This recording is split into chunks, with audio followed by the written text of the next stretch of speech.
Luke the Nuke Charger's log. February 2nd, 2296. Nothing ever changes in this vault.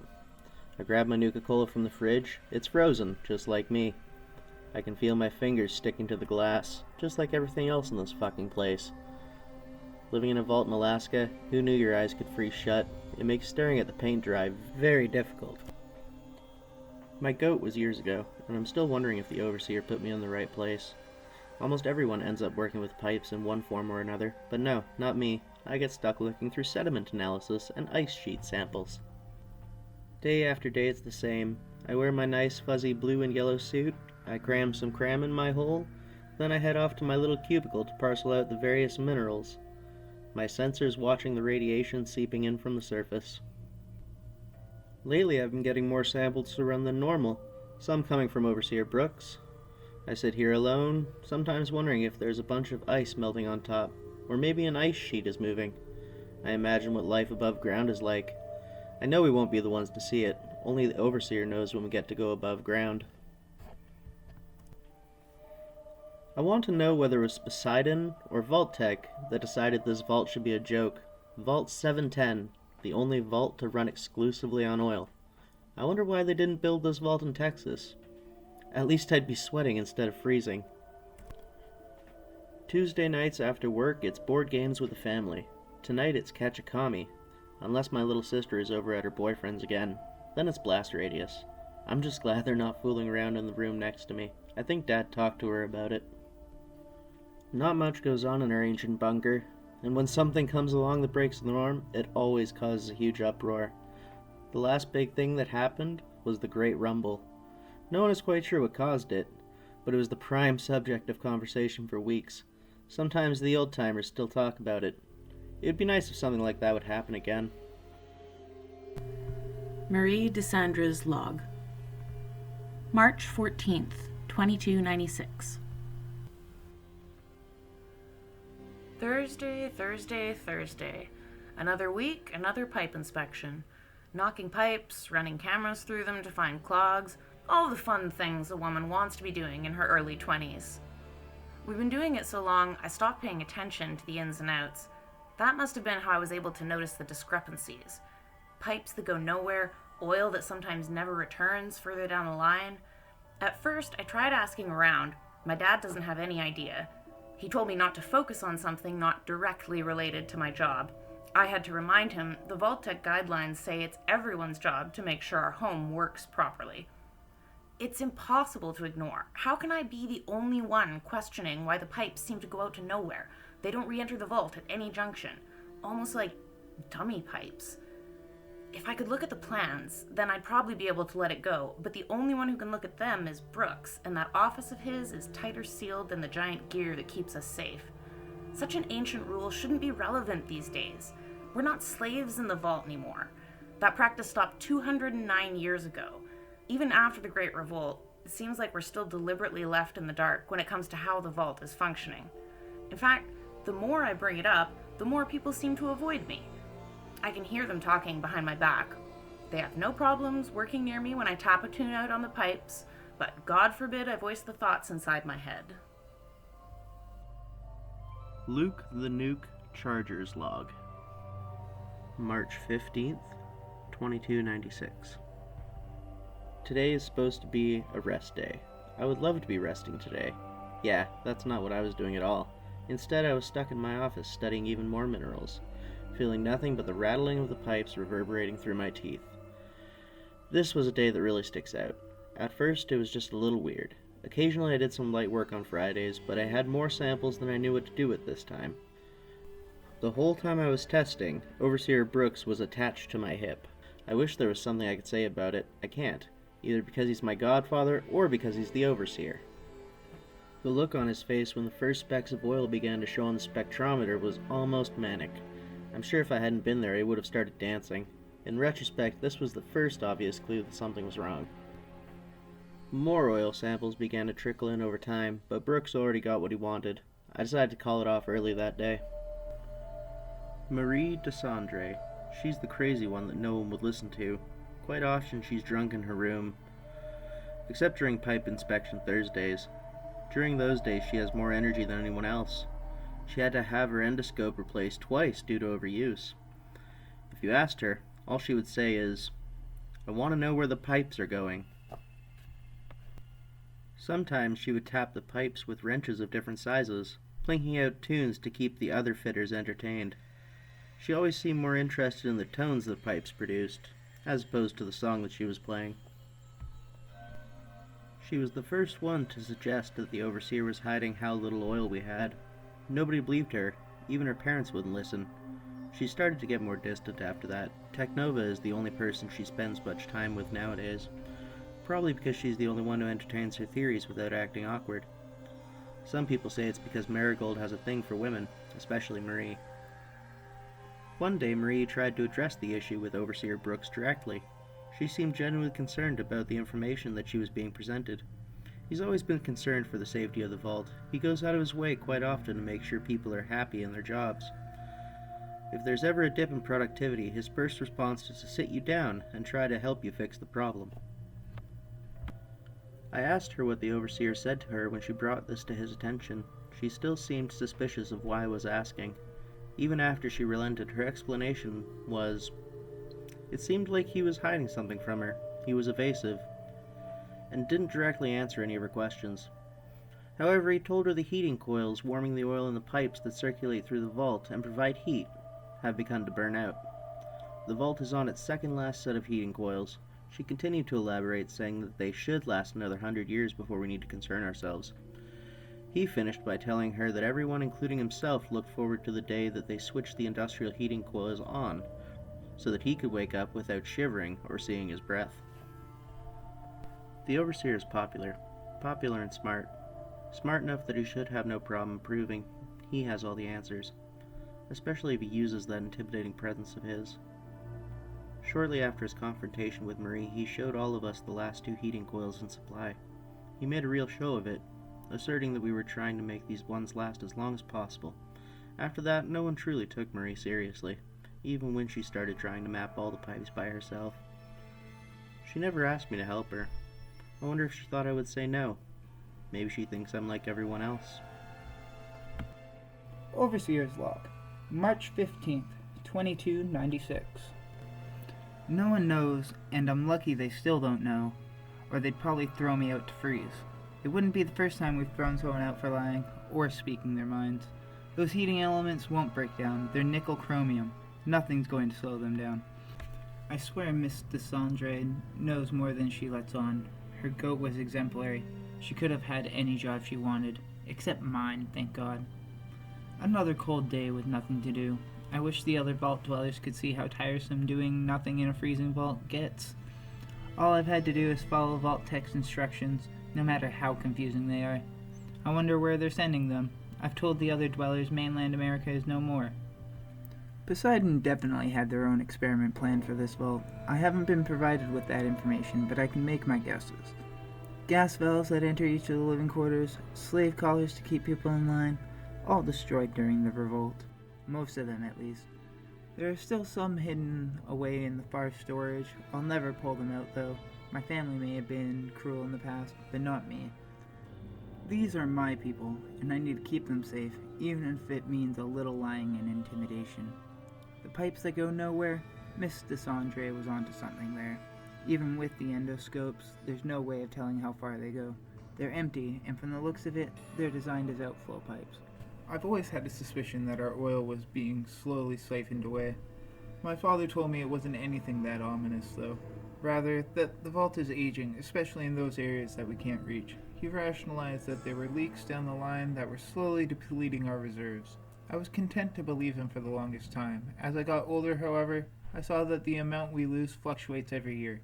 I can only come to one conclusion for why that would be. No one knows what the big rumble was years ago. I'm surprised no one thought to check the main draw pipe before my father changed the pressure settings.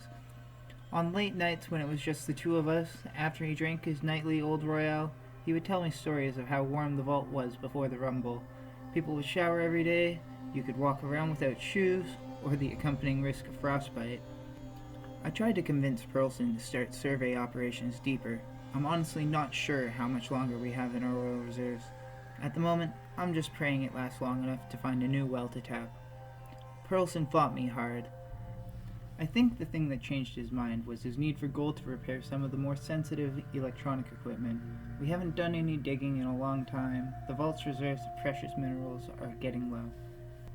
Most of our speakers need new wiring, and the microphones need new piezoelectric crystals. The ones made of Rochelle salts work, but a good old-fashioned quartz like the one in my radio would be a godsend. Even if Ronald is just focused on what he needs, that's fine. But if he comes across any oil, I'll know. I don't want him getting suspicious of my motivations behind wanting to expand the survey. It's going to take a while for the survey team to set up sampling drills, sonar equipment, and metal detection. Until we find what we're looking for, I'll have Luke analyzing nearby silt and sediment samples from different directions. If we can get an inkling of where the black stuff might be sooner than later, then we can start drilling in that direction. I know it drives Luke up the wall that I've been watching him like a hawk. I can't sit still anymore and wait for him to bring the information to me, though. Time is getting shorter by the day. Even with the severe decrease in mechanical and electrical function, we don't have enough oil to keep us going for much more than half of a year. First, we'll have to stop the production of diesel. With that comes halting the production of ethanol, too. After that, our main lights will go out. We'll have emergency lighting for 3 days. From there, we'll use the rest of our reserves just to keep us warm. We won't even be able to cook. Cold versus hunger. Which is worse? Rebecca Feldspar's Physician Terminal. March 16th, 2296.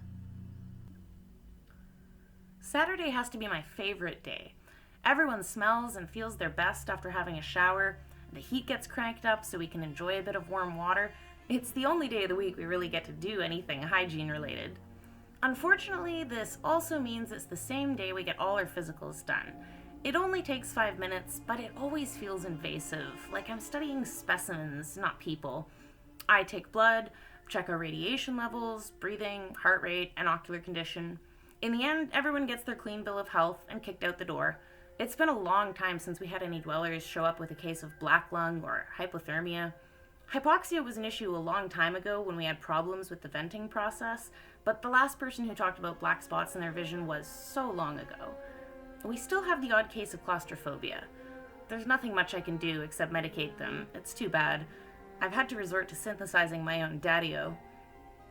David's father still has a drinking problem. Dealing with him every week is the worst. He's frequently trying to steal ethanol from the diesel manufacturing center. I've seen David's bruises, too. He flinches whenever I put the stethoscope to his back. It only makes sense that the kid would spend his days in books, learning languages, and trying to imagine himself anywhere other than here. He might not have to deal with his father for too much longer, judging on how fast the cirrhosis is taking his liver. Luke the Nuke Charger's log. March 18th, 2296. Monday was busier than normal. Actually, most workdays are busy now. I wouldn't mind it if the overseer wasn't breathing down my neck the whole time. It's almost like he's trying to find something life-changing in the small amounts of rock that pass by my desk every day. I know that we're running low on some of the materials needed to repair the circuitry on some of the computers. Gold isn't easy to come by either. Some quartz would be nice too, then our speaker systems wouldn't give me a headache. Maybe he's trying to find the nickel and chromium needed to make new heating coils so we can warm up the vault. All I'm finding in the samples around here is your standard sphalerite along with quartzite and chert. If he wants to find something different, he'll need to wait until we survey a new section. Luke the Nuke Charger's log. March 20th, 2296. Wednesday night with the Charger family. Tonight's literature, Tales from the Front, Liberated Canada. Hubris Comics really knew how to make fine literature. I wish there were more issues in syndication, not that we'd ever get them down here. My sister feels bad for the Canadians. She doesn't think they deserve to have their land taken away. Dad doesn't appreciate her communist rhetoric, he says, but he tolerates it. She's always been on the softer side. Dad, on the other hand, I think he would have walked straight to Ottawa and told them, this land is our land, it isn't your land, from Prince Edward Island to Vancouver Island. I don't understand why they couldn't all get along. In all the books, Canadians are so nice. Wouldn't they want to help their neighbors take care of such an important pipeline? During the first two World Wars, Canada helped to make some of the laws that would later become the Geneva Convention. The wild colonials started calling it the Geneva Checklist. It sounds to me people like that would absolutely get along with Americans. Mom mostly just watches my father and sister argue. Sometimes she sides with my sister. I like to side with my dad. Sometimes just to watch her face get red. Research Outpost 22 Delta. Welcome to Robco Industries Termlink. Clearance, United States ASC, number 42964. Robco Industries Termlink Protocol. Enter password now. Input accepted. Defense systems deactivated. Reports. Report date, April 22nd, 2076. Permafrost report 2214. Robotic assistants still working at optimal capacity. Daily sublimation practices are satisfactory. Bacterium sample still in quarantine. Status unchanged. Food and water stores are adequate. Heating unit functioning optimally. Other notes. Tom tried to prove that global warming was real. He wanted to impress Cindy. So he licked the window. We left him there. I wasn't the only one tired of having listened to his tongue waggle about that commie crap. Construction of the Vault-Tec bunker up north, the one funded by Poseidon Oil and Dunwich Borers, is continually impeding with our fine instrument measurement. Our seismic sensors are practically worthless. Report date, July 18th, 2076. Permafrost report, 2302. Robotic assistants still working at optimal capacity. Daily sublimation practices are satisfactory. Bacterium sample still in quarantine. Status unchanged. Food and water stores are adequate. Heating unit functioning optimally. Other notes. Tom says he saw a little green man in a white spacesuit off in the distance when he was looking at the northern lights. There's no way he could have seen something like that in that blizzard last night. I think he was trying to save face with Cindy. I don't think she believed him. He's getting crazier by the day. I asked them not to pair me up with some wacko East Coaster. Just you wait. Next he's gonna say he's seeing Chinese submarines under the ice. Report date, November 30th, 2076. Permafrost report, 2438. Robotic assistants still working at optimal capacity. Daily sublimation practices are satisfactory. Bacterium sample still in quarantine. Status unchanged. Food and water stores are adequate. Heating unit functioning optimally. Other notes. Now I feel like I'm losing it. It must have been a trick of the starlight. I thought I saw a flying disc off in the direction of the town of Nome. I'm not going to tell anybody about what I saw. They'll call me crazy next. We're far enough from the Alaskan pipeline and Anchorage. Sometimes I worry the war will spill out over here, even though there's nothing of value out here on the tundra. Report date, December 24th, 2076.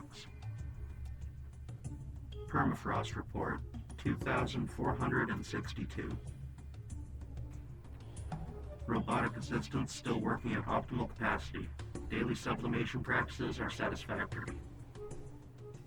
Bacterium sample still in quarantine. Status unchanged. Food and water stores are adequate. Heating unit functioning optimally. Other notes. It's the day before Christmas. I won't get to see my son. I wanted to bring him to the North Pole near Fairbanks. Next year, maybe. He's still young. I have plenty of time to make more memories. Cindy made a fancy dinner using our rations. Fried Instamash sandwiches with frosted over mustard. She defrosted the cheese somehow, even melted it. All in all, not a terrible Christmas Eve. Even Tom was a bit quieter than normal. He just stared out at the snow all night. Report date, January 21st, 2077. Permafrost report, 2,490. Robotic assistants still working at optimal capacity. Daily supplementation practices are satisfactory. Bacterium sample still in quarantine. Status unchanged. Food and water stores are adequate. Heating unit functioning optimally. Other notes. One of the laborers from Vault 710 made his way over here. I have no idea how he was able to walk here from no attack. We got him warmed up with some hot water. He was able to drink some tea before he finally fell asleep. His cuts and bruises don't seem like ones you get from your average drilling operation. They look more like ritual scarring. I'm going to leave him to rest before we try to pry some answers from him. Report data, January 3rd, 2077. Permafrost report, 2492. Robotic assistants still working at optimal capacity. Daily supplementation practices are satisfactory. Bacterium sample still in quarantine. Status unchanged. Food and water stores are adequate. Heating unit functioning optimally. Other notes. Our guest woke up. He didn't say anything. Because he can't or he couldn't is subject to debate. At first I thought he could have encountered Chinese troops. Maybe the vault was overrun by a battalion. On second thought, I discounted that. I doubt they would have let him get away. While he was asleep, I took a good look at his scarring. Most of it looked like it had been done in the past couple months. The tissue is still pink, with hints of blue. Some of that, of course, was due to the cold. Most of the disfigured flesh looks like faces screaming in pain. Other scarring on his chest looks like writing, characters in some language. None that I know of. We'll let him rest a bit longer before we try some other method to communicate with him. His eyes are constantly shifting. Sometimes his breathing almost sounds like words, mutterings of a madman. He has a collar around his neck. It's deactivated, but we still can't pry it off. It seems to have some sort of deadlock seal where the clasp connects. Report date, February 8th, 2077. Permafrost report, 2,508.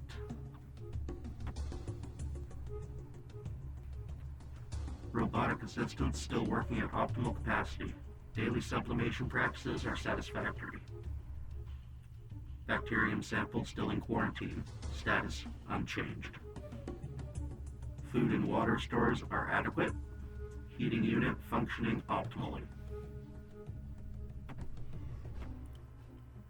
Other notes.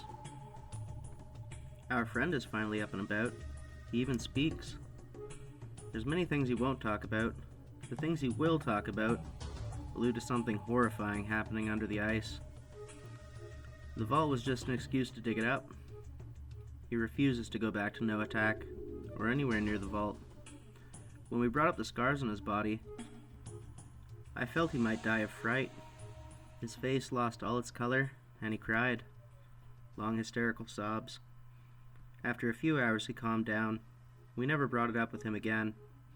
He's a strong guy. It's hard to believe those cuts were made against his will. What the hell are they doing down there? We still can't get the collar off his neck. It doesn't seem to be causing him any discomfort. It's still an unsettling reminder of all the creepy stuff going on just 50 miles away. Report date, February 10th, 2077. Permafrost report, 2,510. Robotic assistants still working at optimal capacity. Daily supplementation practices are satisfactory. Bacterium sample still in quarantine. Status unchanged. Food and water stores are adequate. Heating unit functioning optimally. Other notes. A couple of men showed up to our door. They were wearing those new suits of powered armor the Army developed. They informed us they were part of the United States government. Nothing on their armor or the paperwork they provided alluded to anything that corroborated this. Just a large capital E on the chest, ensconced in stars. One held a sensor with a radar. They were tracking a man who'd escaped from the vault. We led the armored men to him. Cindy wouldn't stop crying. We were lucky that we were able to hold her back from the soldiers. She eventually collapsed sobbing next to Tom. When they dragged the Vault-Tec employee out into the snow, he kicked and screamed, punching their metal suits until his hands were mangled. I couldn't help it. I cried at the sight. There was nothing we could do to stop men of such violence from getting what they want. Report date, February 11th, 2077. Permafrost report, 2,511. Robotic assistants still working at optimal capacity. Daily sublimation practices are satisfactory. Bacterium sample still in quarantine. Status unchanged. Food and water stores are adequate. Heating unit functioning optimally. Other notes. He left behind his Pip-Boy when they dragged him away. I don't know if it was on purpose.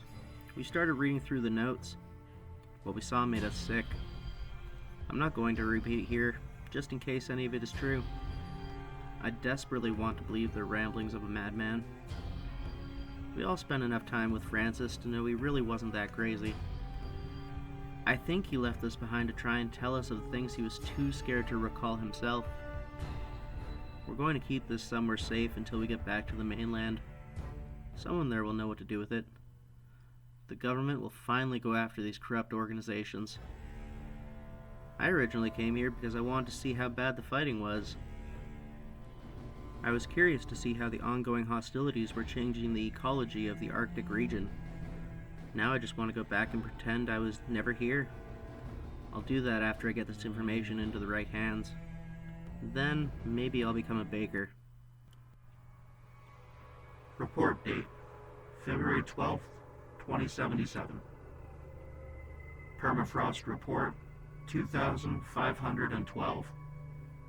Help us, help us, help us. SOS, 911, Mayday. Robotic assistants still working at optimal capacity. Daily sublimation practices are satisfactory. Bacterium sample still in quarantine. Status active. Food and water stores are adequate. Heating unit offline. Other notes.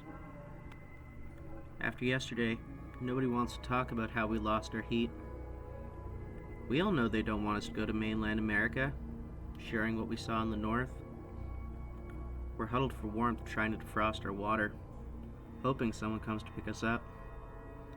We have no illusions, though. We know the government is trying to cover something up. We will most likely freeze here in the next 24 hours. Report date, February 13th, 2077. Permafrost report, unknown. Robotic assistance.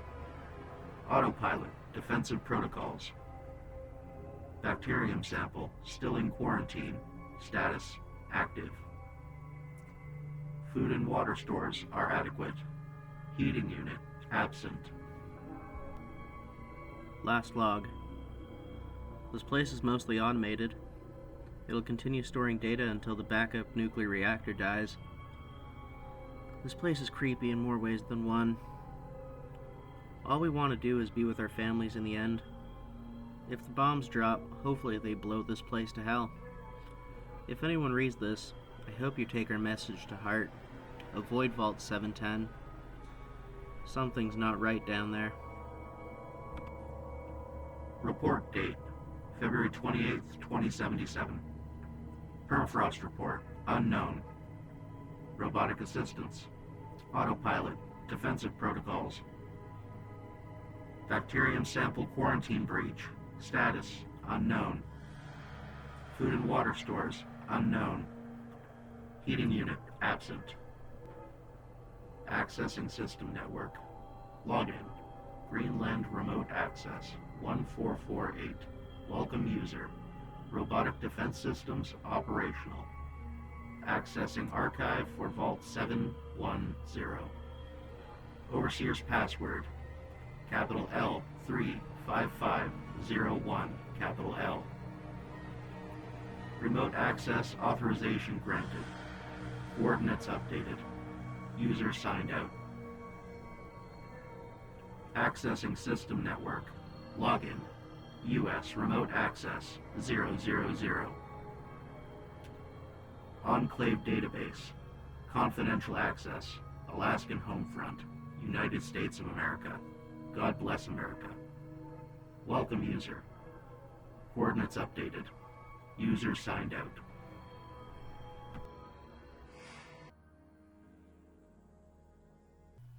Technova Marigold's log. March 21st, 2296. Marie doesn't tap out the tunes like she used to. She doesn't talk as much either. She's my best friend. I can't let her freeze me out like that. She'll tell me what's going on, even if I have to tie her up. This has to do with her theories again. I might lose it. I told her that if she kept pursuing her conspiracies, she'd find herself on the Overseer's bad side. I want to see what would happen if she got her hands on Brooks' terminal. She could see for herself what he's up to. If she did find something, she just might shake the vault up. Who knows, maybe the Overseer really is up to something shady. It would be interesting for a little while, break up some of this monotony. I don't know what she would do if any of her theories were proven true. Even if the Overseer is keeping things deliberately cold, he's the only one with control over the terminal connected to the heating coils. Same goes for our crude oil levels. If they were really as low as she thinks, we wouldn't even have the energy necessary to keep these terminals active. One thing does stand out. It's hard to ignore the fact that Vaultec never installed a secondary energy source. A nuclear reactor, or even some sort of geothermal energy source would have been a perfect backup. In the event that we run out of oil, this vault will become a frozen tomb. Overseer's log, March 21st, 2296. The survey team finally brought me something of value. Traces of uranium. Signs of an oil seep nearby. I've never been more excited. When the Geigers started going off, I thought the worst. Perhaps we'd come across a pre-war nuclear material dump. Instead, the universe gave us unenriched, raw ore, potentially a lead to a large oil deposit. I'm going to get Luke to do a deeper analysis. Maybe call in a few of his teammates just to be absolutely certain.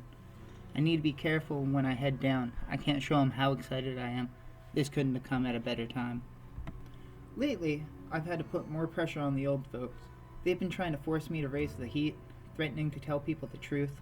The look on Marie's face would be priceless. They're the only ones that remember how warm it was before my dad turned off the heat. Now that their generation is getting old and their joints are hurting, they want to fight to turn the heat back on. I'm sorry, it doesn't work that way. I need to leave the heaters on low and minimize our diesel manufacturing until we reach a new source of energy. I want to tell them the truth, but I can't, so I'm forced to be the scary old overseer just like my grandfather. The younger generation wouldn't remember him. At least not when he was in charge. This place ran like clockwork when he was behind the wheel.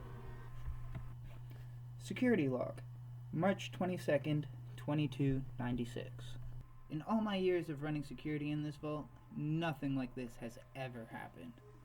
I'm not the oldest cock on the roost. I've seen a thing or two in my time, but nothing like this though. No one has ever come in through the main vault door. Where this man came from is anyone's guess. The door never opened, we all would have heard that. It wasn't even me who found him first.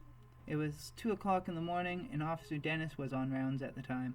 He woke me up first. I don't know if I should have given him shit for waking me up first and not the overseer. I didn't have much time to think about it.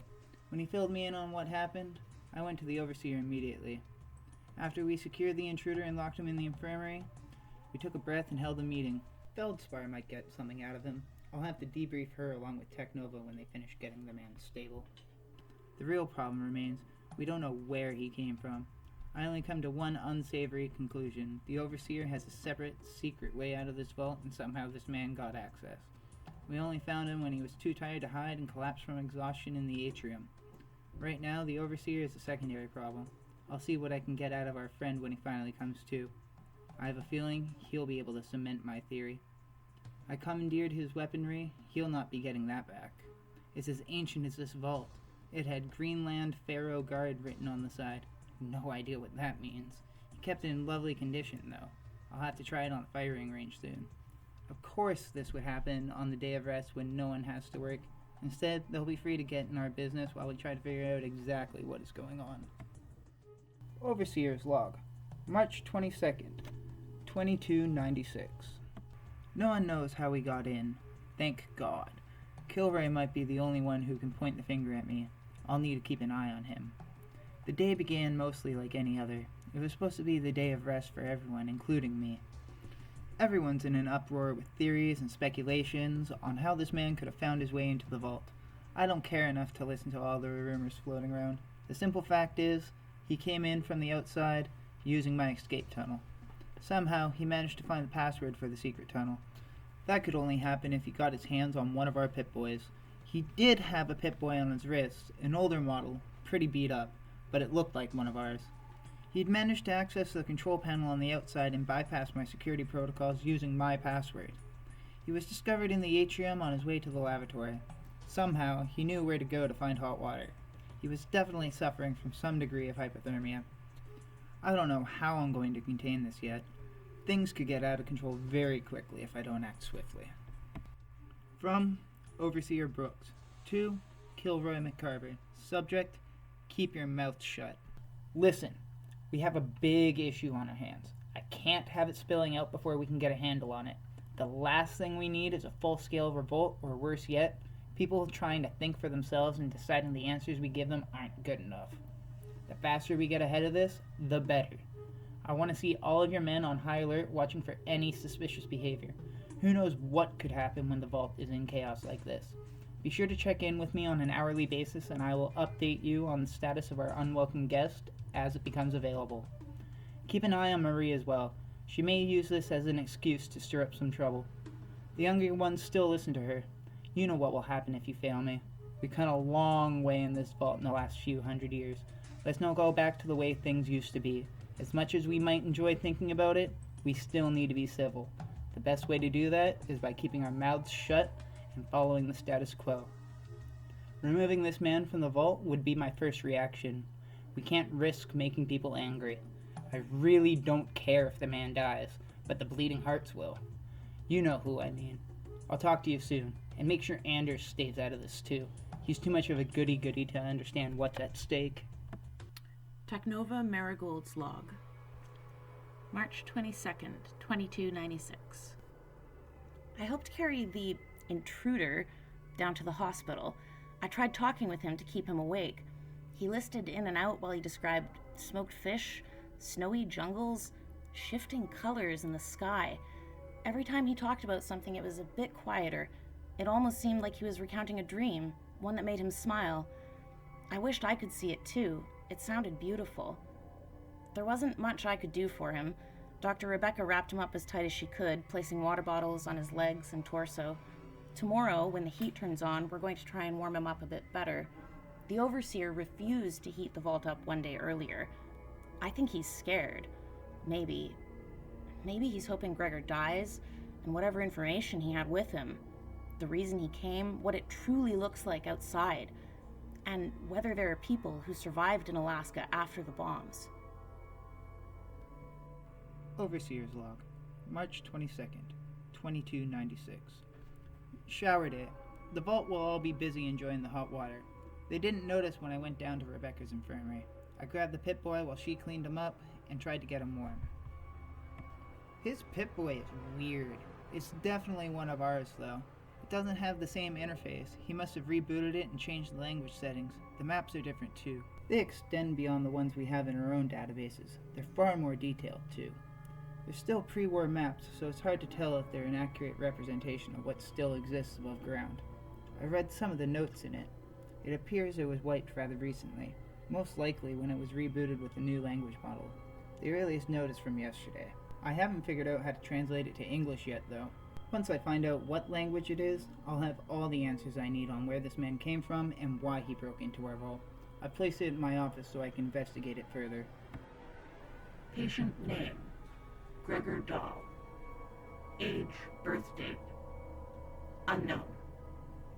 Height, 5 feet, 11 inches. Weight, 190 pounds. Race, Caucasian. Hair color, brown.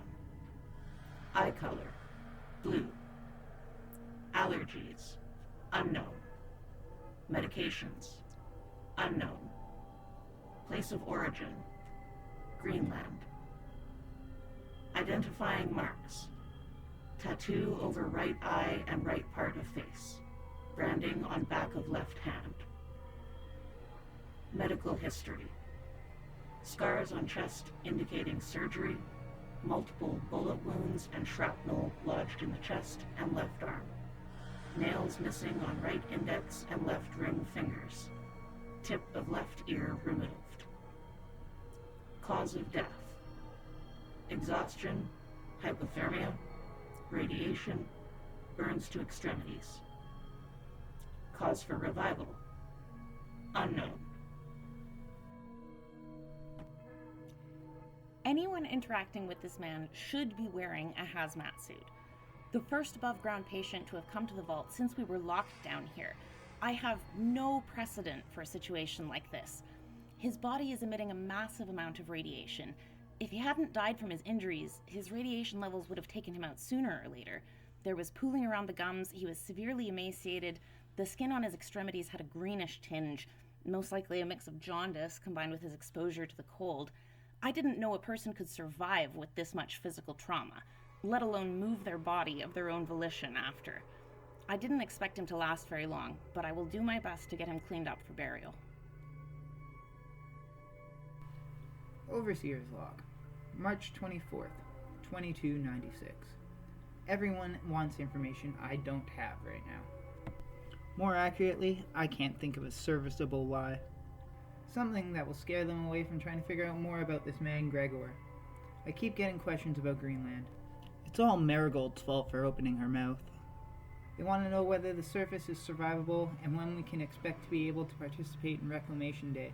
A small minority are suspicious and afraid of how this man made it into the vault in the first place. A few dwellers might even be suspecting he came from my office somehow. The few people who came to see me were snooping around, trying to inspect my office for trapdoors or loose panels in the wall. The main problem is that he was found nowhere near the vault door. I can't think of a reason for that. I'm going to spend the rest of my term as overseer dealing with people digging through my office to figure out how he got in. I finally got a chance to look at the Pip-Boy our intruder had, though. His name was Gregor Dahl. I charted his route through northern Canada, then up here through the southeast of Alaska. He went a long way. Most of his notes say something about running from Urlavirsinok, some kind of weather-changing monster, and Ikusik, corpses from desecrated graves. Whatever he was running from, I doubt it followed him across multiple countries. Across his travels, he came across a few settlements. This is our first conclusive evidence there's people on the surface who have found a way to live in an irradiated Alaska. I can't let this get out. More people will sign on with whatever idiotic expedition any dissenters intend to embark on. They could just wait a bit longer. We will find the oil, and I'll be able to warm the vault permanently. They'll be safe and warm again. They would no longer have a reason to want to leave. Maybe I'm lying to myself. No matter what, there will always be people who want to see what surface life is like. If they knew the feeling of freezing wind solidifying their muscles, they would never complain. I admit, in my younger days, I wanted to see it for myself too. I'm glad my grandfather beat that out of me at an early age. Who knows what could have happened. When I was old enough to use the secret passage myself, I couldn't stand being outside. I endured it for more than a minute before I felt the sickening heat under the frostbite. Radiation wafting into my face disguised as fluffy white snowflakes. A small rebellion of people who want to go outside is building. I have a list of possible dissenters who might try to exit the vault. I don't think they realize. We have no equipment that can properly prepare them for the harshness of the outside. We have no surplus water. There's never much food. We haven't been able to cultivate much recently. Even mushrooms haven't been viable this year. I don't want them to die out there, but I also don't want anyone to get hurt trying to stop them. I don't think they're going to do anything right now. They're going to wait and bide their time. If I had to guess who is going to spearhead the operation, I would guess David or Marie, both of whom have expressed anti-Vault sentiment in the past.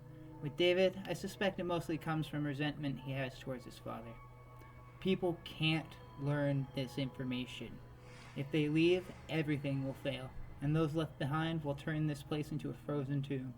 If only they could hold out until I found the oil and started raising the temperature.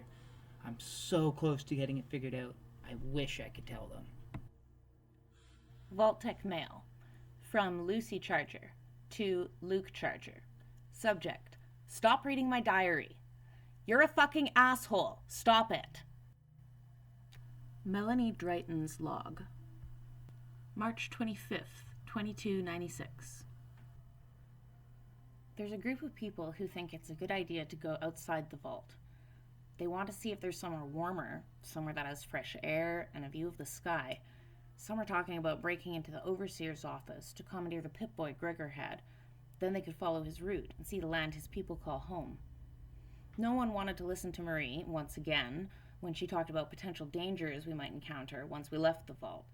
Except Neil and Newton, they agreed and forced the others to listen. Gregor was probably running from something bad, if he tried breaking in here to seek shelter. No one could argue with that. From the looks of it, he'd been running for a long time. No man goes through that much cold unless the alternative is deeply unpleasant. Overseer's log. March 25th, 2296. I don't know who, but someone tried to sneak into my office. Luckily, I have it under lock and key, so they weren't able to get in and grab whatever it was they were searching for.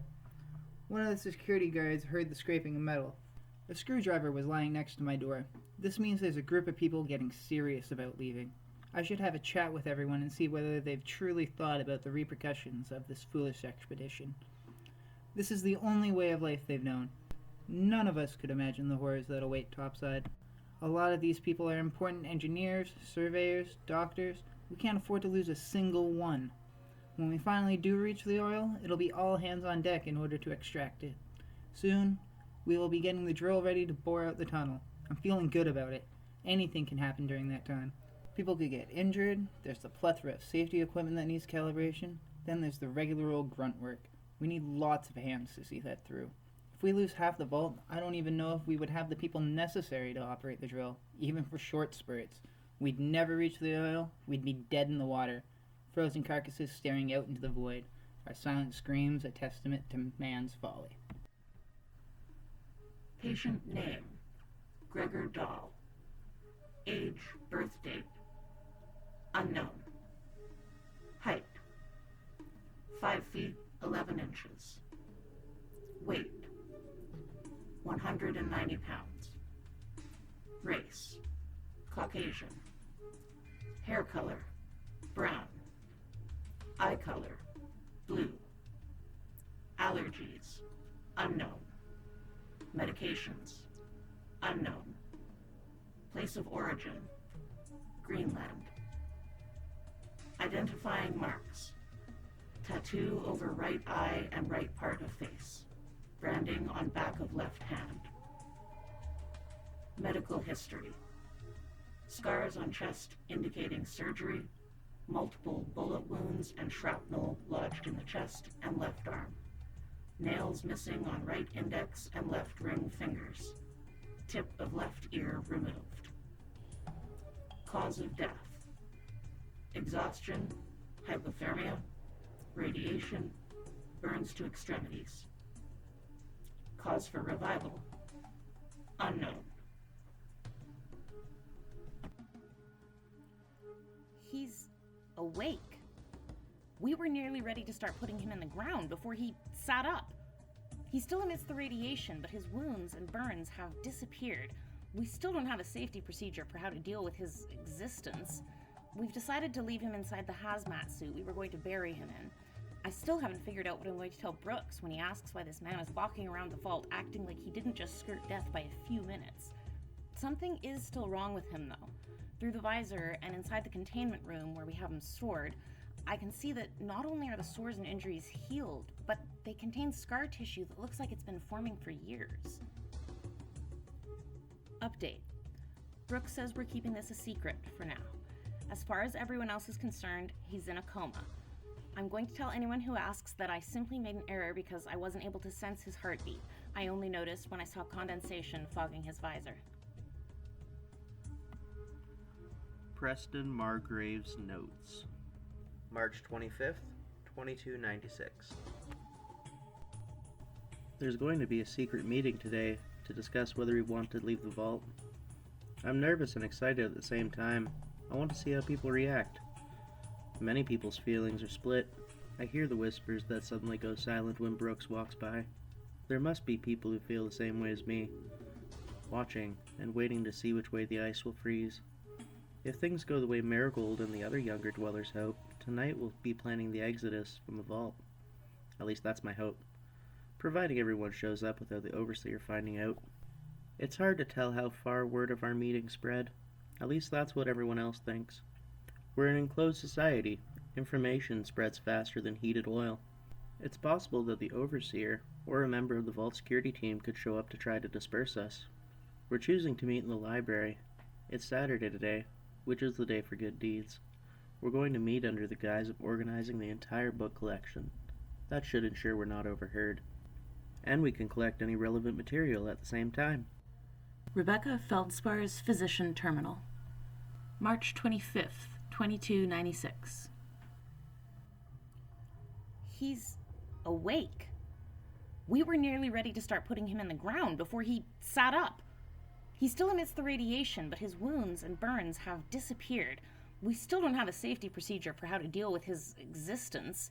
We've decided to leave him inside the hazmat suit we were going to bury him in. I still haven't figured out what I'm going to tell Brooks when he asks why this man is walking around the vault acting like he didn't just skirt death by a few minutes. Something is still wrong with him, though.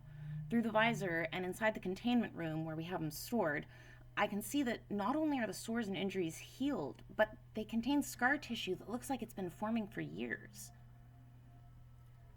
Update. Brooks says we're keeping this a secret for now. As far as everyone else is concerned, he's in a coma. I'm going to tell anyone who asks that I simply made an error because I wasn't able to sense his heartbeat. I only noticed when I saw condensation fogging his visor. Group meeting minutes. March 25th, 2296. Expedition group meeting minutes. Group attendance: Marie Desandre, Nuke Charger, Technova Marigold, Daniel Trejolie, Rebecca Feldspar, Laura Demeter, Christian Demeter, Davin Scovald, Melanie Drayton, Paige Queen, Newton Wainwright, Preston Margrave, David Fullmeister, Ronald Perlson, Anders Anderson, and Neil Leeson. Laura Demeter. I can't help but feel as if everyone here is wondering the same thing I am. What's it like outside?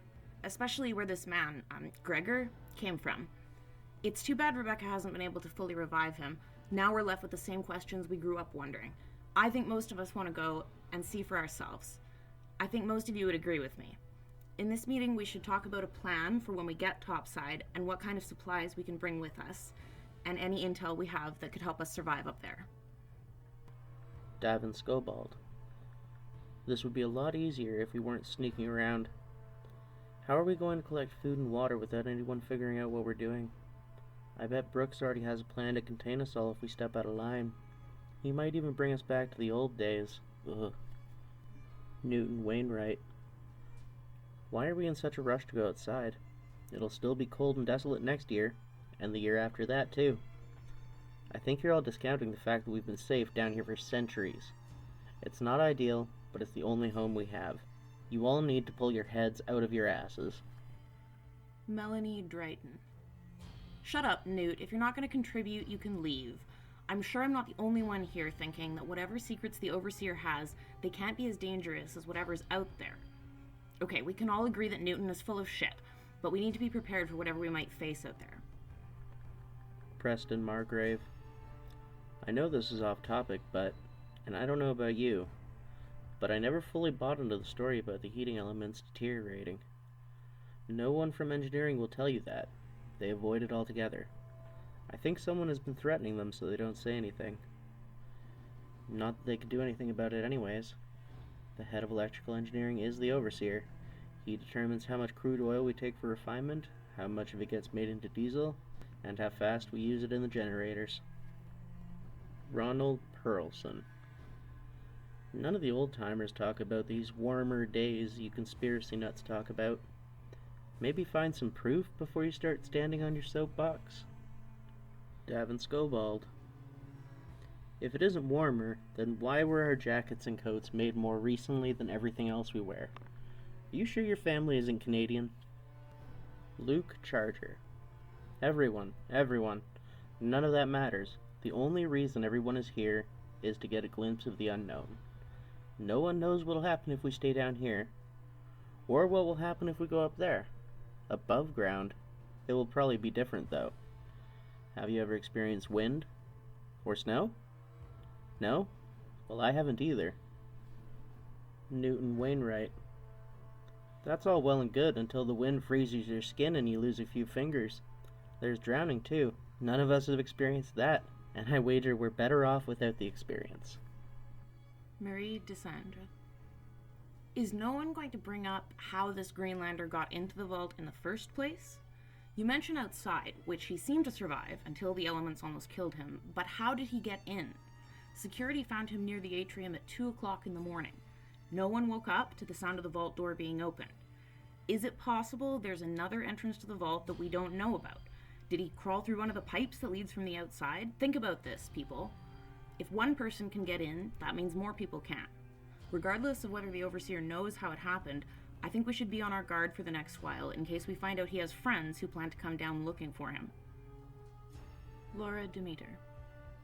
When do you think he'll wake up so we can ask him some questions, presuming the Overseer lets us get anywhere near him?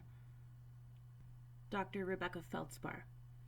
He's only been awake for very short periods. It's been hard keeping him stable, his pulse is weak, and I'm pretty sure he's going to lose multiple limbs. That's presuming he even survives the operations. He seems to know this, to some degree. All I can really do is try to ease his suffering. I don't think it would be fair to make him endure more than he already has. Daniel Trejoli. Fuck that. Wake his ass up. Ask him where he came from and how we can get there. I don't want to be stuck down in this vault forever. Even if I end up freezing up there, it beats smelling at all your farts while I freeze down here. Marie Desandre. That's enough now. We need a practical plan to gather supplies. Newton and Sean, you two can skim food supplies during your kitchen shifts. I'll be on water. Everyone can pack their own coats, balaclavas, and gloves.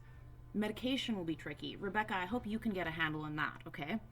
By the way, are you going to tell Troy your plan to leave the vault? I don't think he wants to go.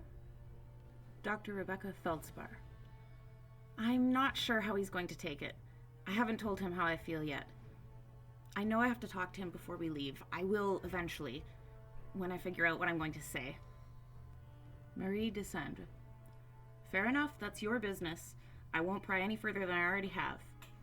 That's most of the essentials handled. Everyone, you have your jobs, and if you think of any other ways to make sure our transition to the surface is as seamless as possible, come discuss them with me, and we'll figure out a way to add it to the plan. Newton Wainwright. When we go to the surface, I want to go to the city of Wainwright. Before we came to the city of Noatak, my great-great-great-great-great-grandfather was forced to live in this vault. That city is where the Wainwright family call home. That city is my birthright. I have family there. Some may have even survived the bombs. They might be able to help us. Daniel Trejoli. We know about the city of Wainwright. You never shut up about it. That place is way the hell up north. I use the term hell ironically because I'm only going there when I want my balls to freeze off. We should go south, towards Anchorage. If anyone survived the war, they're bound to be there. Marie Desandre. Anchorage is hundreds of miles away. No one here is ready to make a walk like that. Besides, we already know the United States got pummeled during the war, or we wouldn't be here in the first place. We're better off going to Greenland, where our friend Gregor is from. Nuke Charger. Before anyone leaves the vault, it would be a good idea for people to grab their history textbooks. Global warming melted the Northwest Passage. There was a new trade route created that became a valuable shipping route for Canada and Greenland. Some people claim that's why the USA wanted to annex Canada. We all know the pipeline attack that really kicked off the war, but that stretch of water might still be occupied. I noticed nobody brought that up. It's just one potential obstacle among many that could be waiting for us. Who knows how much Alaska has changed in 219 years? Daniel Trejoli. Where did you read that? Nuke Charger. Liberated Canada, issue number 61. There was a bit on the back panel about Canadian dissidents using the newly melted Northwest Passage to create a pirate militia to combat the American invasion and protect free trade, whatever that last part means. David Fullmeister. So we still don't know where we're going or how to get there. What happens when we run out of food? Where are we going to make camp? How are we going to make camp? We'll need some protection as well. Who knows whether Ursus maritimus is still around, or if it's devolved into something more feral. Those things seem pretty relevant for the journey we plan to go on. Consider this too. Before the war, before we were born, the days and nights in Alaska would vary wildly with the seasons. Who's to say that still isn't happening? Given the time of year it is, we'll probably encounter quite a bit of darkness. Have you guys thought about lights? Marie Desandra. I have a plan for some of those things. We all have personal lights for use during pipe inspection days. David, you of all people should know that. I know how much you love being the one shoved down there to unclog the larger pipes. There's nothing we can do about the wildlife except arm ourselves accordingly. As for camp, we don't have a plan for that yet. I was hoping someone with deft hands could go through the old discarded clothing and sew us up some tents that can protect us from the elements. There's nothing I can do about the sun, though. I'm very sorry. You're right, though. We need an accurate map of where we're going. Everyone knows our Pip-Boys don't have much beyond the lower 48. Even our maps for Alaska stop at the Canadian border, which doesn't make any sense to me. We're going to have to find a way into the Overseer's office to get a hold of Gregor's Pip-Boy. Daniel Trejoli. I'm probably the sneakiest. I've got a light step, and no problem silent running. I'm practically a ninja and your best infiltrator. Nuke Charger. That settles that. You'll also sneak us some guns and ammunition, too. You've got a strong back. You can be the one carrying them for the long haul. It'll be your burden to bear. Melanie Drayton. Wouldn't it be easier to try and convince someone on the security force to join us? I have no problems with Daniel going after the Pip-Boy, but the armory is a bit better protected. I'm pretty sure that door has a master lock on it. Paige Queen. I'll try my best to see if I can get someone from the security team on our side. It would be good to have some muscle. Yes, I see you, Ronald. You're definitely strong, but you're not always the brightest, my big friend. You have a good heart, but you lack finesse. Preston Margrave. Anders would probably be our best bet. He's always talked about how his family liked to ranch before the war. Sometimes I see him staring at the vault door with this weird look in his eye. I bet if you talked to him real sweet-like, he'd probably come around to the idea eventually. Marie Desandra. I think we have a solid plan moving forward. If everyone does their jobs, we should have enough equipment when we leave the vault. I still don't know how we're going to open the vault door without anyone getting wise to what we're doing. Maybe we can find out how Gregor got in without anyone noticing. Once we get the maps off our intruder's Pip-Boy, we can plot a course with stops along the way and maybe places we can scavenge extra camping supplies. There has to be places between here and Greenland to restock. If he was able to make it all the way here before he succumbed to his infirmaries, he must have found a way. So will we. If no one has any other points they'd like to make, I'm going to conclude this meeting, archive these minutes, and encrypt them. Everyone nods. Marie Desandra. Meeting adjourned.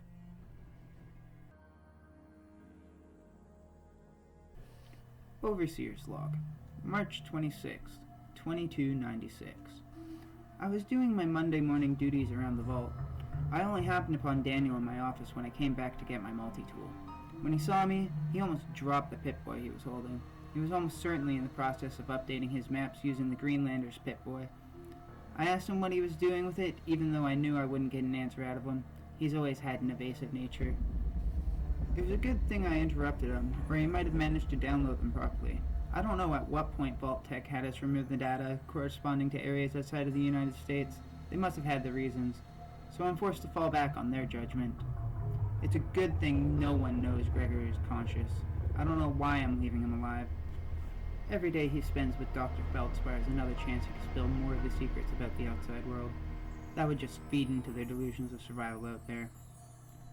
After Daniel was arrested and put in a cell, I made sure to render the Pip-Boy inoperable. We can see about repairing it and reprogramming it at a later date. I can't risk Daniel's actions emboldening more people. Before you know it, we'll have a full-scale riot on our hands. I've read the history of the Vault, and I already know how that plays out. I'm going to avoid that at any cost. It's hard to say which course of action will end up with more casualties. There is one thing I know, though.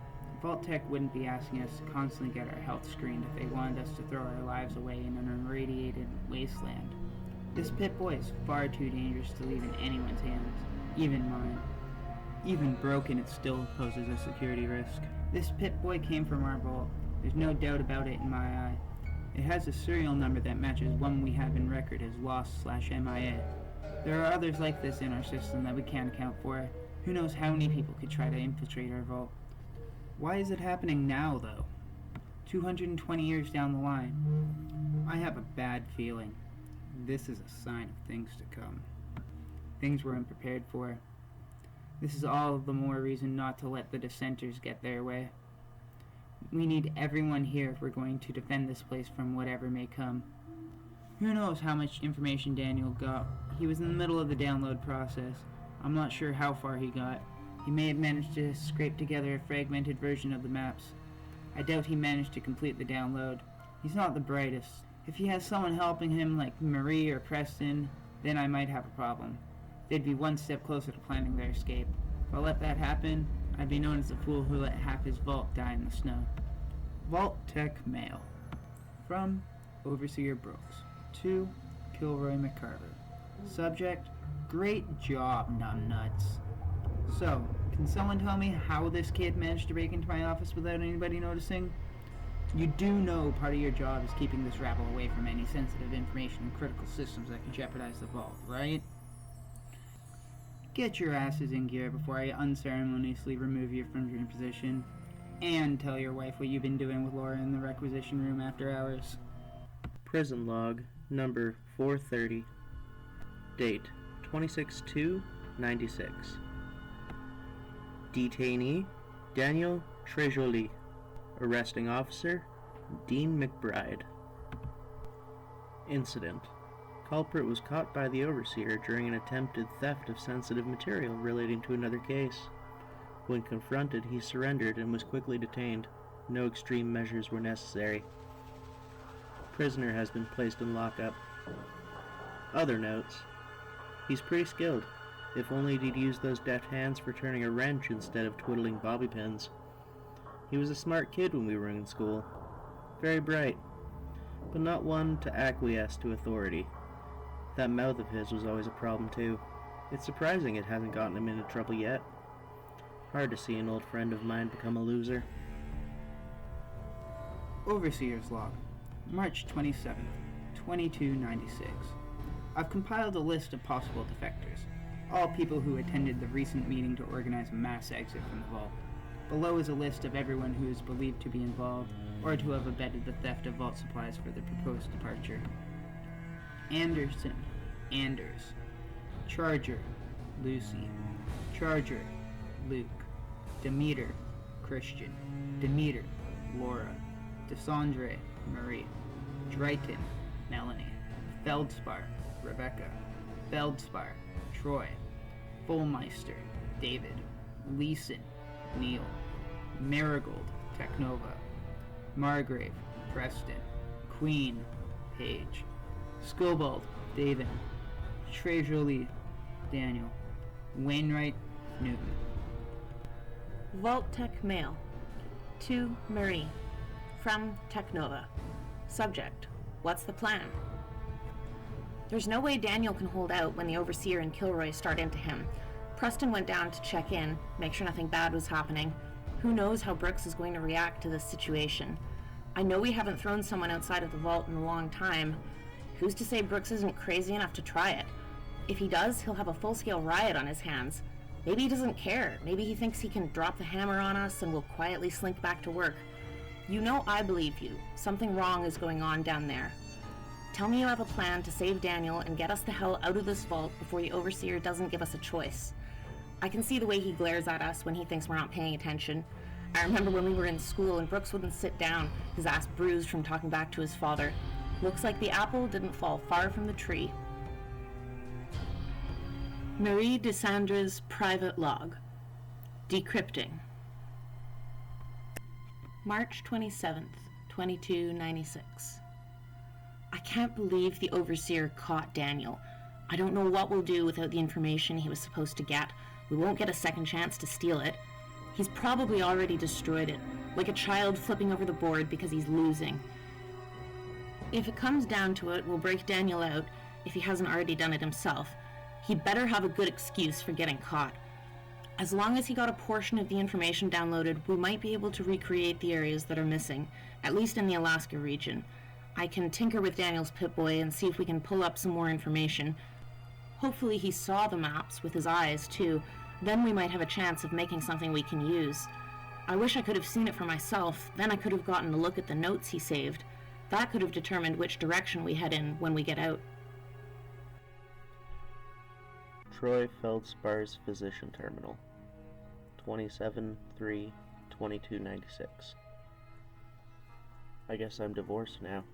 Rebecca sat me down after dinner and told me how she was going to leave with a group who was planning to explore the wasteland. I know I can't stop her. She's always been a fiery spirit. I should have known she'd find a way to leave the vault one day. You can't keep someone so special cooped up for their entire life. I want to go with her, but we both know that it would never work. The people of the vault need a doctor, and we're the only two in the whole vault. I knew I should have trained my replacement sooner. It seems silly because I'm only 35 years old. I'm not planning on retiring. If I'd known what it would mean, that I'd be stuck down here all alone the night I've taught someone. It's my own fault. I made my bed, now I have to lie in it. Those old Dean Domino songs were right about love. It really is a kick in the head. Wait, was that Dean Domino? Doesn't matter, I guess. I'm going to have my hands full when she leaves.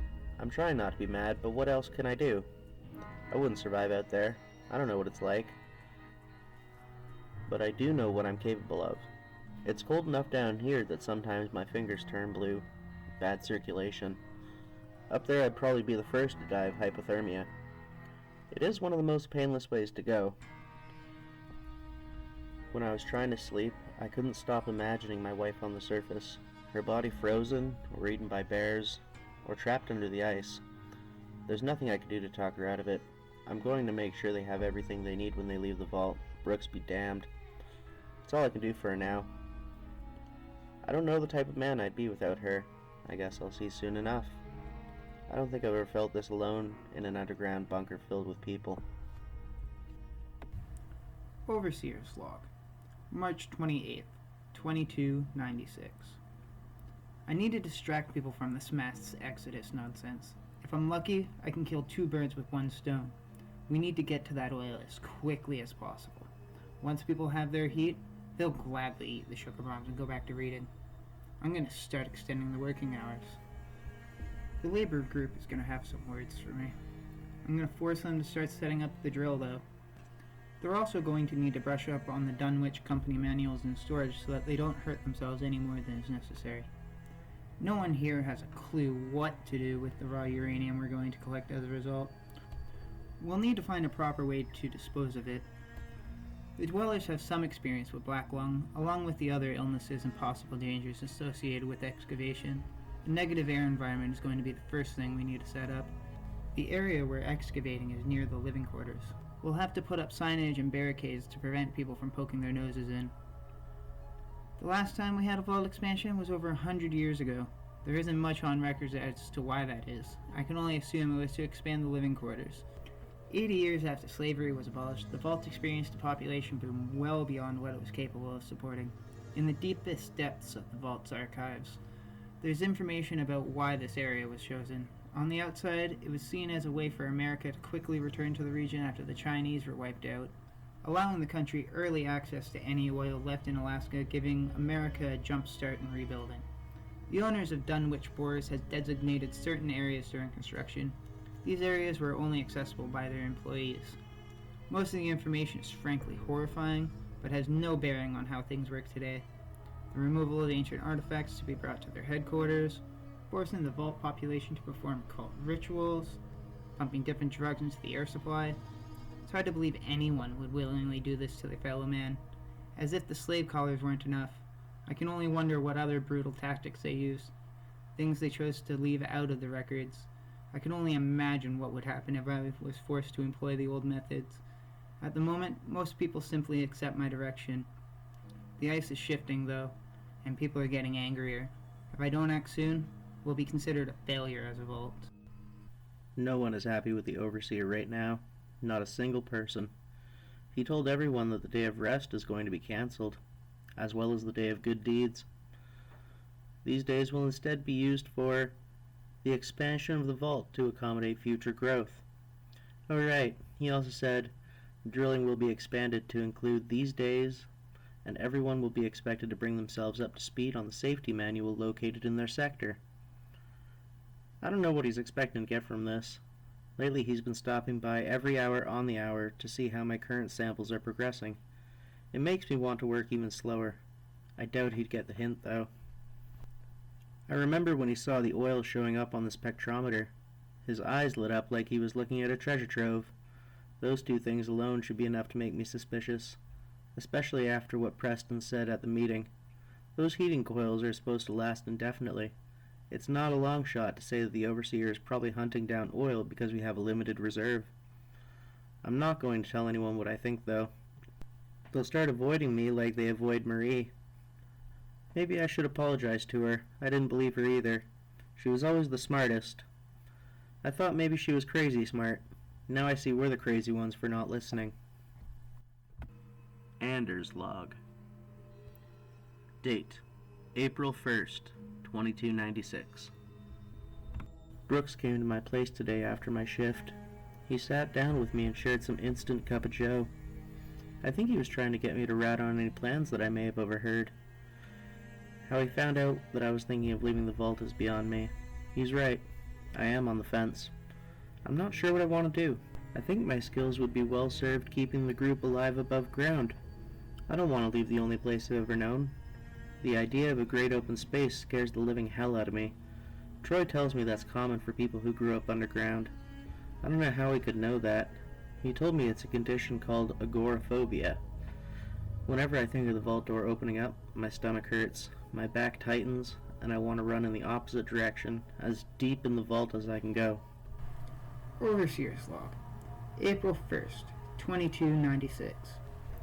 Making everyone work more than their standard allotted times is starting to wear on people. I can see it. They don't have as much energy to keep up the smiles. Pipe inspection day has become a mind-numbing clanging of pipes and the whirring of motors instead of a cacophony of noise and chatter. Things need to go faster, but even when they do, and I start pumping more heat into this place, what will they think? If I raise it incrementally, I could lie and say that it's a result of the earth heating up, so no one should notice if I do it slow enough. Sometimes, Luke just sits there like a fancy lad, but today, he managed to do something important. We finally have evidence of where we can find some oil. While Luke ran the latest sample we took from somewhere south by southeast, my eyes lit up. The spectrometer began to display the telltale chemical makeup of crude oil. I'm going to get the survey team to pull a deeper sample from that region ASAP. Marie Dessandra's private log. Decrypting. April 2nd, 2296. The Overseer went on the intercom today. He told us he was disappointed that so many of us seemed disillusioned with the vault. He didn't understand how we could think that the outside world would be any better than here. It's frankly shocking the depths of his ignorance sometimes. He told us he's not going to try and stop anyone from leaving the vault, probably because he's had a taste of what we're willing to do. But he continued to say that if anyone decided to leave, they wouldn't be allowed re-entry to the vault. He said that this would be in an effort to prevent outside contamination, biological or radiological. Anyone thinking of leaving should think hard if they truly want to live on the surface for the rest of their lives. Then he said, due to the unnecessary actions of Mr. Tréjoli, the maps, as well as the Pip-Boy itself, have been damaged beyond repair. That was obviously just meant as a blow to the main organizers, or conspirators, as he probably thinks of us, who wish to leave the vault. I doubt Daniel damaged the Pip-Boy at all while he had it. He's always had the most nimble fingers. No, that jackass of an overseer broke it, just like we thought he would. Daniel's still locked up. The overseer says it's because he broke into his office, but I know it's really to prevent the spread of information that could potentially be on his Pip-Boy. Some people are taking this information harshly. I think they hoped that even if they left, they would still be welcomed back, as if the door would slide open like nothing happened. I wonder who flipped and told the overseer everything we were planning. It's not hard to imagine the various ways he could have found out. This community is so small, and he's perceptive enough. He probably noticed somebody was acting odd, put two and two together. I bet he has a full roster of our names by now. It wouldn't surprise me if he's having security watch us. I think more people are seeing through the overseer's bluffs now. They're asking the important questions. The ones I got chastised for asking, when I gave more of a shit. It kind of pisses me off. I have half a mind to demand an apology from the people who called me a liar, but I know that's counterproductive. It would feel nice to have them say they finally believe in what I kept telling them. I know I'm lying to myself when I think people are doing this because they believe me. A few of them, maybe. Most probably just want a chance to begin again. So do I. We're going to need to have another meeting. I think I'm going to call out the overseer and demand a public meeting to prove we're not intimidated, and maybe we'll get more people to join us. Renee's Terminal, April 3rd, 2296. I'm still on the fence as to whether I want to leave home. It's not a decision I want to make lightly. I figured the best person to offer some insight would be the person who's actually spent time out there. I went to the infirmary to see if I could talk to Gregor. I'm not sure what I expect. Who knows if he even speaks English? If he said anything to the doctors or the overseer, they're being very tight-lipped about it. Technova told me the weird stuff he was saying while he was flitting in and out of consciousness. I want to hear it straight from the horse's mouth. What's it going to be like if I choose to leave? Of course the overseer and the doctors don't want us going anywhere near him. Initially I thought the rumors were true, that they were trying to keep us in the dark, to stop us from wanting to leave. But when I went to the infirmary, they weren't dismissive of my feelings. Instead, they told me to keep my Pip-Boy in front of me. If the Geiger counter started acting crazy, I was to leave the room right away to avoid exposure. I thought this was a joke, until I realized the room Gregor was in was actually warmer than most of the vault. Troy said it had something to do with the rads and the way they excite nearby particles. It's like being inside a microwave oven. He didn't say much that I was able to understand, whether it was the effects of the buff-out or whatever kind of drug cocktail they have pumping into him. It could be his limited vocabulary. He knew how to speak English a little bit, but most of what he said was lost on me. I don't know where he thought he was, but he seemed happy before he passed out again. I can only imagine the kind of life he's lived. I saw his body though, and that told a story in and of itself. There were scars all over, and it looked like he aged 40 years overnight. He was acclimating well to life underground. He probably enjoys being somewhere safe. He started learning a bit more English by reading books that Technova dropped off. Mostly children's books and stuff like that. It was kind of funny. For a short while, all he would do is stare at the pictures. He laughed when he leafed through a book about animals. I guess moose are funny. People make fun of me because I'm one of the few people who still has my old Canadian slave name. I don't mind. I would like to see what became of Canada after the war. Most people here think it must have been iced over, or bombed out of existence. I want to believe there's still people. Maybe down in what used to be British Columbia, or maybe as far as Newfoundland. I wonder if Gregor ever met any in his travels. He said a few words that sounded a bit like French, but I can't be too sure. It's different from any version of the language that I've ever heard. He seemed fascinated by the books that had images of boats, too. I wanted to ask him if he's ever been on any kind of extended boat trip, but I think my question was lost in translation, because he just shook his head and mimed something.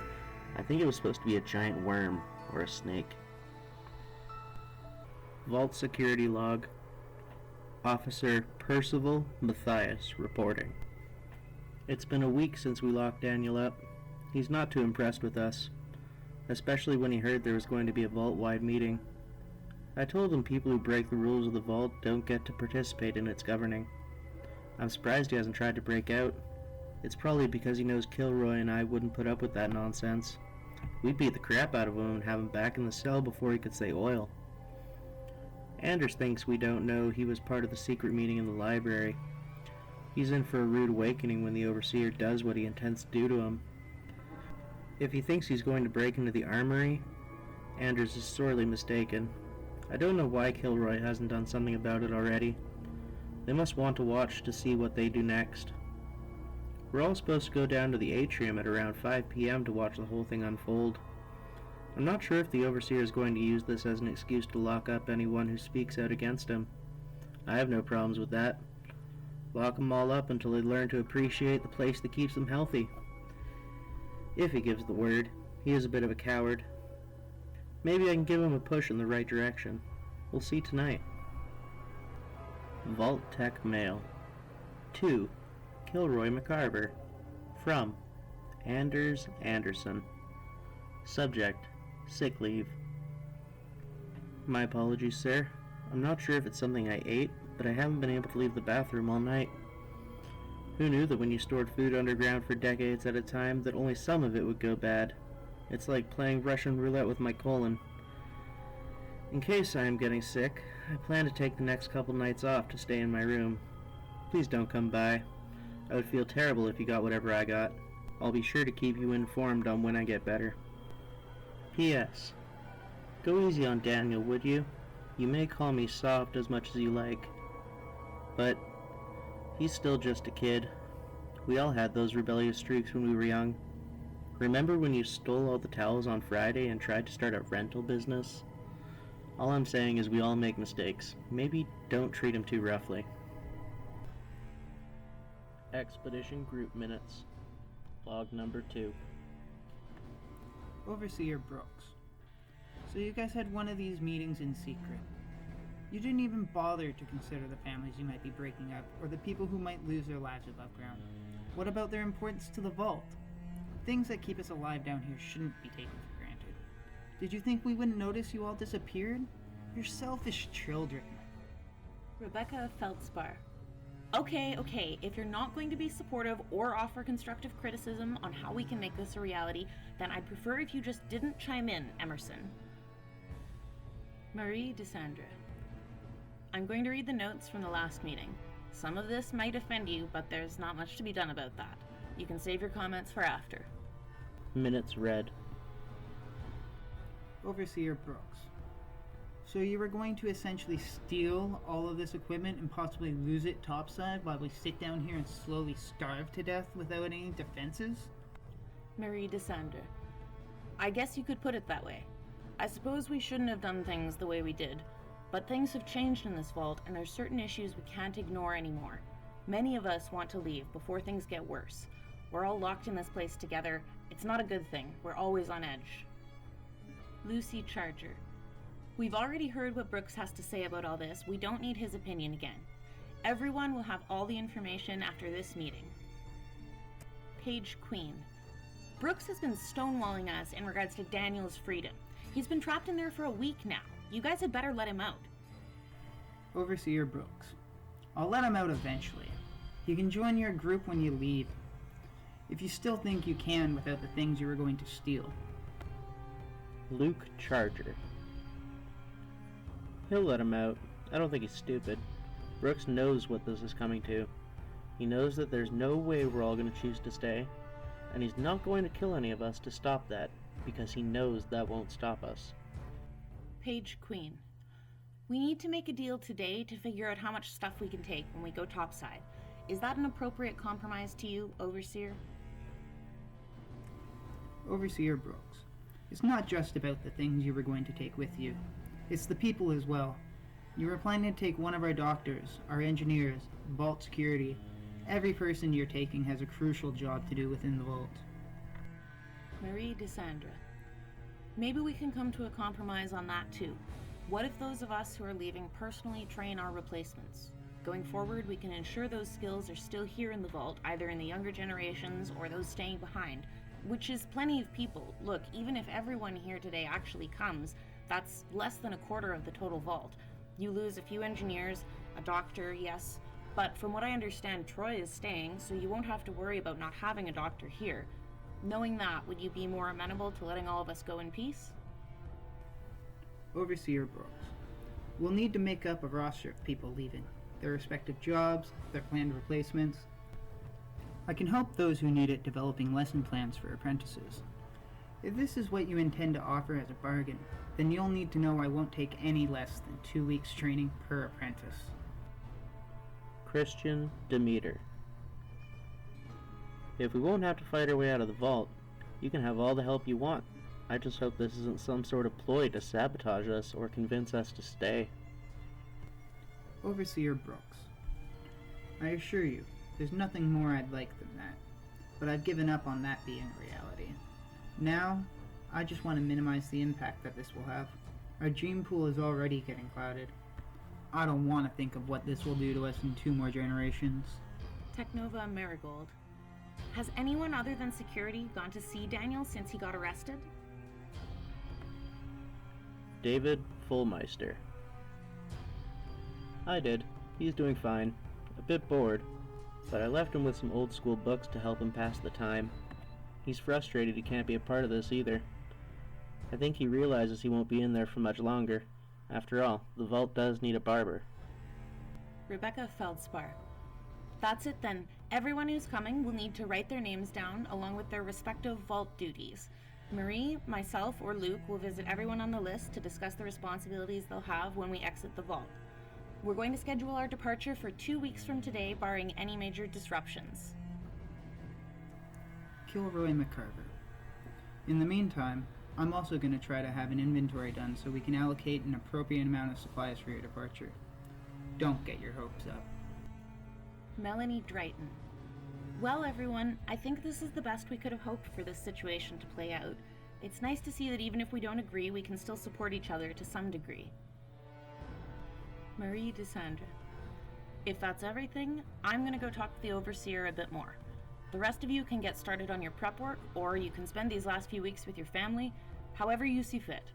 We'll all meet here the day before we leave to make sure everyone is ready to go. Daniel's terminal. Piss off. Date: April 4th, 2296. Those bastards finally let me out. I don't think they had a choice. About time, too. These books were really boring. Now I can go to Preston and get him to fix my Pip-Boy. I hope I don't lose my save on Grognak and the Ruby Ruins. The Overseer's face probably went red when they made him release me. I know he's not as agreeable and jovial as people think. I saw those eyes flash with anger when he saw the Pip-Boy in my hand.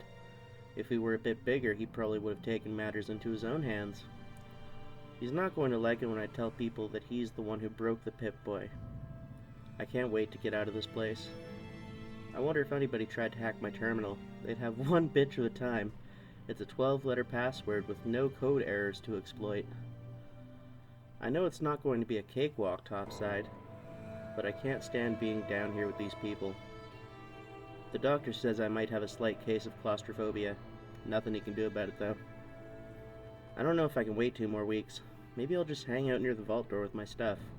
Pre-camping. Marie DeSandra's private log. Decrypting. April 8th, 2296. Well, Daddy's little girl knows how to crack electronics. I'm not bad with a needle and thread either, but navigating the weird languages they use out east is nuts. David will know what to make of it. I'll need help to ascertain the true route Gregor took. Daniel was able to get more information than I thought he would. He was able to get about half the information off the old Pip-Boy, and he was able to fill in a few of the gaps from his memory. Apparently, in order to stay sane, he kept drawing it over and over on the wall. He didn't have a chance to look through any of the notes, though, which sucks. I don't think the Overseer knows much about what was on there either. Even if he did read the notes, he probably didn't have the chance to translate them. It seems like Gregor doubled back a few times, almost like he was trying to evade something. There's a lot of weird circular trails he took. If only Daniel was able to download any of the journal entries. Those could have been fun, or potentially horrifying, to skim through. I'm all set for whatever's coming. I know I'm probably going to get stuck helping those who are less organized. I stitched extra lining into my pants and coat. Water and food supplies are being split between everyone. Our less skilled members are going to stay near the center of the group. The ones in the back and the front will be the ones holding guns. We have flares and lighting for entering pre-war buildings and to protect us at night, and the medical supplies are going to be split up between myself and Rebecca. There are a couple people who definitely don't have much of an idea about what they're going to encounter on the outside. I feel bad for them. I've tried to explain to them about the dangers we know about. Silt traps, potential bears, thin ice and snowy crevices, maybe even hostile survivors from the war. Radiation shouldn't be too much of an issue with our Pip-Boys and their built-in Geiger counters. If we follow the old railway lines, they should keep us from succumbing to any of the pitfalls that would catch us in the real wilderness. 10 more days until we leave. The waiting is excruciating. I see where the Overseer is coming from. Our absence could have crippled the vault if we'd done things the way we were originally planning. At this moment, I'm glad he can understand reason when it's presented to him, even if we have to hold his eyes open. Vault Tech Mail. From Overseer Brooks. To Wilfred Barley Pound. Subject, water watching.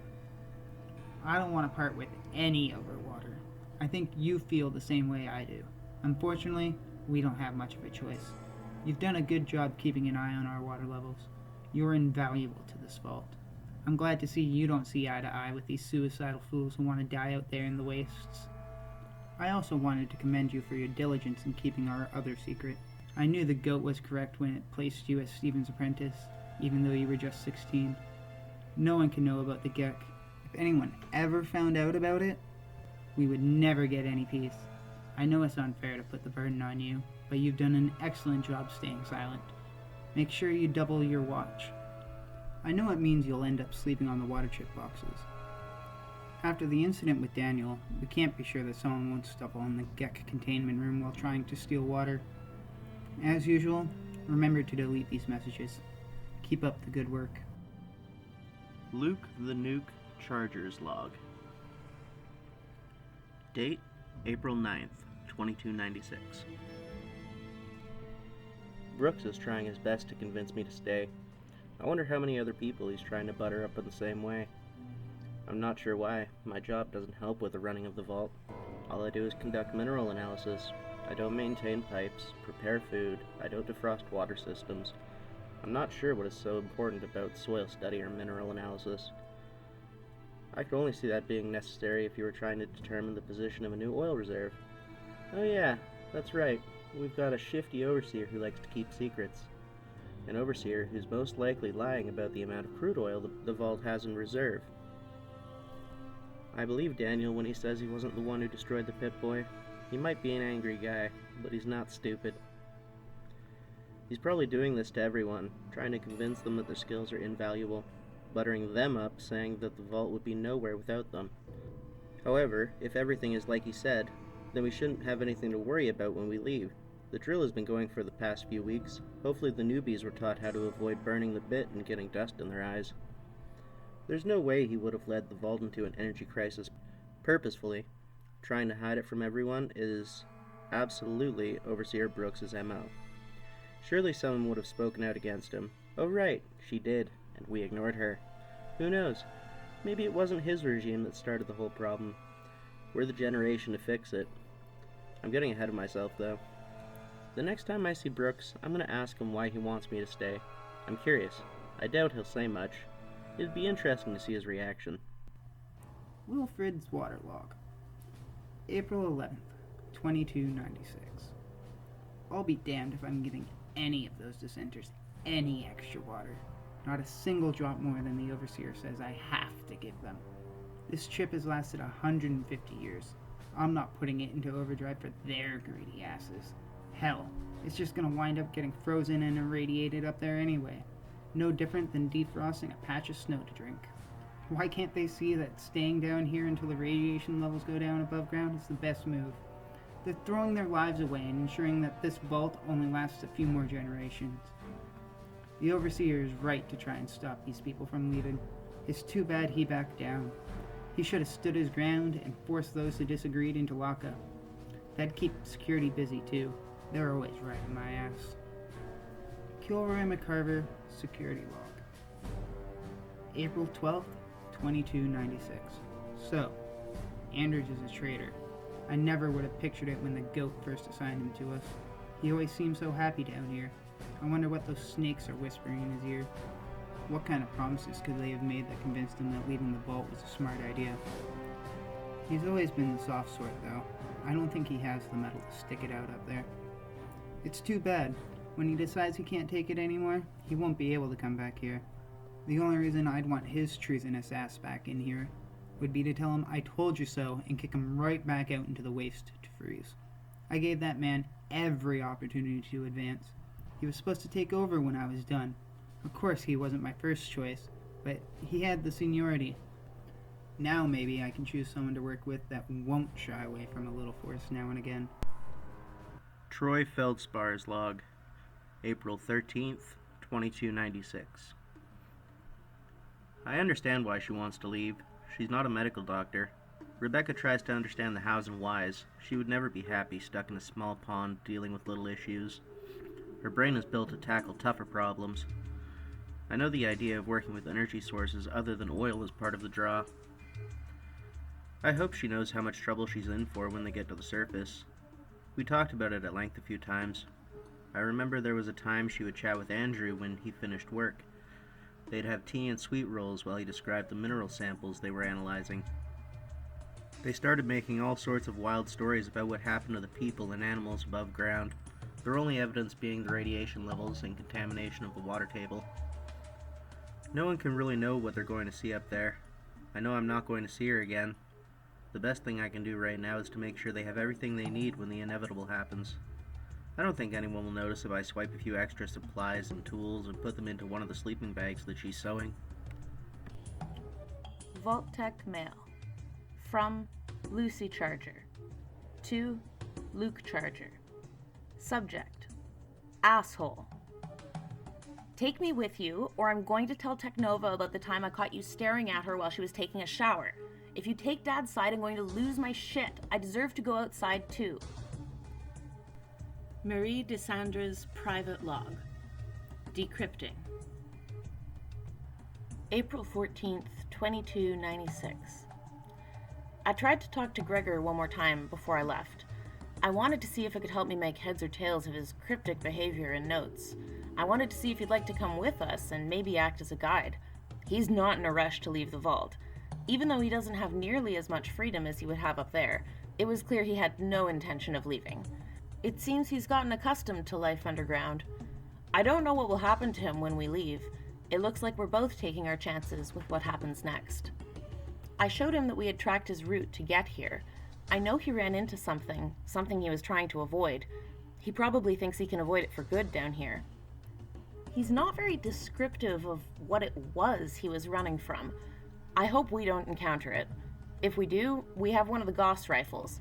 That baby should take care of anything hostile we meet up there. He didn't seem impressed with our weaponry.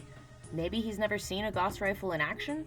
In any case, Dr. Troy's going to watch over him when Rebecca leaves.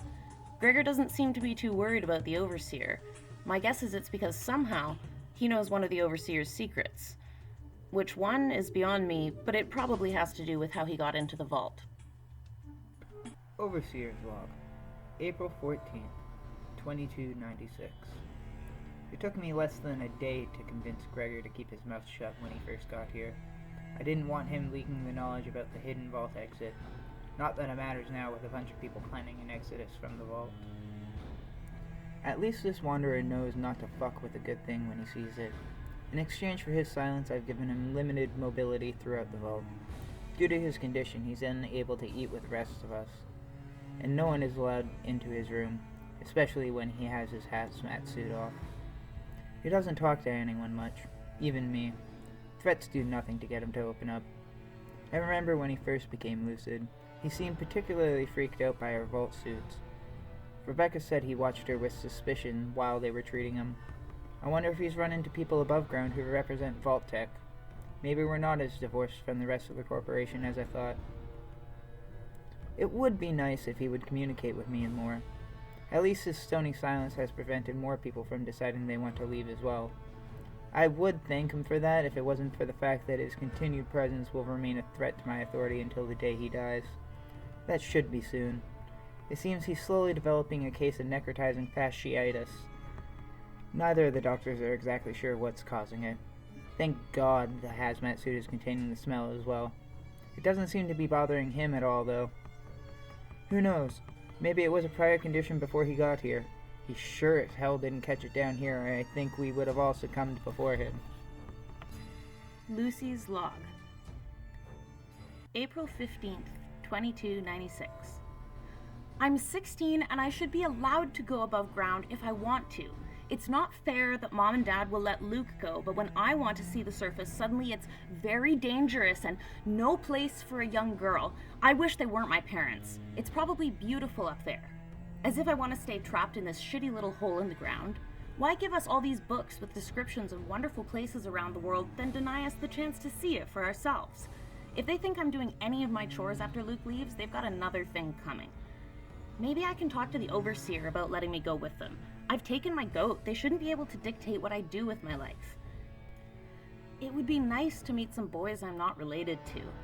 Sure, they might be a bit dirty, but if you clean them up, I bet they'd be indistinguishable from a vault dweller. Luke's not always the smartest either. He needs someone to tell him when to shut his mouth.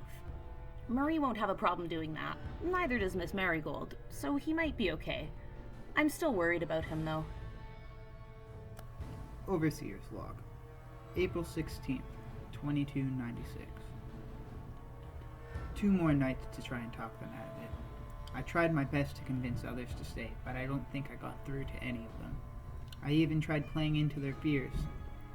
I threatened David's father that if he drank again, I'd make sure he was stuck cleaning toilets in perpetuity. Anders acted tough, trying to hide his fear of the outside. I've known for years. I personally screened all security before they were placed in their positions. In fact, they seemed more suspicious of my motives. They became more distant. I overheard a few of them mentioning they were more eager to leave after our conversations. I think Marie has poisoned them all against me with her relentless logic. I don't know what we're going to do when they go. It's not going to be good. They're going to have to work harder to make up for delays. A team is needed to continue operating the drill. A few of those engineers and operators are leaving us on that day. Their apprentices are woefully inept compared to their counterparts.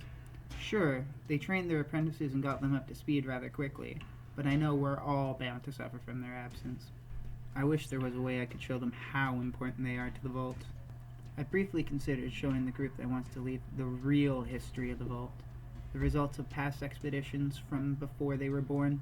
I could never show them the external Vault communications, however. It would just lead to a greater upheaval. My chances of survival would plummet significantly, too. Half of the communications make no sense to me either. They seem to be in direct contrast with one another at times, especially lately. It's as if there are 2 warring factions within Vault Tech. One message I received tells me to halt all drilling operations and ensure the dwellers are ready for a long voyage. Moments later, the instruction was countermanded with a new directive. Vault Tech instead wants us to continue drilling to reach the oil reserves. I'm not sure what to make of this. I'm going to follow the direction that makes the most sense. I hope Vault Tech doesn't suspect what's happening already. I'm not going to get the entire Vault ready for a mass exodus if that's what they're asking. Not for all the tea in China. I don't care who they are. They can come over here and try to kick us out themselves. If it's that important to them that everyone freezes to death, they can come down here and try. It was hard enough for them when they told my dad turning down the heat was for the good of the Vault. They demanded he'd halt any search for oil and try to make the reserves last for as long as possible. We're lucky right now that we still have the oil necessary to heat the complex and produce enough fuel for the electric generators. I feel like I once heard a story about oil lasting longer than it should have. Something must be watching over us. It's as if they can't decide between abandoning the project our vault was designed to oversee, or doubling down and trying to ensure our survival at all costs. Wouldn't it be marvelous if someone came down here to help us? Not that that would ever happen. Instead, we just get intruders and instructions to freeze and work harder. I tried to ask Vault Tech what I should do in the event of an unplanned exodus. I have yet to receive a response. In retrospect, it may not have been a good idea. If they found out what was happening in the vault, they might have me removed from a position of power. I shudder to think what would happen if someone else took charge. No one else has the qualifications to keep everyone here fed and alive for as long as I have. Vault Tech Mail. From Marie Desandra to Overseer Brooks. Subject: lose-lose situation. Well, you finally got rid of me. Too bad you also lost a bunch of people that were useful to you. I'm glad it didn't go how you wanted. All I've asked you to do is finally be truthful with the vault and its inhabitants. It didn't seem like such a huge request to me, but here we are. I hope the silence that greets you when you're checking for clogged pipes rings so bad in your ears you get a headache. I want you to feel what I felt when you turned the entire vault against me. I lost people who were lifelong friends. They don't talk to me anymore because of your bullshit. You successfully managed to make most people think I was crazy, or that I was just doing it all for attention. How does it feel to know that people are starting to come around to my way of thinking? I regret how things went with Daniel, but you've left me, and by extension the rest of the vault, with no choice but to see this through. I'm sure you thought you understood the game you were playing. After all, your family owes their livelihood to the slaves you brought down here when you chose to hide from the bombs. I don't blame you for that, but I do blame you for all the bullshit that we've had to deal with in the past 20 years. I don't know if it's an inherited trait that comes with being an overseer of this vault. I hope one day you realize how all of this could have been avoided if you were just honest with us in the first place. I don't think you understand how many people you've hurt because of the way you chose to handle this situation. I'm sure you'll find out soon, when you learn you have no one to rely on but yourself.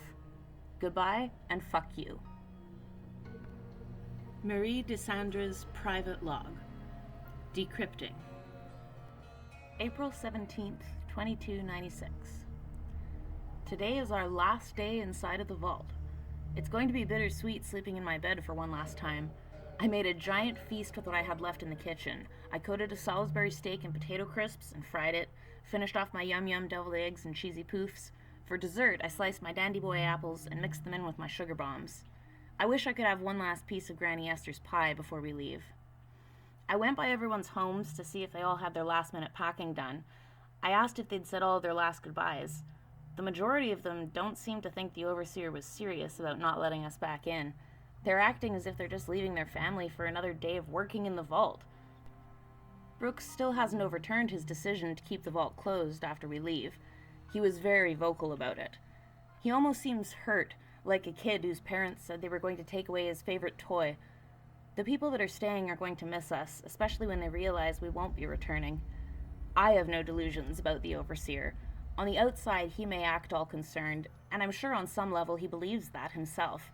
He has a mean streak that's going to come to light very quickly if the vault ever comes under duress. I recognize we're not going to help with that situation. If anything, I hope that when his true colors show, the vault will rise up and put him in his place.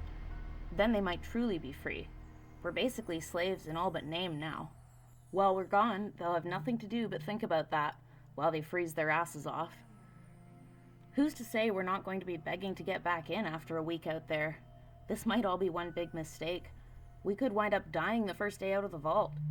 The books we have in our library can do little to prepare us for how much the terrain, its creatures, and its people will have changed in the last 218 years.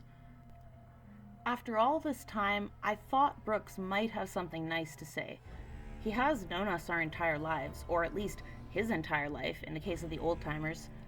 His eyes are cold to our group. We went to his office to go over final details before the send-off.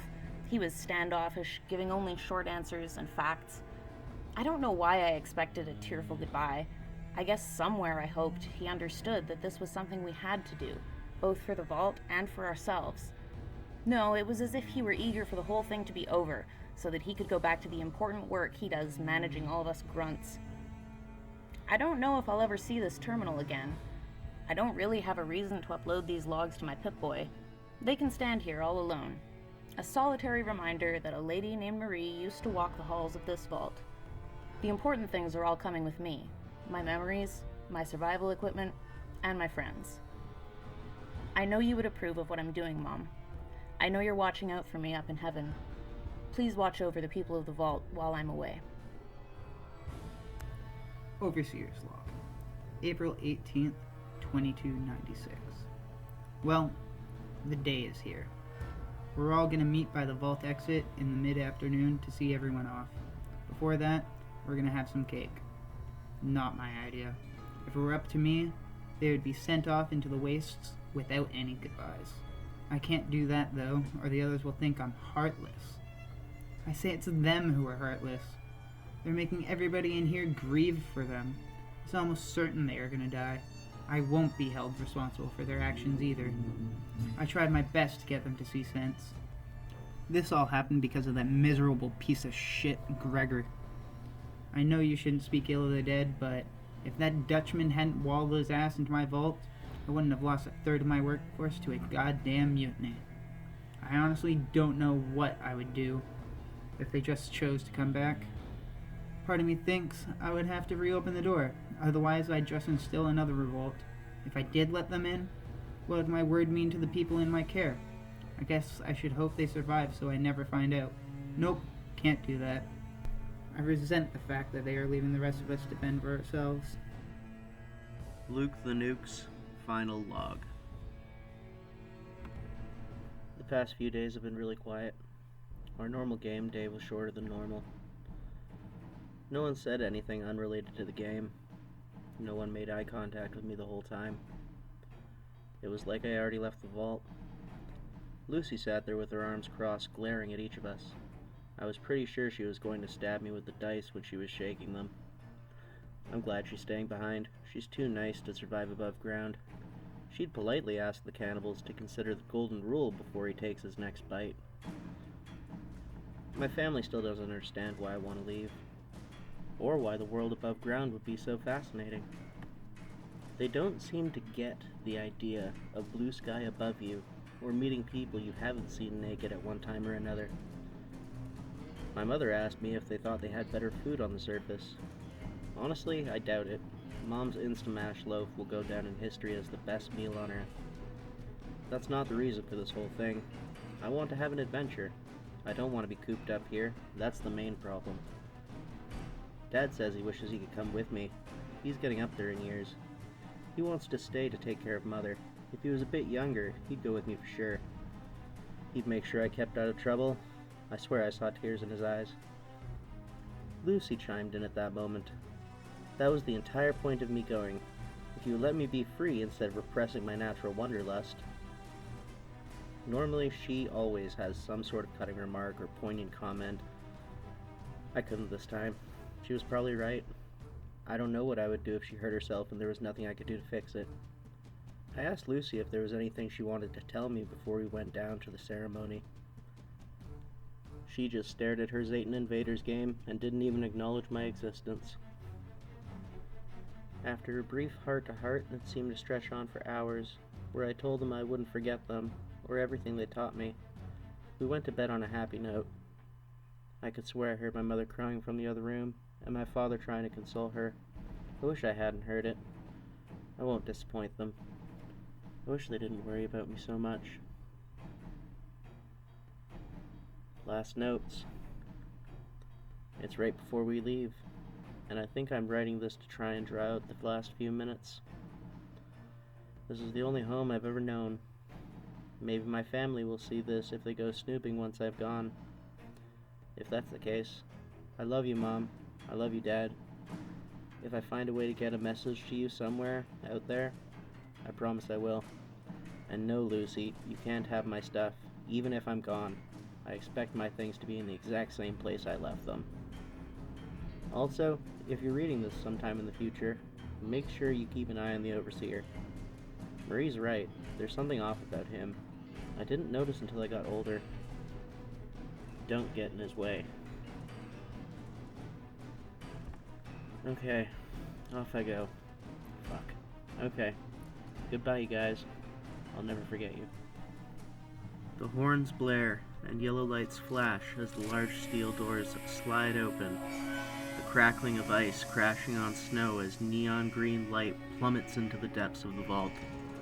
The giant gear that kept the cold out shuddered as it finished opening. Snow blustered into the vault's entranceway, winds punishing exposed flesh. The sky was lifeless, a gray blanket. It was hard to tell where the light came from. Multiple Geiger counters began to register as the snow brushed against them. And so the vault dwellers headed out into the wastes. Not for water, not for family. To find adventure and the promise of new lands in an unforgiving wasteland. Unaware of the challenges and dangers they would encounter on their way, finding a continent 2 countries away. Their minds would always return to those they left behind underground, hoping they were warm and safe. Let's go, one step at a time. Once everyone was finished their inspection, Marie addressed the group. Raising her voice, she spoke, ensuring everyone could hear her over the roar of the winds. This snow is definitely irradiated. We need to make sure to stay above it, and when we rest, check your snowshoes. Keep a wide stance and take it slow. If you notice anyone falling, help pull them out. Monitor your rad levels and make sure to take Radex as necessary to avoid sickness. If things are getting particularly difficult for you, remember to talk to the doctor. She gave a once-over, looking at everyone and making sure they were all tied off before she continued. Okay, off we go on our grand adventure. Let's go to Greenland. She stopped and looked around to make sure everyone was following as she stepped out into the snow, realizing how difficult it would be to see through the chorus of snowflakes floating in front of her. Marie attempted to yell over the wind to communicate her next thought. Our first stop on our trip is going to be an abandoned nuclear silo nearby. This place is supposed to be empty of supplies, but there still might be a few things we can scavenge. At the very least, it will be a sheltered place to hole up and assess our condition after our first day outdoors. The group voiced agreement, although it was hard to tell if that was because it was a sound idea or if they were just too overwhelmed with the world before them to notice what she had said. One at a time, they left the vault. Luke looked down at the rope wrapped around his waist. He gave it a quick tug, while Neil glanced behind his shoulder, giving a thumbs up, testing his own rope. David grimaced, looking out the door while pulling his goggles over his eyes. While the roar of the wind deafened everyone, Newton muttered under his breath, "If you think I'm listening to that preppy bullshit this whole time, you've already got rad poisoning." As everyone began to slowly move, they quickly caught on that the journey was truly just beginning. The sign for the city of Noatak stared them in the face accusatorily as they left it, and their home behind. The first day of walking was a rough one for most of the group. Even with the equipment from the vault, most of the dwellers were still underprepared for what the outside world had in store for them. The beauty that surrounded them was astounding, but did little to distract from their aching muscles and the rising rads. The droning click of the Geiger counters reminded them of the invisible poison permeating everything. They hoped the vault suits were truly radiation-proof, but knew this was unlikely, as they could start to feel their bodies soaking up the radiation. And they were beginning to realize they had never taken a long walk in all their lives. The longest distance any of them had traveled was from one end of the vault to the other, and they had no idea of the lengths they would need to walk to reach their destination. The longer they spent walking, the less they asked Marie whether they were nearer to their place of rest. She could think of 2 reasons for this. Their exhaustion, of course, but they were also coming to terms with the harsh reality that this was the choice they'd made, for better or for worse. As time went on, Marie began to suspect that they would not be able to cover the ground she had estimated, that they would in fact be stuck outside overnight if they couldn't find another place to rest. They might have to test their camping equipment's endurance, a trial by ice. A blinking red light in the distance caught the group's attention, cutting through the curtains of snow that blinded them. At the head of the group, the person who saw it first was Luke. He turned to face the others and yelled toward them, "Could this be the place you were thinking of?" With David's help, Marie had been able to almost completely translate Gregor's Dutch dialect into English. Even with his maps on Daniel's Pip-Boy and the vault's pre-war maps, they couldn't be too sure of where they were. She checked the Pip-Boy. Yeah, I think that's it. It's a bit more south. We're going to head for that light. Take it slow, everyone. I don't care how cold you are, we're not rushing into anything. The steady flash of the light urged them forward, towards a sturdy place to group and assess their situation. The first night began to fall on them slowly, and with it the flakes of snow became smaller, no longer sticking to the coats of the trudging vault dwellers. A small consolation as temperatures began to drop further, colder than anything they'd experienced in their frigid vault. The pulsing red light slowly got brighter as they arrived upon a house-sized dome covered in snow. The door was unlocked, the keypad was shattered.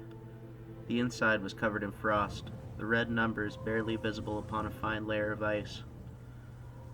The inside was barely warmer than the outside. The air was still enough that the group was finally able to see their breath. Lights were set up to allow everyone to see. People huddled near them, hoping the lights would offer a fraction of the heat they needed to not feel numb. Seeing was no problem for the most part. Marie checked on everybody along with Rebecca. Everyone looked a little bit green and blue. Some had colorful bruises from falling in the snow. To them it was to be expected. They made a fire with petroleum gel in order to try and fry up some food. The gel they'd dragged from the vault made an easy fire starter. It was also their main source of fuel. The trees were mostly too stunted and frozen to be of use, or too large for them to be able to be cut down. Both would be terrible for keeping the cold at bay. The low blue light of the fire became brighter as the moon rose. A bright green aurora borealis bloomed. Clearing the window with their breath in a cloth, they marveled and recoiled at the landscape. It was hard to tell if the glowing emissions from the snow were a reflection of the sky or radioactive material emitting its deadly neon glow. The trees beyond their field of view whistled in the wind, dancing in the night. They almost looked ecstatic.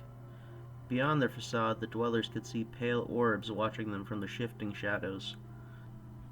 As time ticked on, the orbs began to get closer. The outlines of the evergreen trees gave way to their presence. Gradually, the crunching of snow and ice reached the point where it was audible to the dwellers. Sleeping was hard to come by. Most had trouble even closing their eyes. No one dared look back out the window the rest of the night, in fear of informing whatever was out there. They instead trained their sight on the shadows that crawled on the ground, praying they would disappear.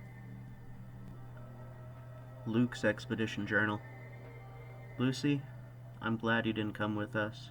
This place is fierce. I don't know how many of us will survive the journey to Greenland. Although I don't know which would be worse, the winds that threaten to rip my skin clean off, or staying down in that vault another minute, enduring the monotony. In either case, I'm sure you would be far happier in the vault. My legs are killing me, and I can't think of anything except for how hungry I am.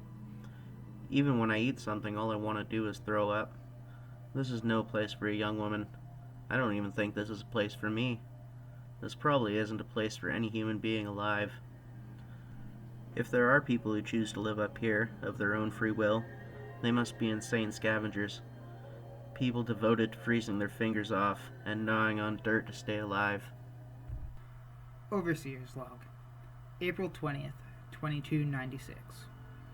It would have been nice to have Luke here still, but we can probably get by without him. It's not like it's hard to see oil seeping through the snow. I know where to aim the drill so that we can start expanding under the guise of building new living quarters. As if we need more places to sleep when a bunch of us just took off. Once we tap the new reserve, the only real concern from his absence is the possibility that without his geomorphology skills, we'll have to hope that we don't run into anything with a Mohs hardness rating higher than our drill. Realistically, the only things that can put a dent into that drill are corundum and diamond. It's going to take several days to set up the equipment with our lack of manpower, though. At least we have enough people to operate the equipment safely. Our only mechanic left is Archer. He'll be supervising a group of kids that just finished their goats. A few of those kids are a bit angry that they weren't old enough to leave the vault, but we can't go about risking the lives of the future. Vault Tech's experiment, and our lives are on the line if they can't take over for us one day. Vault Tech Mail. From Overseer Brooks. To Alex Simone. Subject, You need to work faster. Listen, I know you had a lot of friends that left with those traitors. That's what they are now. Traitors. They took most of our good equipment and left a hole in all of our lives that we'll never be able to fill. I don't ever want to hear anyone say anything else about how they wished they'd left with the others, or how they were worried for their loved one. If you loved them, you wouldn't have let them go in the first place. I still need you to perform your duties. Remember, we're in the middle of expanding the vault. Your expertise with the sonar equipment is invaluable to us. I thank you for not leaving with the others. From what I heard, it was a close call. I want you to know that you're doing important work. You were one of the good ones for refusing to abandon your people. Now, pick up the work, alright? We can't fall behind because of emotions or lack of personnel. Keep up the hard work. Overseer's Log, April 21st, 2296. We've routed all the sonar and drilling equipment to the area we're aiming to excavate. Tomorrow, we begin testing the drill. I'd bet my last case of Nuka Cola Quantum that it's not going to be as easy as it seems. Sonar pings and x-rays are showing the beginnings of a cave system. People are wondering what we are going to find in there. Some are saying I'm just going off on a treasure hunt, or I'm trying to find aliens, or a dinosaur fossil. If they knew the truth, they would get sick to their stomach. At the rate we're burning oil, things are going to go dark in the next 2 weeks. I still haven't come up with a contingency plan just in case we don't reach this new reserve in time. No one has been questioning me on why I'm making everyone work so much harder than they used to. Although the other day behind my back, I heard someone say that they thought my advanced years were wearing on my patience. I'm only 40. They're not entirely wrong. Every day I wake up with more sore joints and I want nothing more than to take a hot shower and let all the tension ease away. Instead, every day I get up and do my calisthenics to get my old bones warmed up. They don't know what old age has in store for them. If they did, they'd take advantage of every pain-free moment that's been offered to them since birth. Peter Manchese's Log, April 22nd, 2296. Andrew complained about the sharp stones and slush scraping against his work boots as he stumbled his way towards the sample drill. He wanted to get the work done as fast as he could. The darkness was always a little bit scary to him. I can understand that. Some think it's odd, seeing as he grew up inside a vault. But still, when he was sent for jobs like this, he tried his best to have someone with him. Today he had me watching out for him. It was decided that due to the unexplored nature of this new series of holes that we were digging, it would be better if we worked in teams of 2. Nothing really seems to bother me about this job. The darkness, the flickering of our old outdated equipment, not even the way the ground seems to shift even though it's clearly bedrock. Andrew, on the other hand, he did not want to be there. It would have been better if he hadn't have been. But who knows, maybe I'd be the one missing right now. I only left him for a minute so I could check on the hoses providing coolant. Before I knew it, he vanished from where he'd been standing 5 minutes ago. He told me he was going to clear out the debris in the catch filter before he started. He was always complaining. If the previous group did half as much cleaning as they did talking, the drilling equipment would be spotless. I spent at least an hour looking for him. I was worried he might have slipped. The only thing that looked out of the ordinary was markings on the ground where he was standing. A mound of broken stone and dirt, no hole to speak of, just silence. Later on, we set up a search grid to try and find him in the short tunnels that extended from the vault. Most of the caves were a result of the vault scientists searching for resources. They were all well documented and well traveled. Once the whole group had gone through the cave's grid system, it was concluded that he was nowhere to be found. Whether he fell into some unknown hole, or if he was hiding in the vault somewhere, was impossible to determine at that moment. We'll have to be patient and hope he shows up. Overseer's Log, April 23rd, 2296. Andrew Gabriel hasn't been seen since last night. The entire thing is impossible. There is nowhere he could have gone within the caves where we couldn't find him. As far as we know, there are no precipices, no sinkholes. The entire thing is solid stone. Andrew was never a sociable guy. He's the last of his family. After his dad died of a heart attack, he rarely cared about anything aside from the work the vault assigned him. He wouldn't just disappear without saying a word. It's impossible. We've searched everywhere possible, inside and out. I slipped away for a few minutes and checked the terminal in my office to see if he somehow managed to get out through my escape tunnel. There was nothing. There's not much to be done if we can't find him. He never opened either of the doors, so he should be around here somewhere. But even as I type this, it's been 12 hours and he is still nowhere. Maybe he'll show himself when he's hungry? When I asked Gregor if he had seen anything, I didn't expect the reaction I got. He wouldn't tell me anything until I gave him the details of the incident. He then sat down and brought his legs to his chest, rocking back and forth in the fetal position. His eyes were wide, and he babbled in his mother language. I still can't help but think he might have an idea where Andrew could have gone to. I asked if maybe Andrew had come to speak with him before he disappeared. He said he didn't see anything, which is plausible. He hasn't really gone out much into the vault. Most people avoid him like he's a plague walker. I know he wasn't telling me everything, but no one is fully honest with me anymore. If I find out Gregor has been going behind my back and telling people about the escape tunnel, I'm not going to have any choice but to leave him out there to freeze. Vault Tech Mail. From Overseer Brooks to Kilroy McCarter. Subject: find that bastard now. Get off your ass and start looking harder. This is a finite space. There is no way he could have vanished into thin air underground. If you can't find a person you've known all your life, I don't know why I bother having you around. We've already lost a bunch of people, and you're telling me you can't find one of our key operators? Seriously, where the fuck is he? Did he dig an escape tunnel to the surface? I doubt it. You've got another 12 hours to find him, or I might have to reassign you to janitorial. The morning sun shone off the white ground when the dwellers chose to reopen the doors. As everyone began to funnel out, they noticed large footprints just barely covered with a light layer of fine snow. Gnarled, fat, clubbed toes, and wide heels that didn't match any creature they'd studied. The tracks led into the trees before vanishing again, a warning obvious to anyone. No one mentioned them again as they silently packed their things. Daniel pointed in the direction of the railroad tracks. They tied themselves off and began trudging the distance, trying to get on sure footing once more. The entire time they watched the forest for signs of movement. From the movement of the brush, it seemed to watch them as well. It happened when they stopped to eat. Some would argue it was the fresh scent of home cooking, or maybe they just looked like an easy target. Ronald shared his thoughts after. He made the assumption the wolves probably didn't know what a human was, and wanted to test to see if we would be easy prey. The dwellers weren't fast enough initially. The first wolf lunged and bit into Percival's arm, making him scream out. Ronald grabbed the cast iron frying pan out of his backpack and cracked it into the wolf's skull with a squishy thud. Luke was stunned, unable to move, his arms and legs metamorphosed into lead. The wolves had patches of hair missing. Their eyes were feral. One was missing an ear. Ronald rounded again and cracked another one in the ribs, making it yelp. 2 more wolves jumped from the trees. One lunged high, aiming for Sean's throat. The creature found its mark and Sean fell to the ground, gasping and gurgling. Melanie threw snowballs, aiming for their faces. "Shoot the bastards before they round on us again. Shoot the one missing its tail. I think it's the alpha."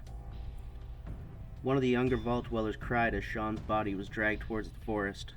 In an effort to retrieve him, Percival used his good arm to try and shoot the wolves who had Sean in their jaws. The initial shock of the first shot startled both wolves and humans. Presumably they hadn't heard a gunshot before. One of the bullets crippled the head of the wolf, cursing that he didn't have a free arm to use VATS.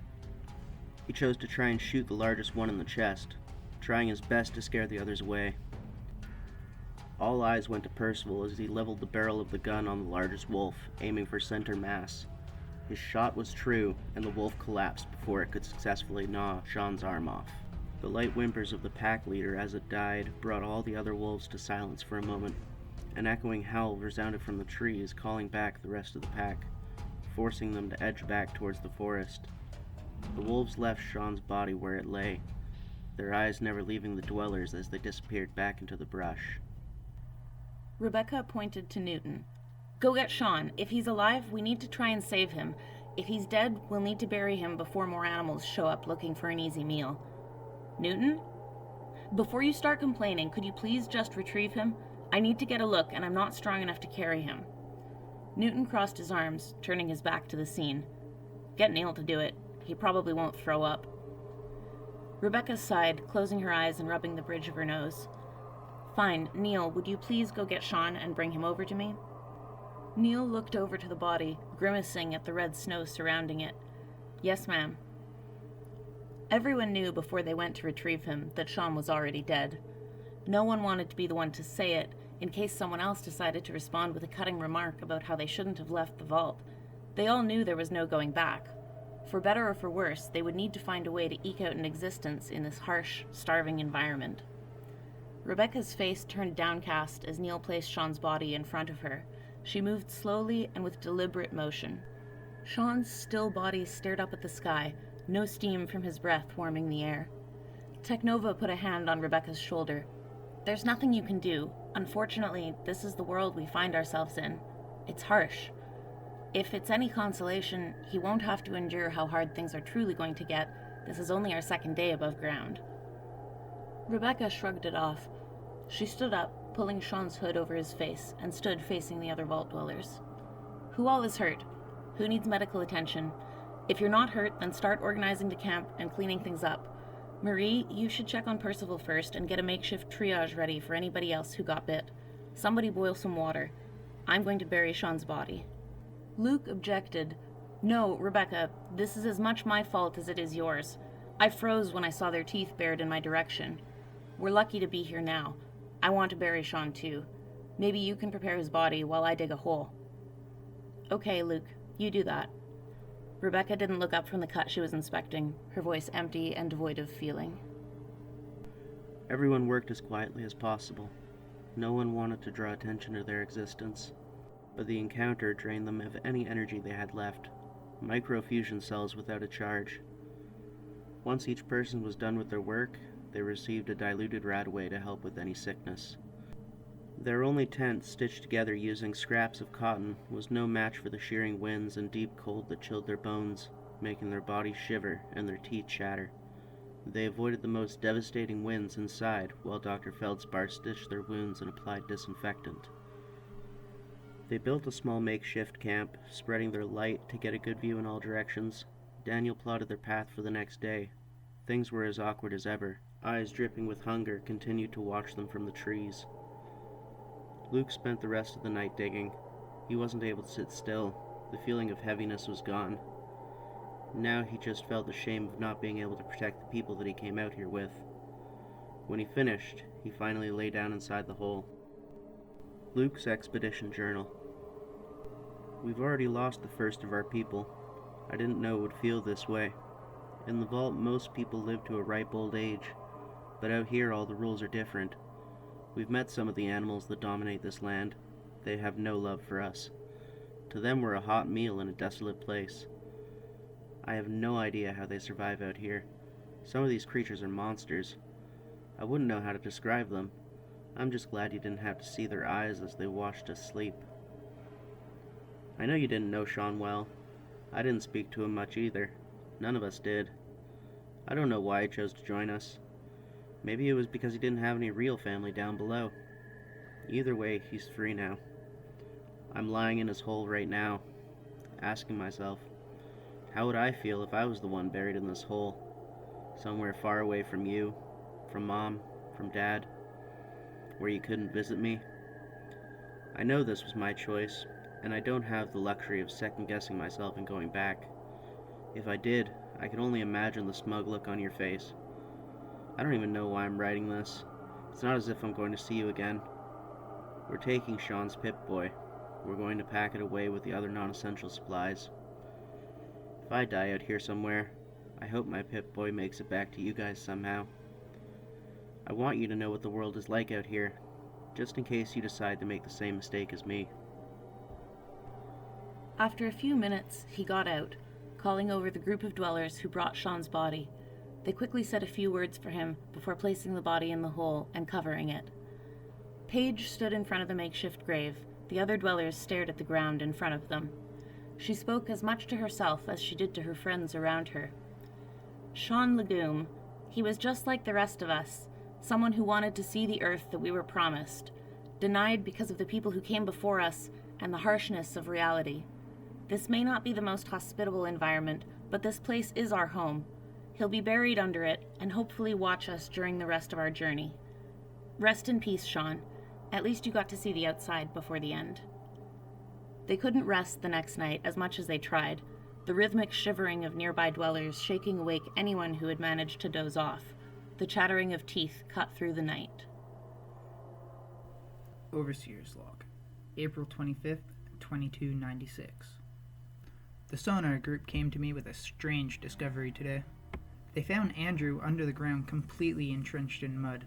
He had been dead for hours. Rigor made removing him from the hole impossible. No one had strong convictions when we decided to leave him in the hole and bury it shut.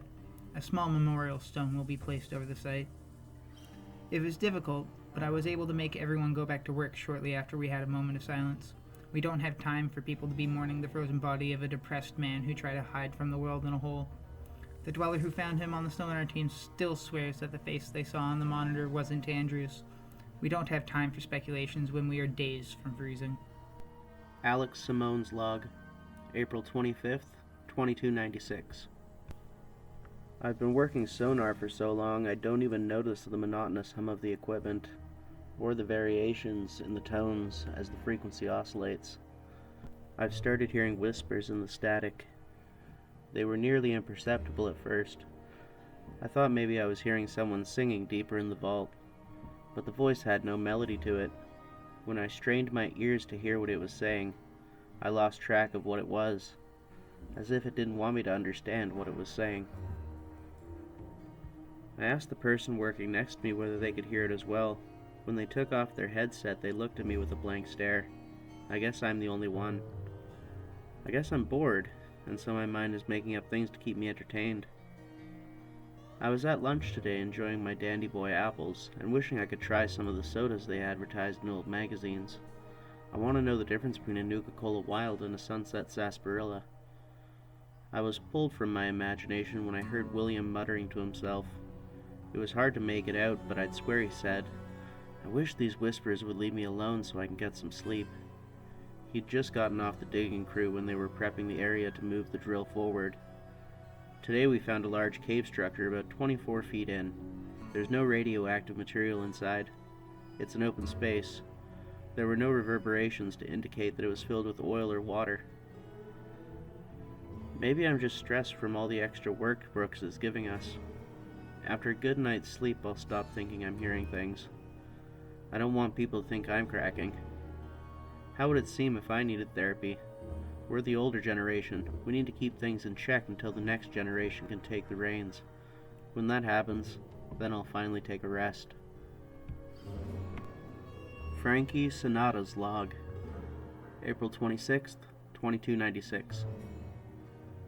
This voice in the back of my head isn't leaving me alone. It won't stop asking me questions about the type of person I am, what I hold dear. It's incessant. Throughout the day, the voice becomes steadily louder. I initially thought it was stress, or the result of overthinking. No one seemed to notice it other than me. At least no one else is talking about it. I broke down in the middle of serving breakfast. I yelled at the voice, as if voicing my own opinion would make it go away. It must have seemed like I was yelling at no one in particular. "I want you to leave me the hell alone." The voice receded a little. I thought I heard a slight laugh, almost smug, as if learning what I wanted wasn't its main concern. Vault Tech Mail. From Overseer Brooks to Troyd Feldspar. Subject: Things are getting weird. I've been hearing a lot of disturbing chatter lately. People seem to be more stressed than usual. No one is making eye contact with anyone else. The halls are as silent as a crypt. I know we've had a lot of traumatic experiences lately, but I know our vault is strong. We'll see our way through this, no matter what it takes. I've been talking to Barley Pound. We're going to start medicating our water with a mild antidepressant. I'm hopeful that will help everyone calm down a bit, and maybe boost productivity. We can't afford to lose any more production time because of deteriorating lines. Maybe add a little bit of buff out or psycho buff to the mix. I'll see you this coming Saturday and we can discuss how the plan is unfolding. Vault-Tec Mail. From Troy Feldspar to Overseer Brooks. Subject: Things are getting weird. As a medical professional, I can't condone this type of action.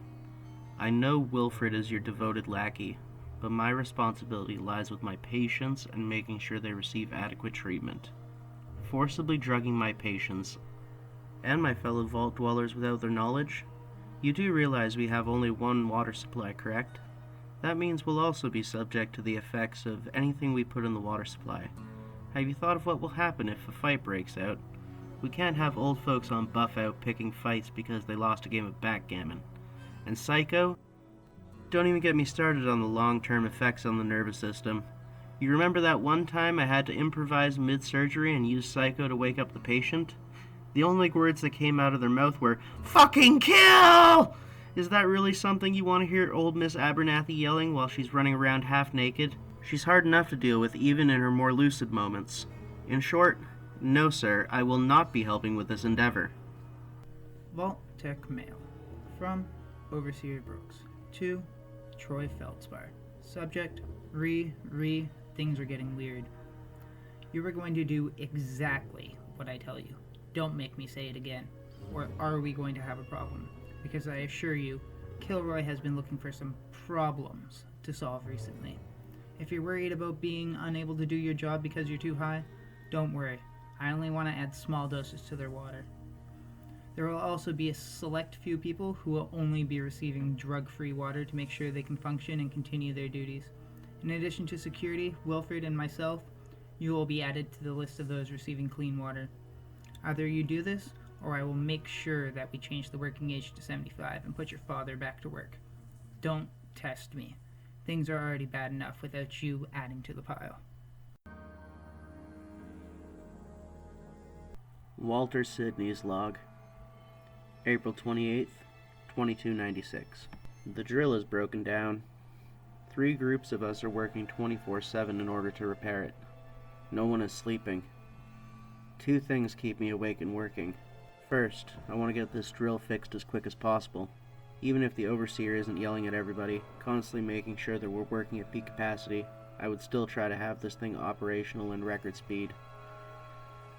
I've been promised anything I could ever desire if I get this project done as fast as possible. I don't know if anyone else can hear the voice. I don't know if I'm going crazy. But I don't think this voice is coming from my mind. I hear it coming from cracks in the rock, echoing through the pipes. But no one else seems to notice. If they do, they're experts at ignoring it. I haven't brought it up with any of them, just in case they label me as crazy and lock me up in the sick bay. Hef Hugart's log. April 29th, 2296. I don't know how the overseer is getting everyone to work so hard. On the bright side, I swear it's been a bit warmer since we started this new project. Maybe it's all the work. Or maybe the overseer turned up the heat a bit, as a way of saying thank you for everything. There was a group assigned to dig out the Crundum ore in the area directly in front of the drill. Sonars say it's only a foot-long vein, going up about 3 feet. Once we remove the bit in front of the drill, we can crack the rock behind it and pull out the rest of it. We can set that aside for making steel. The best thing about our vault is the minerals we mine end up becoming the exterior of the vault we live in. As we expand, we use the materials to make new living spaces. Not that it matters these days. Our population has dropped more than when the flu killed almost the entire Anderson family and most of their neighbors years ago.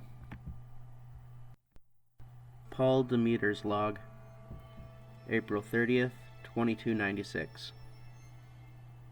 It looked human. It was pulling something behind it. It refused to drop its payload while it chased me. Did more people find a way to break into the vault? At first I thought it was Preston, but he left with the others. There was no way that someone snuck through the vault's defenses like the man from Greenland. I don't know why it didn't turn down the hallway to chase me. It seemed unable to turn its body to continue the pursuit. Maybe I'm just hallucinating from the stress. There's no way it was real. It continued to whisper in my ear as I kept running, an insidious noise that stuck in my mind. I turned to look back when I reached the end of the hallway. It stood staring abjectly at the wall, as if it weren't there. No one's going to believe me. I thought the voices were bad enough, but I'm definitely cracking if I can remotely think that this was real. I knew I shouldn't have taken so many mentats when I was a kid. This is their way of messing with me. I might be getting paranoid. When I brought up the voices to Francesca, she acted as if she didn't know anything, but I could see something in her eye that made me think she knew more than she was letting on. If it's a spreading phenomenon, maybe one of the pipes is broken and is filling the vault with gas. No, on second thought, that can't be the case. We use fire all the time. If the vault were filled with gas, we would have blown ourselves sky high before breakfast. Maybe I'll see if there's anything that the doctor can prescribe to help me sleep. My dreams are getting a little bit too weird. They're all black. Sometimes I dream about the vault. Who could blame me? It's the only place I've been. But there's no one there. When I try to call out, my voice is gone. Then the rocks start to crumble above me as the vault caves in. A strange laughter echoes in my mind and I wake up sweating. I can't let it get to me. As much as it makes me sweat, I get feverishly excited thinking of the promises. Everything I could ever want if I keep excavating. Even if nothing it says to me is true, finishing this will hopefully convince it to leave my head. I miss being the only person speaking inside my head. The next day was slow going for the dwellers outside the vault. Midway through, they came across a creature partially frozen in the ice. Newton stopped, waiting for the others to catch up. The first thing anyone said when greeted with the sight, "It's a fucking bear!" When they got closer to it, the creature's eyes opened, and its mouth widened, showing larger fangs than the ones they saw the day before. It was unable to move towards them, trapped. Its yells became more mournful as it realized it wouldn't be able to reach its quarry. It took the group longer than they cared to admit to realize that their Geiger counters had spiked when they'd come within the vicinity of the bear. In fact, it looked like it should have been dead of radiation sickness ages ago. One group member postulated that it could be due to the cold preventing further tissue damage, preventing whatever disease it had from killing it entirely. The dwellers debated what they should do with the creature. Eating it was suggested briefly. Someone pointed out its skin was in worse condition than the wolves, almost decayed. Frost built up in spots where skin and fur should be. There was a very large hole, allowing you to see the inside of its mouth, even when it was closed. Anders looked it in the eye, its milky vision wandering as it tried with full fury to release itself. We should kill this thing before it gets loose and tries to kill us. Goodness knows if it does, it'll probably sniff us out and try to make us dinner. Newton snubbed his nose at the beast. It's probably already on its way out the door. Should we really waste the bullet? Melanie kept her back turned to the frozen bear. I can't stand seeing this thing in pain. I don't know if it's going to last much longer. Anders is right. Ronald, would you be willing to do it? Shooting the creature and ending its misery was deemed the most acceptable course of action by everyone. The rest of the group had already started walking when they heard the gun go off. Ronald ran back to the group soon after, giving Percival back his gun. Percival held it tight in his hand, feeling the dim warmth through the cloth. As the sun began to set, they finally found a place of relative safety. Daniel described the place as a rail yard. He went on to explain the Alaskan Railway was the company that made these. They were used to send supplies to the city of Anchorage and the surrounding areas. Later on, it was used to evacuate people from the larger cities, then to transport military personnel and supplies intended for the defense of Anchorage and the last discovered reserves of oil. While they set up their camp inside of the rusted-out rail cars, they noted odd drawings on the cars' sides. It was like graffiti, but more intricate. The meaning was lost on the majority of the group, but David noted out loud that it looked a lot like a simplistic version of Mandarin script. When Anders inquired, how in God's name would you know what simplified Mandarin looks like, he explained that he had learned it in the terminal training programs on how to spot a commie. This night was far better than the last. Everyone slept soundly, although even the deep rest was not enough for most. In the morning, it only highlighted their sore bones. The wind had halted. No one had the energy or motivation to start a fire. Luke's Expedition Journal. So, there might be people up here. At least that's what Daniel seems to think. Marie looks at him like he's a few cards short of a deck. I agree with her. There's no way anyone would choose to live here. And Chinese people too? There's no way they didn't hightail it back home when the war was finished. What would compel them to want to stay in this place? None of us can read the writing except for David. So we'll have to listen to what he says, even if it seems a bit batshit crazy. If he's holding out hope that there's some society out here, I'm sure he's going to be disappointed. Wherever the people who wrote this came from, it's probably long abandoned. I wish I could read your journal. I need something to make me laugh. This whole journey has been nothing but cold, painful, and sad. I'm not sure if this is our life now. I hope you're doing well down in the vault. At least I know you're eating better than me. You're probably reading stories and laughing with Mom, complaining about some boy.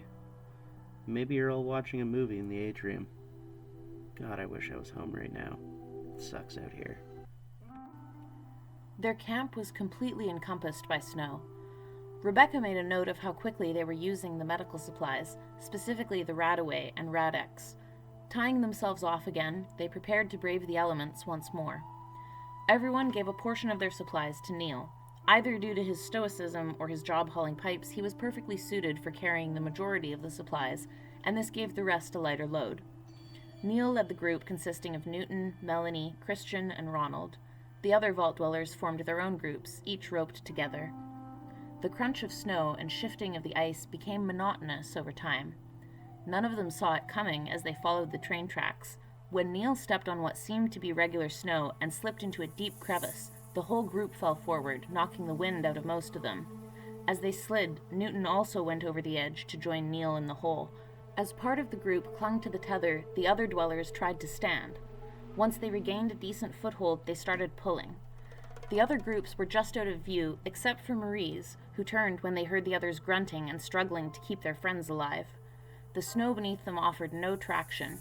They slowly slid forward. Melanie slipped over the edge towards her friends. Marie and the rest of the second group wanted to rush over and help pull their friends to safety. They knew they weren't impervious to the new danger they'd just encountered. The ground could swallow them whole if they were unaware. Cautiously, they walked to the group in the back after sending off a flare to warn the others. When both groups were together, they slowly tried to pull everyone back up. Jagged rocks and ice began to cut into the nylon rope tying the dangling dwellers aloft, fraying and stretching with every inch the group ascended. It soon became apparent that trying to pull all three up would be impossible. I'm the heaviest of all of us.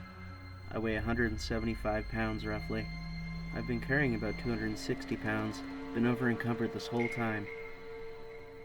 In the darkness, punctuated by cries of Marie telling him to stop, Neil cut himself free.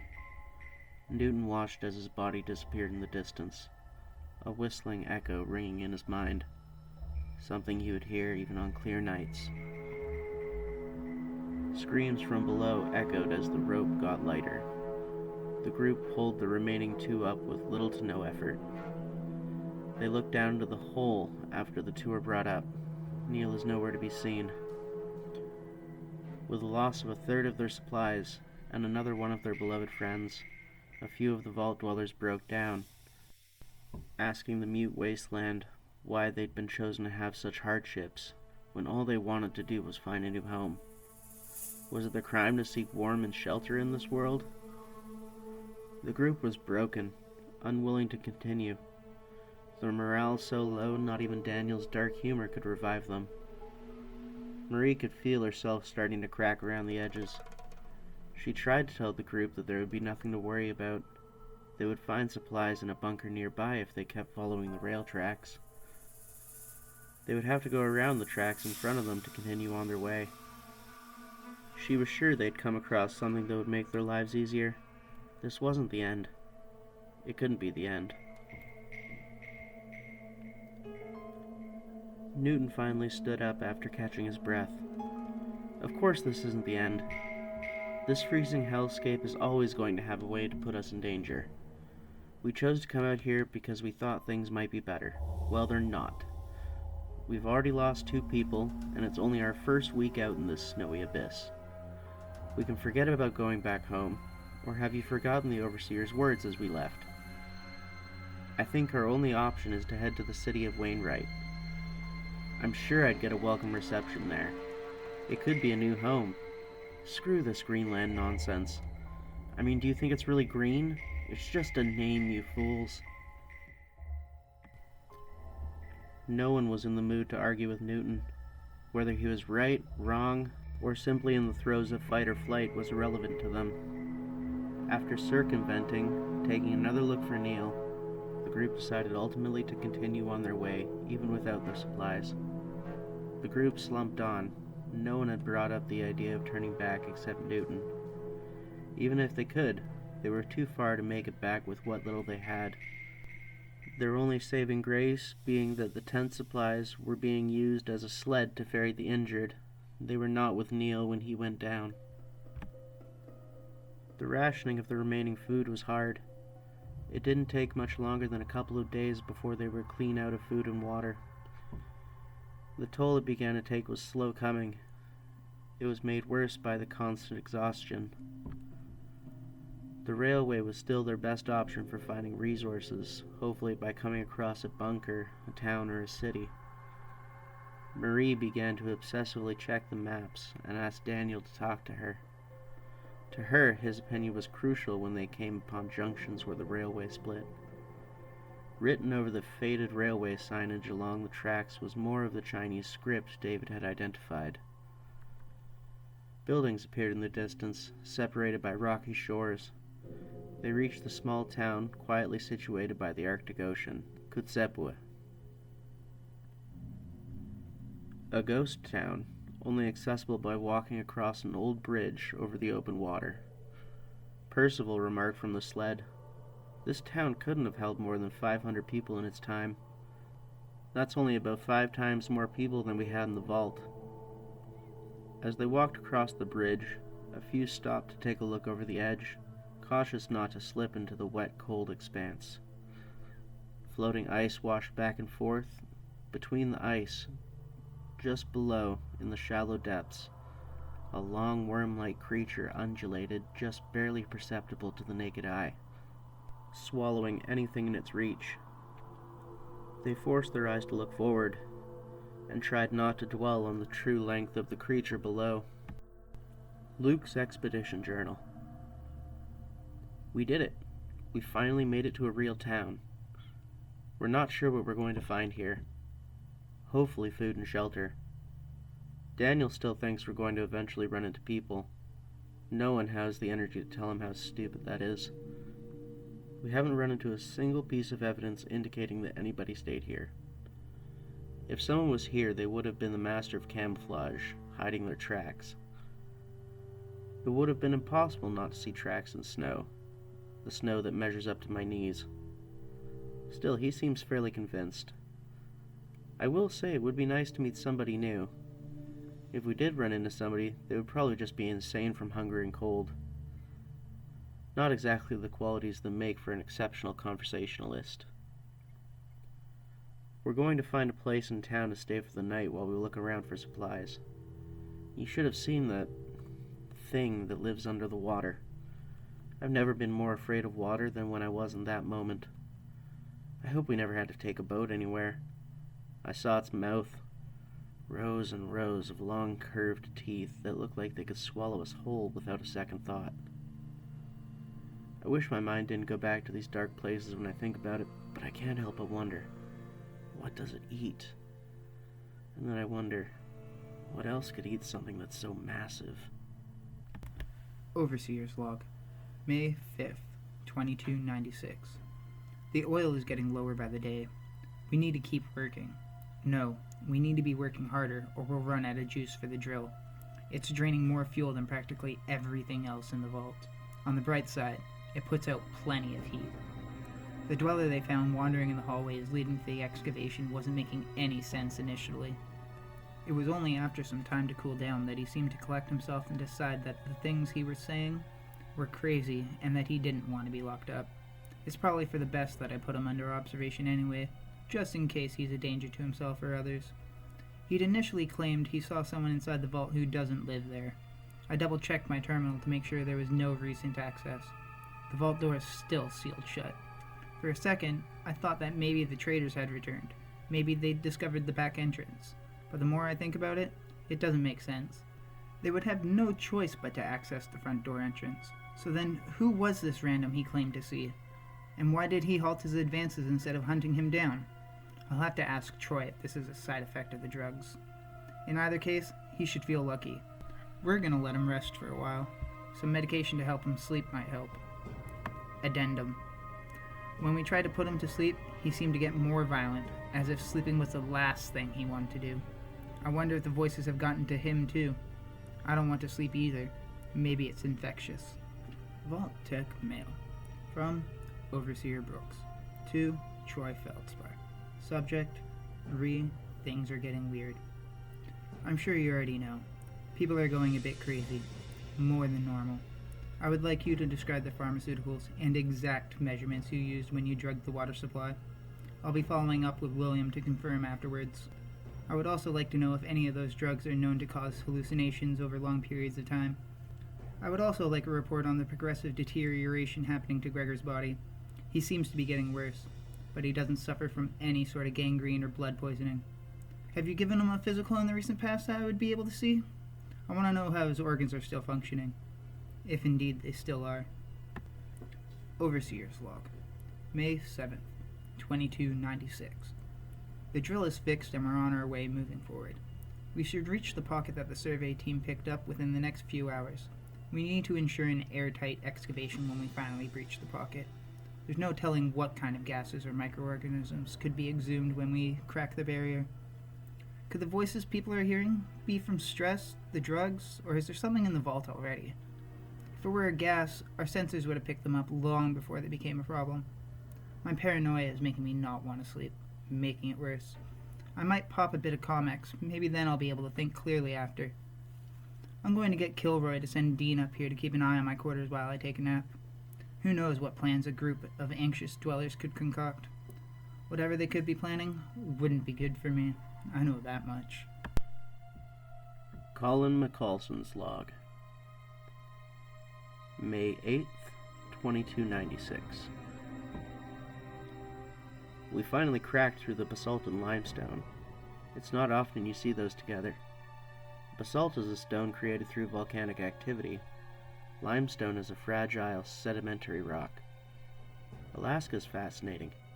How could a place that once generated so much heat be so cold now is a mystery. The team wore the standard rad suit equipment. It also doubled as an environmental protection suit. A neg air environment was created before the insertion. None of the protection was required, however. As the cavernous hole opened up, a rush of fresh air filled the room. I've never smelled anything so clean. None of the sensors triggered. H2S was negative. Chlorinated, phosphorus, methane, butane, carbon dioxide, and monoxide.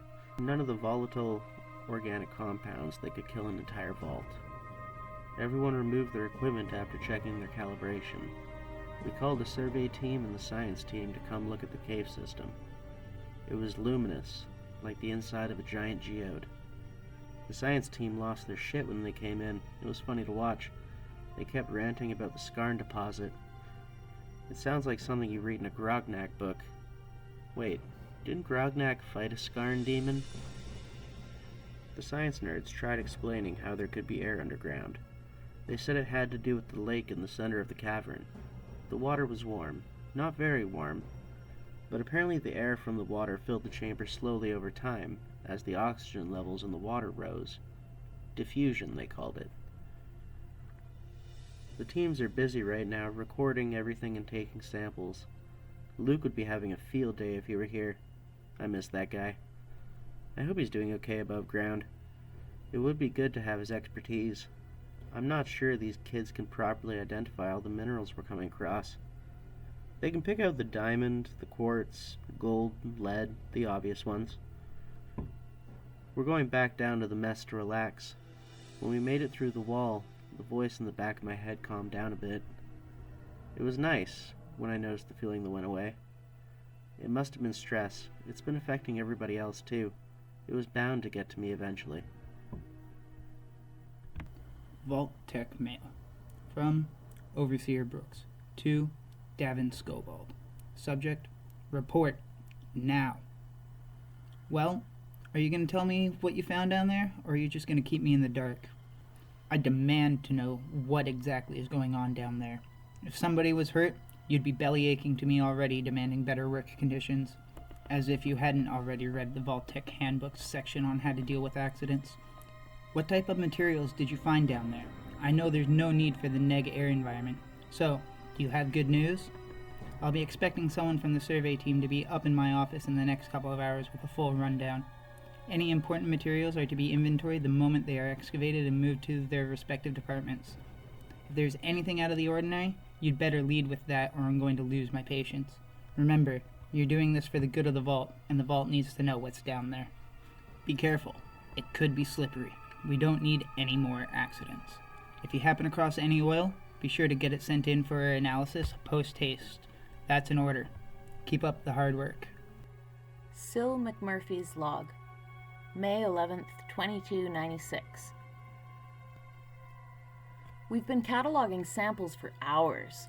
I know this isn't what the Overseer was looking for, but I couldn't imagine anything more magnificent. The way the minerals react to blacklight, and the different minerals found in each sample. Tin, tungsten, copper, gold, zinc, lead, nickel, molybdenum, iron, and all sorts of various silicate composite minerals. Even the radioactive ones are interesting, if a bit dangerous. The engineering team should be excited. They've been begging for the raw materials to fix the Mr. Handies and patch some of the more sensitive equipment. They were not very excited to build the scaffolding required to reach the skarn deposit. They were the lucky ones. They got to work in a fully illuminated space. When they left, the lights were barely working, constantly flickering on and off. Of course, the circuitry is over 200 years old. Just after they finished setting up the steel beams and wooden planks, the wiring began to overheat. Years of wear taking their toll on the enamel insulation. At least, that was their excuse. It took a great deal of effort to not yell at them. The lights lasted a bit longer than I thought. When they finally did crap out, my team wasn't too impressed. They realized we would have to fumble around in the dark using flashlights. The task was made all that much more difficult by the blinding reflections of our lights bouncing off the crystals that protruded from the cave's walls. At one point, I thought I saw ripples cascading along the large lake below us.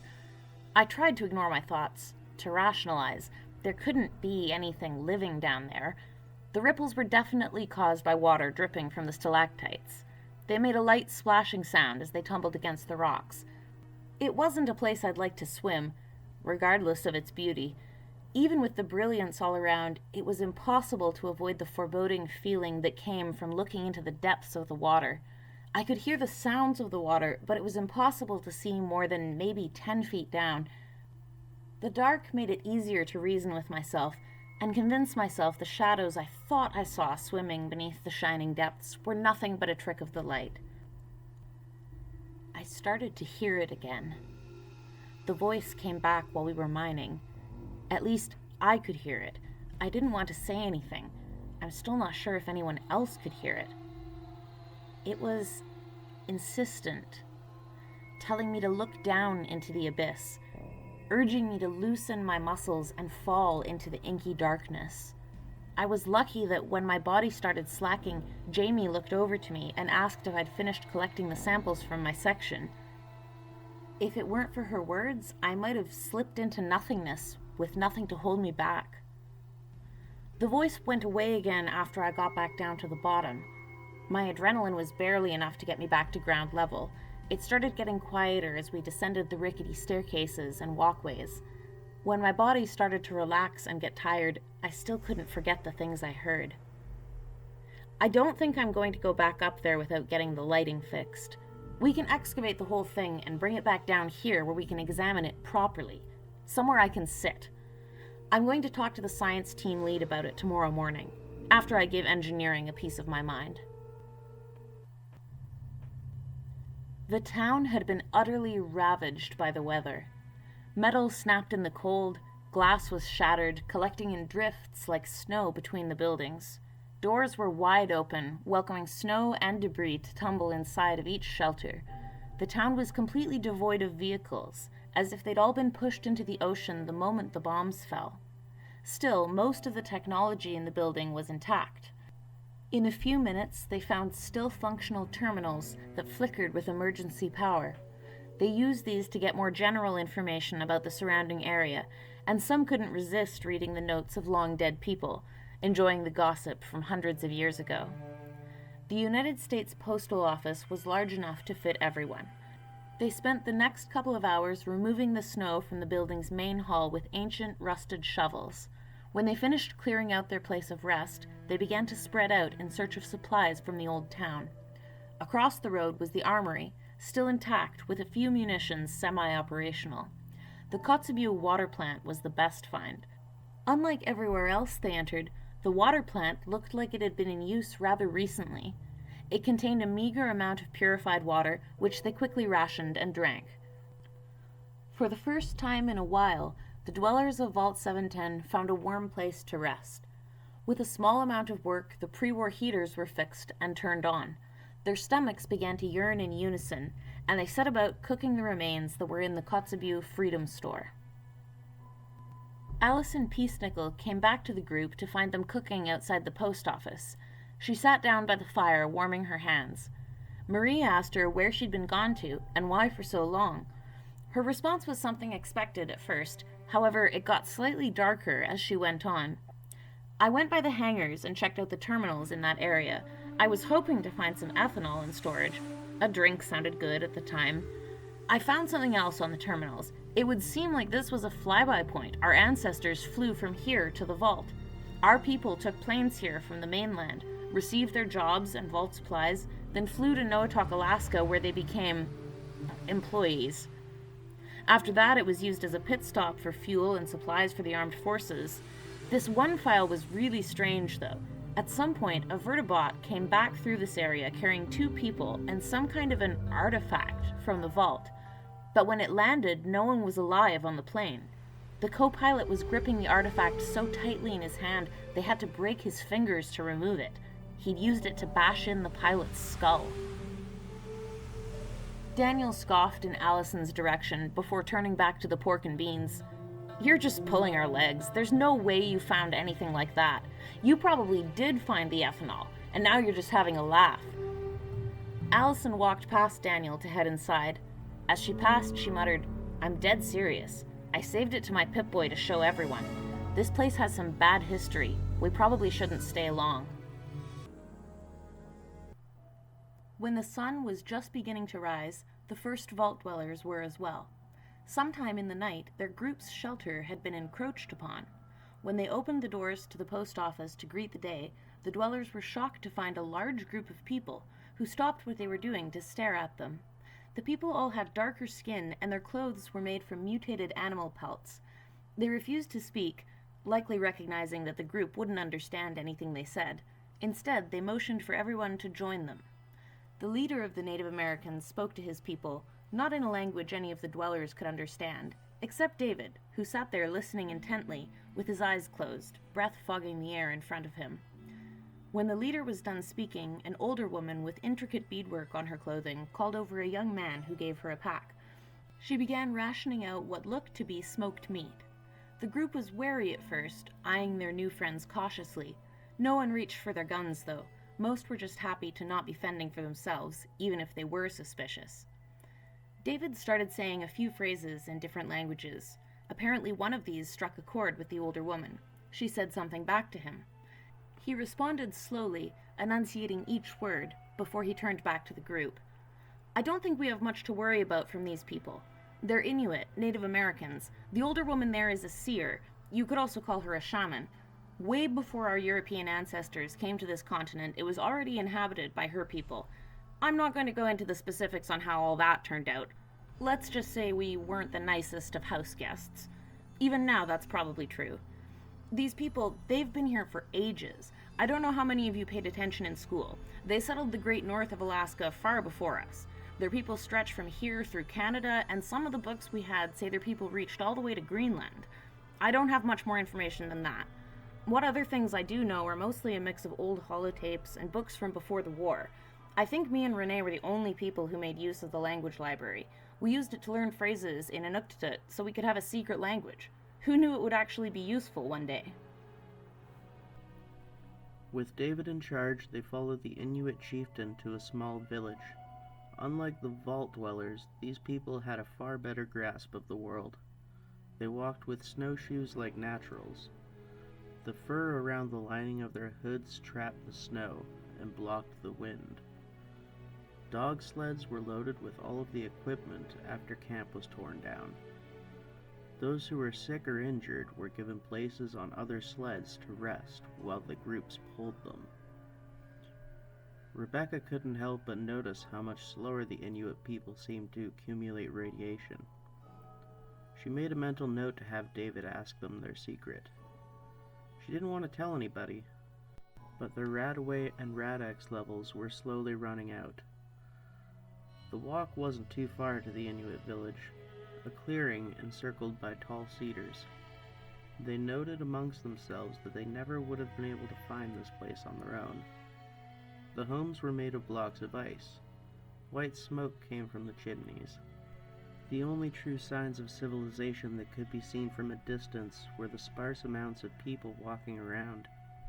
Each was wearing a leathery hide of some exceedingly fluffy creature.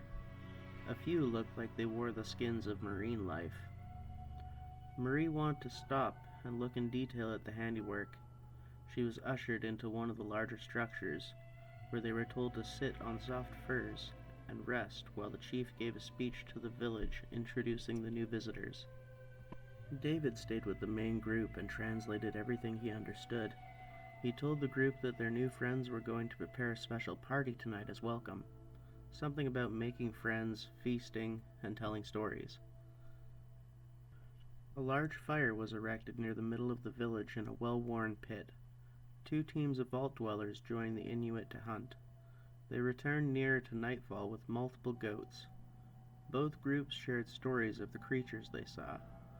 Yaogwai, wolves, colossus, sheep, squirrels, foxes. It was almost too obvious that there were things living in the snow that they refused to talk about, especially when the vault dwellers tried to describe the footprints they found outside their shelter during their very first night on the outside. The natives didn't use guns. They instead chose silent weapons like crossbows to avoid alerting more dangerous predators. That's what Anders proposed while he was slowly chewing some smoked meat. Luke's Expedition Journal. We finally met some people. They're organized and healthy. David says they're going to teach us everything they can about surviving out here. You would like them. There's a girl that reminded me of you a bit. Her name is Amka. They're far better at cooking than we are, probably because they have fresh food instead of flash-frozen, dehydrated junk. The fish look a bit weird. Nothing like what we saw in books growing up. They don't have 2 heads or 3 eyes like Mr. Sampson used to think. Their tails were iridescent, like an oil-covered rock. Their fins were shaped different too. They seemed more dexterous, as if they weren't just meant for water. Whatever they used to be before they mutated doesn't matter. They're still delicious. I doubt you'd eat them, sis. You'd refuse to eat your cram if it wasn't fried up crispy enough. The next time you see me, I'm going to be dressed in full leather, full of fish, and stronger than anyone else in the vault. I hope we go back one day. Then you can meet our new friends. The vault dwellers learned quite a few simple yet important skills from the Inuit, skinning, butchering, and tanning, among other things. The days went on peacefully for a while. They were almost able to forget all the horrifying things that had happened since they left the vault, although they would never truly forget. Most were hoping the natives would have alcohol to share with them, both to forget the cold and the past. David explained that many of the Native Americans that survived the Great War lived in cities the same as our ancestors, but when society and the bombs began to fall, They felt that this was a drastic sign that they had diverged too far from their ancestors' ways, and had decided that it would be better if they went back to how things were before colonization and all of its innovations. One of those innovations was alcohol, something they believed was a poison that allowed spirits to enter the body and make a person act in evil ways. The only exception to this rule was for use as medicine. It could be used to disinfect wounds and potentially help the suffering of the injured. They explained that this was also the main reason they refused to use guns or the pre-war technology that was in the towns they frequented. Unless it was necessary for their survival, they avoided it. Their main reason for frequenting this region was for access to the water purification plant. They did not use Radex or Radaway. Instead, they had found a way to cultivate glowing mushrooms, which they then processed with their medicinal alcohol. The mixture was heated until the mushrooms dissolved into a goo. They would then give this to anyone that showed the hot snow sickness. Next to the fire, red and green flickering everywhere, different meats were grilled, their scents filling the air mingling with the fire smoke. Silence fell among the native tribespeople as the older woman from before began to rise. She circled the fire, catching everyone's attention. She stopped in front of David, motioning for him to stand as well, speaking briefly before she continued. As she began to address the crowd, David walked the circle behind her, translating everything word for word. Back in the old times, long before the Great War, the Inuit people lived near the coast. They were master kayak builders, and regularly brought in seals and whales to feed their people in their village. They were not the only people living there, though. They lived under a shadow of fear, with a tribe of much bigger and aggressive people. Their way of living was different than the Inuit, as they could not build kayaks, tan hides, or preserve food in the traditional ways of the North. These people possessed not only a larger stature, but extraordinary strength. They would build houses out of stone and boulders that were far too large for any Inuit to lift. These creatures, although human-like, are not human at all, with long arms and legs. Although they are bipedal in nature, despite their physical advantages over a regular man, the Tornit have exceedingly poor intelligence. The Inuit people would often build kayaks for hunting, while the Tornit were unable to master the building of kayaks. They were very aware of the advantages of having and using one. Occasionally they would trade the pelt and meat of their hunts in exchange for boats. From a distance they would look like a bear due to their stature and tendency to wear the colossus hides. If you get close to them, they smell like rotting fish, and under the fur, green skin. One story goes that one of the dumber Tornits borrowed an Inuit kayak without permission and damaged the bottom. The young Inuit became enraged and struck the sleeping Tornit in the chest, killing him. The remaining Tornits, fearing they too would be killed by the Inuit, fled the land and were rarely seen after. Since then, numerous cases have been reported of people going missing, dying, and being eaten, or just never seen again. Apparently the Inuit and Tornit no longer live in peace, even though they don't share a common hunting ground. Our people still build boats and travel the waters. The ocean has changed over time. Creatures of the depth have new body parts, or they act alive even though they look dead already. One such water animal is the whale. We used to live off its meat and fat. Now the ones we come across are decayed but still swimming. Your people saw the bullworm when passing the bridge. They have grown bold in recent years, coming to the surface more often, even dying on land searching for food. The Vault Dwellers then shared their own stories and their origins with the Inuit, translating through David. It took a while, and they ended up acting out more of the story than they could explain.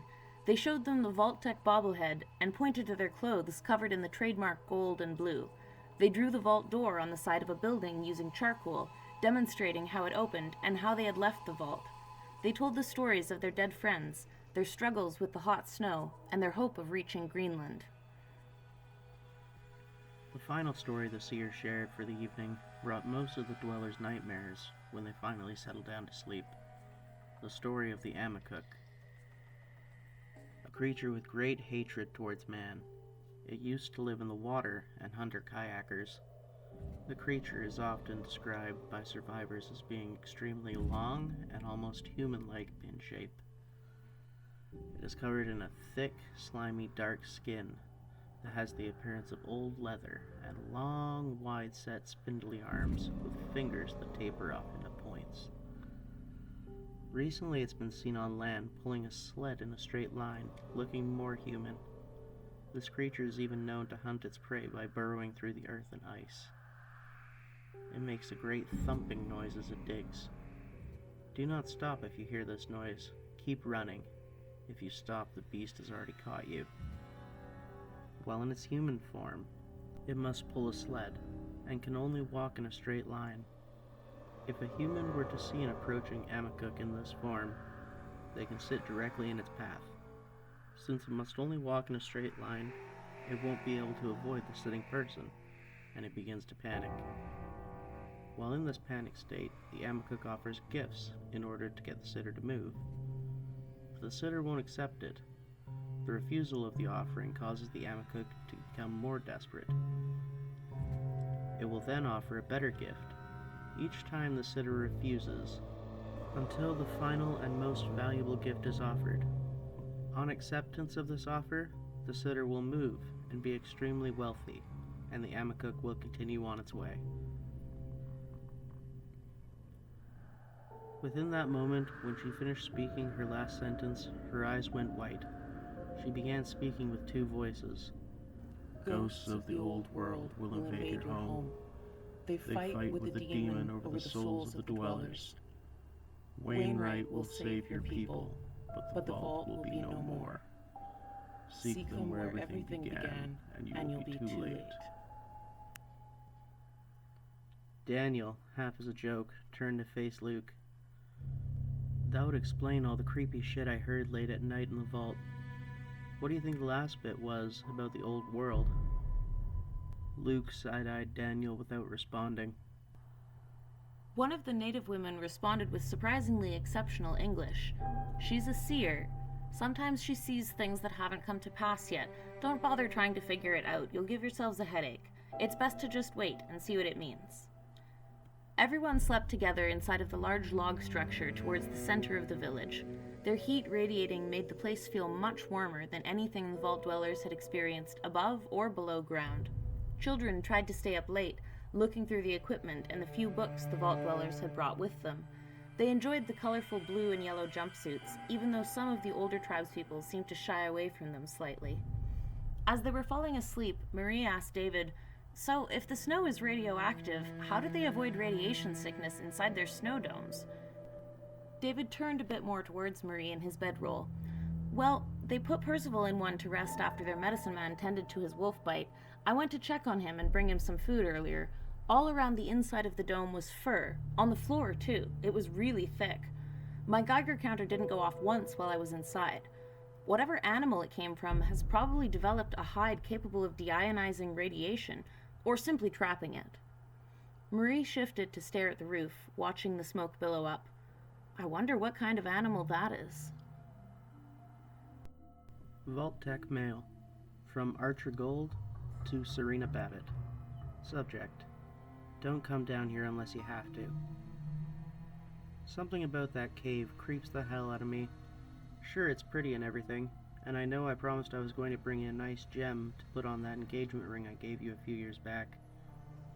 But something's not right about that place. It feels like I'm being watched, even when I just step a few feet inside. It's too quiet. I can't hear the rest of the vault from in there. I'm sure it'll make for a quiet living quarters. Maybe we can move in there when it's done. I don't want to be the one working in there, though. The giant pool in the center seems calm, and the science team says that there's good reason that it's warmer in there than it is in the vault. I don't buy it, though. I think there's something big living down there. It hasn't moved for now, but when it gets hungry, we'll be the first ones on the menu. I know you're going to say I'm anxious, and there's no reason for a vault dweller to be afraid of the dark. It's not the dark that scares me. It's the things in the dark that I can't see. Martin Smith's log, May 14th, 2296. Two people fell from the scaffolding while examining mineral deposits. The fall was about 20 feet straight down. No one here knows how to swim. Who needs to learn when everything is frozen? No one could save them. Even if they could, it wouldn't have mattered anyways. The large smack they made when they struck the water reverberated off the walls, making it seem like it was louder than it was. Still, they didn't make a sound after they struck the water.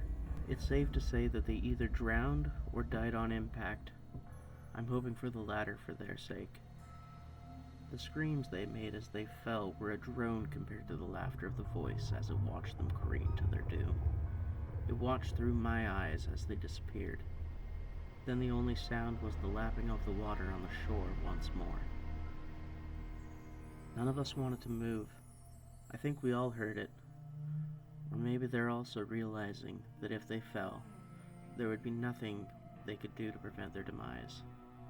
The excitement of digging up priceless materials shriveled when met with the idea of death face to face. They can't force me to go back out there. I doubt I'm the only one who's going to bring this up. I need to calm down before I bring it up to the overseer. He won't listen to me if he thinks I'm panicked. I need to present my argument in a clear, concise manner. If I can't present my argument properly, then more could be sent to their deaths. Vault Tech Mail. From Overseer Brooks to Troy Feldspar. Subject: Did you do it right? People are being more paranoid than normal. Not everybody was stable before we started drugging the water, but this is getting out of hand. I can't have people working heavy machinery and dealing with complex math on the fly if they're worried about every shadow and vaguely intrusive thought. This is your job, Troy. I'm sure your wife would already be running experiments and holding therapy sessions to try and figure out what's wrong. I know you have a lot of things going on right now, between injuries and the autopsy of the body that finally washed ashore. If you help me get this sorted now, that will mean less accidents in the future. You want that as much as me, right? Overseer's Log. May 15th, 2296. We can't keep losing more people. It's an impossible choice. Losing people to find resources, to save the people. I've dispatched a group of vault security to sweep the shore. If they can find the remains of the other body, we might be able to find out what we're dealing with. The vault tech scaffolds are rickety. One of them could have failed structurally and collapsed, but two? Vault tech wasn't very serious about safety when they made these. Is there anyone in this vault that's truly competent? It's hard to tell exactly what vault tech was thinking when they allowed the descendants of such dumb people to survive the bombs. They seem to have no regard for safety or results. Were we doomed from the start? It's hard to think clearly still. Most of that is just sleep deprivation. There's a voice that still taunts the edges of my mind, though. Sometimes I catch words, but most of the time, it's just beyond my perception. Late last night, when I was looking out of my window, I was watching the night crew switch out with the day. They seemed to be accepting of the changes to my regime. After the traitors left us, it was as if all the dissenters left too. I expected more of a fight. Maybe there is more of a fight still ahead. Maybe they're hiding their hate for me, and that's fine. They'll see that it was all worth it in the end when we're all warmer and happier. As I was staring out the window, the voice got stronger. I know what you seek. I know why you're digging. I can help you with what you seek. Keep digging. Make them work harder. They will love you and adore you. They'll see the work you've done to keep them alive. It will all be worth it. Old Theo's Cremation Log. May the 17th, 2296. No one came to the funerals. Most were working. I was left to incinerate the remains by myself. It's always bittersweet. There's a few moments when the box is open where the ice starts to melt and puddles form around my feet. Troy was stalling it as much as he could. When he finally released the body, he wouldn't look me in the eye. He's hiding something. I used to be like an uncle to him as he was growing up. I could trust him with anything back then. He was the first one I shared my bootleg alcohol with. That was back before he had a family, though. Things haven't changed that much in 30 years. Rebecca's departure must be taking a toll on him. There were claw marks on the body. Vault suits are supposed to be skin tight. Before I closed the door, I saw gashes below the collarbone. I'm not smart enough to know if they happened before or after he died. I'm glad they're not sending me into the caves. I'm getting up there in years. Whenever I go near the entrance, my old scars start to hurt. Overseer's Log, May 17th, 2296. I wasn't sure what to expect when it started to speak to me so coherently. I was caught unaware. I'm not sure when it began whispering directly into my ear. I could almost feel its breath on my neck. If you listen to me, I will show you the way to the oil. The blood from the machine that keeps your people on life support. You don't want to go to the surface again, do you? You know what it's like out there. The ones who left are dead. You know this. You don't want to join them, do you?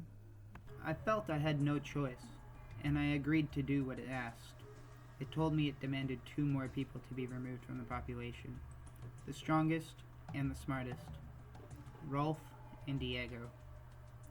Once you do this for me, I will show you the direction you must take. Do this tonight. I don't know what to do anymore. How did I get to this point? I agreed, but I don't know if I can follow through. These are good people I've treated like cattle and beasts of burden. They don't deserve that, even though everything I've done is to try and keep them alive. Sacrificing people purposely just to keep the rest of us alive? Is this what we've come to? Do we even deserve to live? There was a threat to its tone when it spoke. I could feel its eyes behind me. Is this really all in my mind? I didn't dare turn around and face the thing that was talking to me. I couldn't help but know that it was no longer just a voice inside my head. It never was. The old man was right. This creature is clearly intelligent. I don't know how it's traveling throughout the vault, or how it's able to talk to all of us seemingly at once.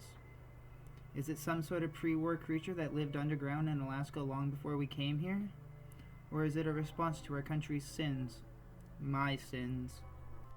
After weeks of sleeping better than ever before, the dwellers once more exited the longhouse to greet the day. Today, upon walking out the door, they came upon everyone working hard packing sleds. Provisions, leather, fur, and tools were distributed. A few of their new friends then pulled a sled nearby, showing how it was already laden with camping supplies. A small bundle of wood, colossus manure, 2 crossbows carved on the side of the wooden handles was the number 710. The chief asked the vault dwellers if they wanted to join their people while they traveled their yearly route between Kotzebue and Point Hope. There was another group of natives they would sometimes meet there. They would show up in a few weeks if the weather was still fair. A sister tribe that would travel between here and Shishilik. The Inuit explained to David why they had never told the vault dwellers any story of the lands to the east, sharing how their ancestors went that way long, long ago, how they haven't tried to find them. To do so would involve hopping the ice islands of the north, avoiding the creatures of the deep water, and facing the different peoples of the wasteland. Finally, the odd plant life that was slowly spreading in this direction. The vault dwellers told them they would continue east, probably following the railways like before. They hoped to find a place to rest along the way, and somewhere to restore their supplies. It was around this time that multiple native people stood and began laying things at the vault dwellers' feet. There were leather pouches stuffed with smoked fish, dried glowing mushrooms, and water. Off to the side, a younger Inuit woman sat talking with the shaman. When she was done, she stood and introduced herself as Amka Navakiak. She wanted to travel with the group, to see the world to the east, and was seeking the blessings of her elders before embarking. She wanted to see the other settlements that she had only seen in picture books and on maps in the old public libraries that hadn't frozen over. She pointed out her skills would be invaluable as they crossed harsher terrain. After a brief meeting, the dwellers decided to allow her to accompany them, promising the rest of the tribe that they would protect her as if she'd come out of the vault with them. In appreciation for the hospitality and the number of things they had taught the dwellers, they gifted one of their vault suits to the Inuit people, neatly wrapped with the 710 clearly visible. As the dwellers set out into the early morning fog, they waved back to their friends, wishing them the best. David yelled their goodbyes as the group faded into the distance. They pulled the sleds east all through that day and the next, making the long journey to a place Amka called the Gates of the Arctic. From there, they could follow the main railway lines to the pre-war city of Fairbanks, and then further southeast until they reached the Canadian border, passing through the Delta and Northway junctions. As they traveled through northern Canada, they would pass the cities of White Camel, Low Knife, and beyond that, a no man's land. Somewhere that produced many stories, some of which had to be true. Plants that could be seen nowhere else, lizards that lived in the snow, and somehow, among all the craziness, more of Amka's people. All of this was shared by her as they set out to traverse through the freshly fallen snow. The history of the lands that they were traveling unfolded around them as they listened to the stories Amka told. The stories made the trek seem far shorter than it actually was, but weren't enough to fully distract them from the looming presence of the dense trees and dark forest around them. They stayed next to the forest's edge as they traveled. At night, they used some of their supplies to light a small fire and heat some of their rations, saying a quiet thank you to the Inuit people for their gifts before they enjoyed their meal. The eyes they had seen their first night out on the wastes watched them once more. Globes of light shining from the trees, watching the vault dwellers attempt to ignore their presence.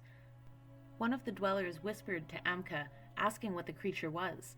She didn't go into much detail, but what she did say was enough to make every vault dweller attempt to sleep with one eye open. There are things in the trees that hunt people. They like to whistle and sound like other animals. You'll know you're in their trap if the animal call starts to sound wrong. If that happens, you should run back to camp as fast as you can. If you don't, we'll probably never see you again. You shouldn't whistle for the same reason, and if you hear your name, never answer. These creatures, they're the people stealers. They're like us, except for their long legs and strong arms, strong enough to carry you up into one of those trees where you will never be seen again. We've lost many a young hunter who thought he could hunt at night without meeting the Sdongleasna. As Amka finished speaking, the bright eyes in the trees continued to stare down at the vault dwellers' group. Soon, one by one, they began to vanish. Then whistling began to come from the trees, overshadowing the rustling of the branches. The whistling shifted to the tune of an off-key loon, then back to a whistle, slightly more off-key than before. It tried many sounds to lure them out, the last attempt a discordant tune of an off-brand owl. No one acknowledged it, listening to Amka's advice to avoid entering the trees unless the need was dire, especially at night. Should we move further away? If we can hear them, they can probably see us, right? It doesn't matter where we go. They'll find us and whistle just outside the tent. At least here they probably won't leave the forest, especially if we leave a light out. This time of year, the sun doesn't go down for too long. I'm sure you've noticed that.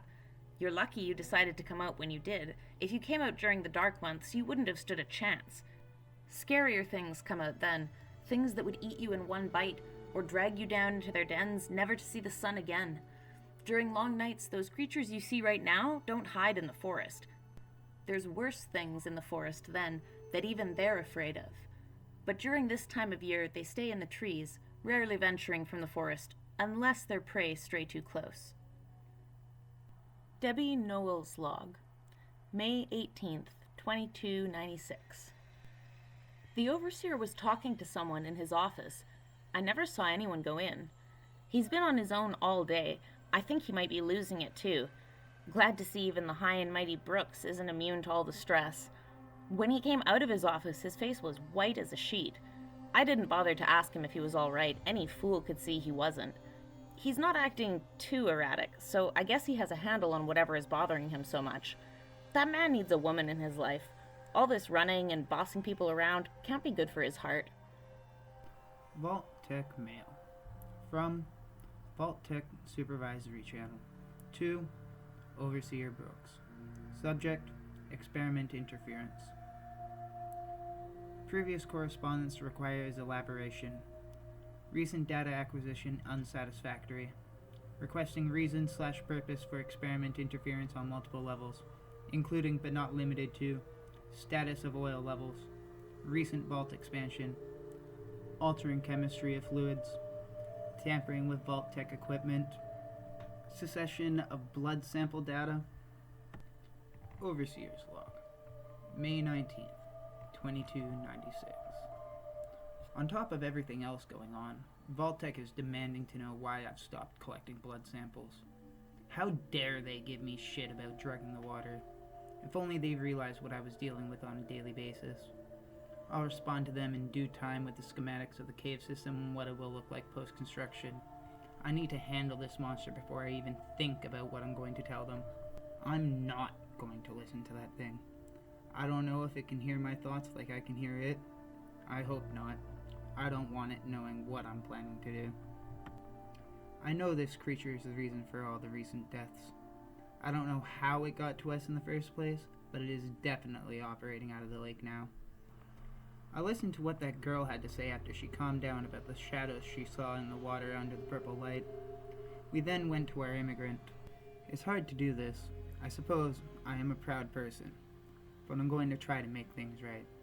Starting with figuring out what this creature is. Gregor has to know something. The way he's acting, it's as if he's not surprised by the things that are going on.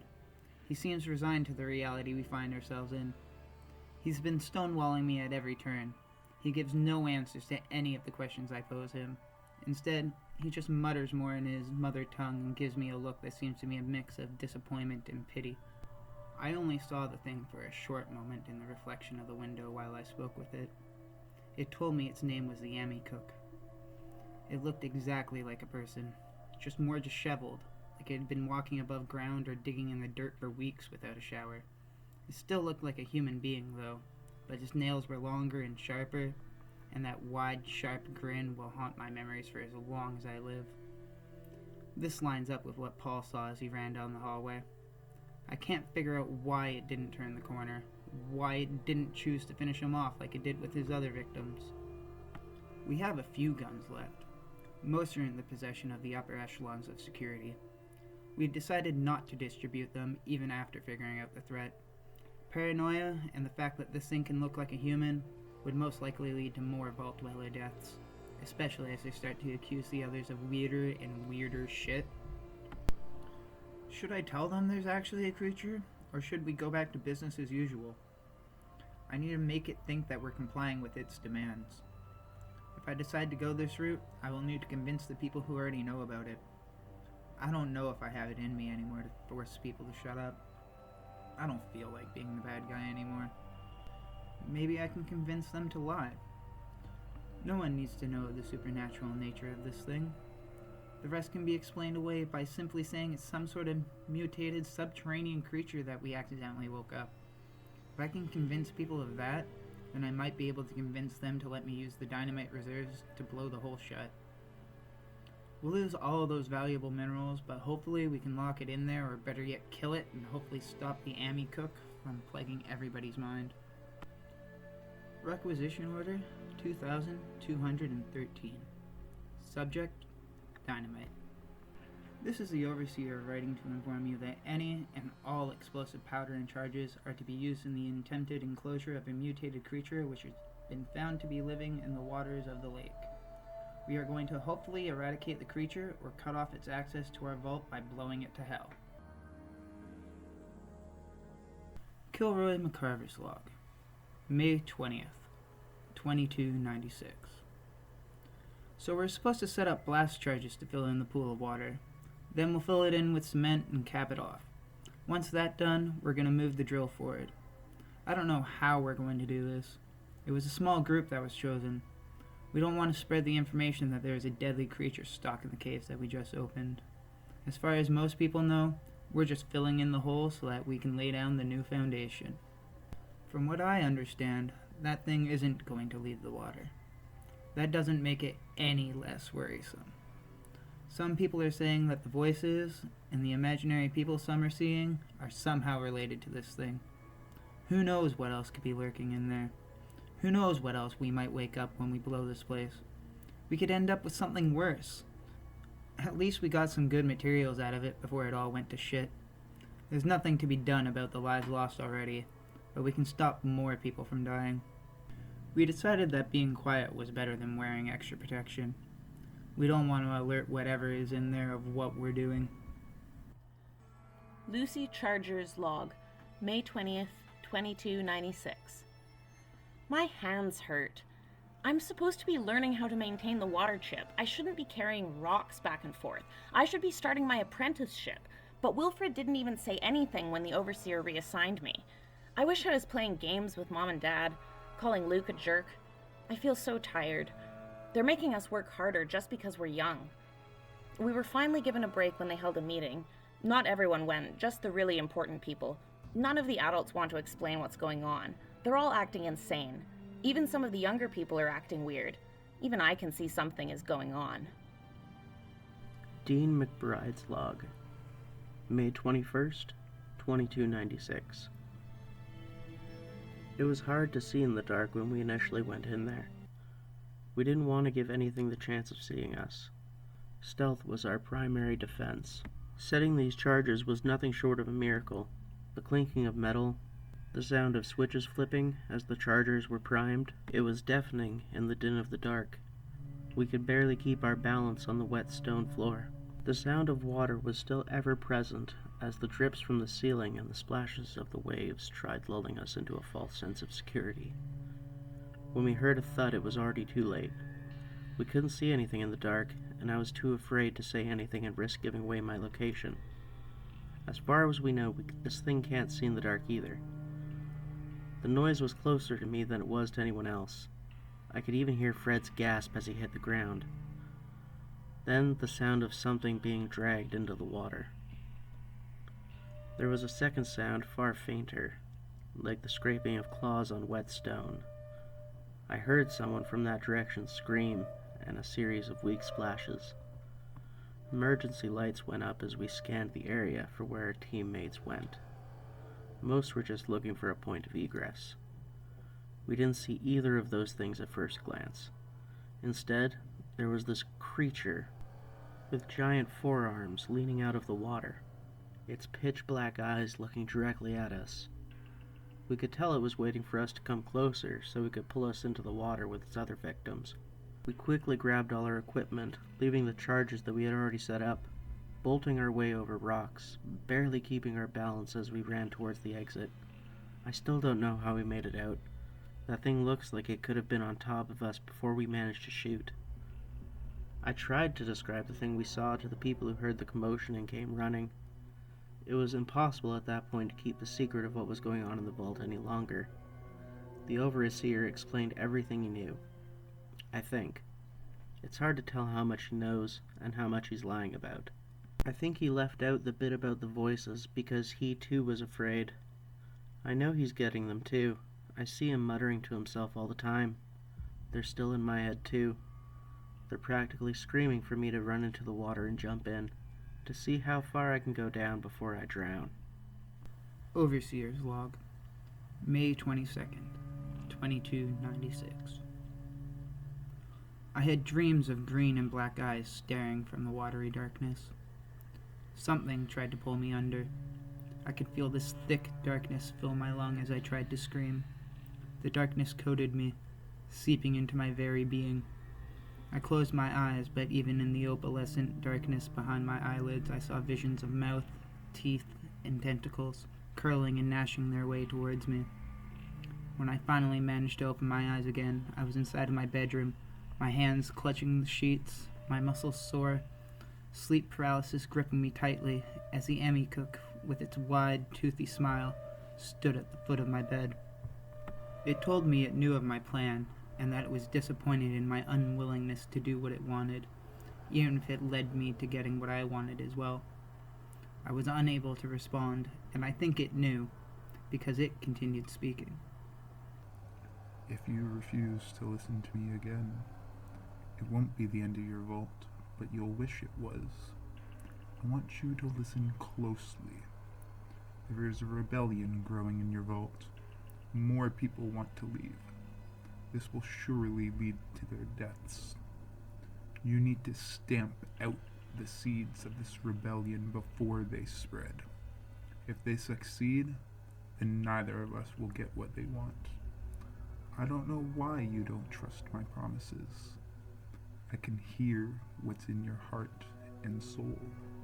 It turned and leisurely walked out of the room while I lay in my bed wondering what had just happened. Sleep eluded me for the rest of the night while I considered all the horrible things the Emmy cook was capable of. Old Theo's cremation log. May the 23rd, 2296. More people dying and less people caring. I've never had to incinerate this many bodies. The amount of apathy growing in the vault terrifies me. People used to go out of their way to help others. If an eye dropped something, everyone would stop and help pick it up for me. They know I have a bad back. Even during those unpleasant moments when someone died, I would often have someone offer to help me toss the body into the fire. I can't blame them. Who wants to see the physical manifestation of their fear? I'm not immune to it either. I used to take good care of these bodies up until the last moment. I just don't care anymore.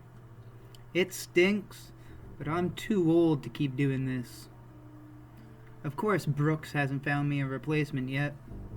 I can't wait to retire so someone else can start dealing with this depressing job of disposing of bodies. I can only imagine how much worse it's been getting for Troy. I might have pushed him a bit too far when I confronted him about why we're suddenly dealing with a plummeting life expectancy. He's still hiding something from me. He mentioned Kilroy when he deflected the question. That in itself is evidence enough that something really scary is going on. I think I'm better off not knowing, even if it is driving me to an early grave. The next morning, the dwellers saw rut marks in the trees. The markings were over 3 meters tall and gouged deep into the wood. Different types of fur stuck out of the snow, their tufts matted in blood. Rebecca examined the samples before asking Amka, how did these creatures manage to take on a colossus in the night? These markings are too high to be from a rad stag or a goat, especially when you realize it happened without any of us hearing. Amka didn't seem fazed. She coolly replied, now you know how dangerous they are. Luke's Expedition Journal. The wildlife in this place just gets more insane by the day. The creatures that stared at us the first night have a name. I don't remember what they called them, but they still stare at us from the trees at night. That girl, Amka, I told you about, she decided to come with us. She has all sorts of fascinating things to say about Alaska. Some of it makes me want to hide in a cave, except she's told me of the things that live in them as well. I'm not sure how much more dangerous these creatures could get. There's a giant mutated ancestor of the common moose. They're bigger, meaner, and apparently very valuable. They use its shit to start fires. The pelts are radiation proof, and they provide enough meat to feed an entire tribe for a week. We're slowly running out of supplies that the natives gave us. Soon we're going to have to venture further in just to find enough to feed us. I don't want to go into the forest. No matter how much game and fowl we find in there, it's not worth the danger of losing more people. Others seem to think it's some sort of elaborate prank to keep us from the hunting grounds that the natives use. Daniel, Marie, and Amka have tried to tell them that there's no reason for them to do that. They're a nomadic people. They don't stay in one area and fish it dry, or hunt all the birds within a 10-mile radius. That's what our ancestors did, and this is where it led us. I think there's a lot to learn from their way of living. Who knows when we'll cross paths again? They were far nicer than they should be given the environment they choose to live in. After a couple more days of travel, their supplies began to run dry. They decided to start hunting around the edges of the forest during the day, while the things that lived in the dark were less active. The dwellers were growing desperate enough to go deeper, going against Amka's warnings. She eventually relented and agreed that this was their best bet for finding fresh game. This far north, there was very little vegetation that was edible. She told everyone to be more careful about how they hunted, as well as not to get too greedy. There weren't any rivers nearby to fish. Those were all deeper inside the forest or on the other side of it. Soon enough, they began to take Amka's cautioning less seriously. One evening, the hunting party stayed a bit too late. The few who returned said the creature was just as Amka described. They came down from the trees before anyone knew what was happening. We heard the whistles. At first we thought it was a ptarmigan. When Dennis looked up, he started yelling for us to run. We were stunned. It was too dim to see him or what he was looking at. He fell silent almost as quickly as he started. There was nothing left when we got to his location, just footprints. We ran as fast as we could out of there. I'm ashamed we left Dennis behind. There was nothing we could do for him. There were no sounds from the trees that night. Even the wind seemed satiated by the sacrifice. In the eerie silence, no one let their eyes leave the forest. A few hoped that Dennis would reemerge. Most were waiting to see if they were next. Luke's Expedition Journal. They've taken another of us. It doesn't get any easier each time. I keep thinking I'm going to turn around and see Neil or Dennis sitting up on a stump with a warm cup of coffee. Then I remember where they are, and I can't help thinking of their mangled bodies just lying in the ground, freezing over. I knew we were ignorant to the ways of this land. Never in my wildest dreams did I think it would be this cruel. We wanted nothing but to make a new home for ourselves and see a world that Vault-Tec had promised to us. Somewhere, we got the idea that we were the chosen people meant to rehabilitate and heal the land once it was safe enough for us to resurface. I can see now that nature has its own way of trying to heal the scars we left behind on our surface. There's not much we can do besides try to make sense of this new world and figure out our place in it. I don't hold out hope that we're going to come across places that are more hospitable. The people we've met so far give me some hope, but I can't help think we're still only scratching the surface of the dangers that are lurking out here, both man-made and nature-made. I'm glad you, Mom, and Dad are safe in the vault. Lucy, if I die up here, I hope you don't come looking for me. Know that this was my choice, and I would never wish for you to see the things that I've seen. Fitful sleep came near daybreak for some. In the morning, they held a vigil to honor the friends they'd lost. Rebecca addressed everyone who stood around her. This marks 3 people we've lost. Each one of those people was a person we've known for all of our lives. They can't be so easily forgotten. Neil took care of the hard labor we were unable to do. He did it with dignity and respect for those weaker than him. He shouldn't have been forced to make the ultimate decision. He was a hero to the last moment. Sean was brave too, in his own right. He didn't fear death, even when it bared its teeth. Some might say Dennis wasn't as brave as Sean or Neil, or maybe he was, because he stayed kind. And kindness is harder than bravery. It doesn't just require you to be strong, it requires you to be vulnerable. In the end, however, this wasteland punishes vulnerability. We can't be kind anymore, or we'll go extinct. Luke stood up from where he was sitting, a pile of tinder at his feet. Wait a moment, Doctor. Let's finish this service right. I've got a few things to say to everyone. Basic stuff first. Things Dr. Troy told me. Never be cruel, never be cowardly, and never eat pears. Only dandy boy apples. Remember, hate is foolish, love is always wise. Always try to be nice, but never fail to be kind. I know back then he was just telling me to be nice to people in the vault and eat healthy food, but was he wrong? Because those things seem more important now than they ever did. Rebecca looked down like she was trying to remember something. You're right. My husband always did like those old melodrama holotape stories. Laugh hard, run fast, be kind. It was some sort of doctor show. I can't remember who the doctor was. At the back of the group, Newton made an exaggerated groan as he threw his bag back onto one of the sleds. Can we get going now before another one of us freezes to death out here? Amka gave Newton a cursory once-over before leaning over to Technova. Hey, is this guy always an asshole? Technova tried not to laugh.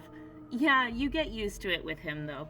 He's been that way as long as any of us can remember. Everywhere he goes, he sucks up the happiness. So we make fun of him to lighten the mood sometimes. Amka nodded. Well, I guess I'll just avoid him unless I feel the need for a bit of depression. Smart. It won't get you anywhere trying to change his disposition. I'm sure if he had the chance, he would have racked up some evil karma by now. But he needs us as much as we need him. So it works. Let me know if he gives you any actual problems. I'll set him straight. Thank you, Miss Marigold. I'll let you know. Just call me Technova. Everyone else does. Eventually, the forest gave way. In its place on the horizon was a large sign indicating the city of Ambler, a small fuel refinery town that had been converted to a military base to service the ongoing efforts in Alaska. Deeper in town, they found the Akarang, nestled against a large river.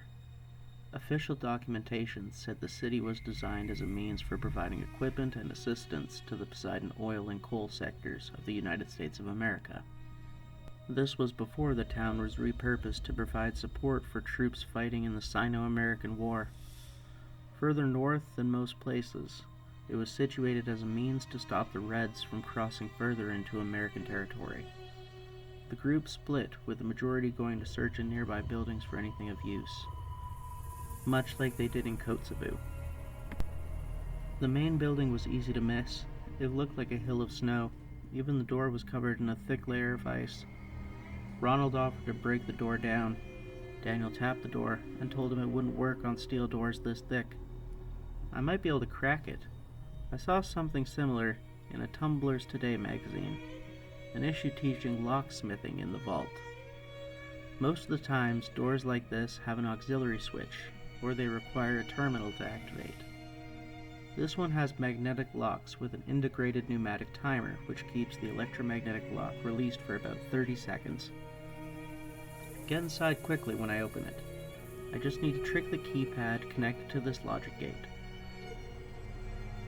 Soon Daniel backed away from the door. They heard the familiar whine of steel scraping ice as the door gently slid open. As the snow fell off the facade, writing appeared, etched in the metal. Everyone rushed inside to avoid getting caught in the closing door. David laughed when they finally caught a glimpse of the interior.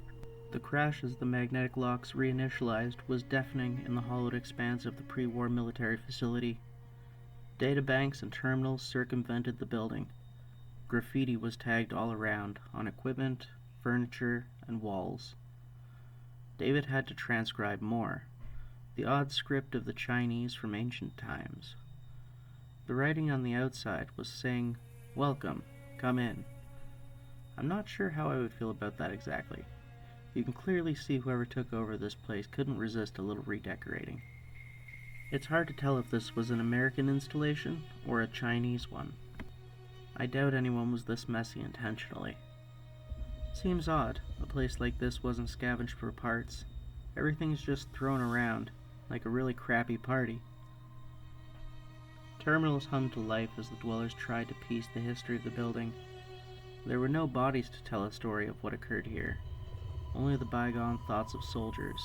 The large central terminal sat imposing in the artificial darkness.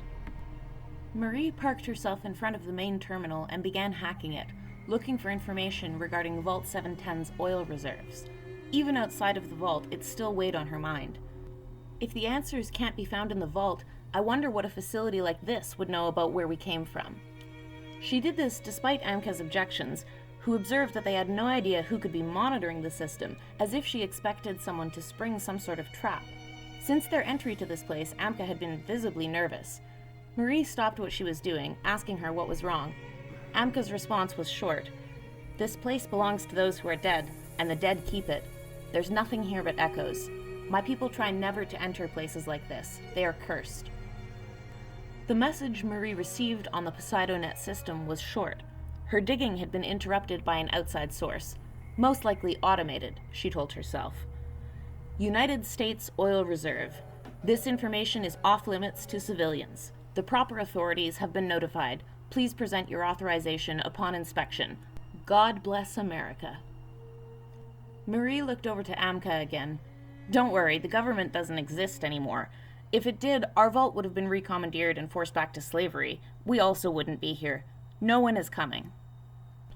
Deeper in the main building, across multiple terminal entries, they found the story of how China took control of Ambler. When the Chinese soldiers found this site, it was designed as a switching station to send raw materials through the pipelines going through Canada, then down to the lower 48, mostly following the transatlantic pipeline. The sources for this oil came from multiple wells owned by companies like PetroChico, Red Rocket, and Poseidon. Some of these places had sent a portion of their yield to Vault 710. This was what helped to keep the lights on and the floor heated.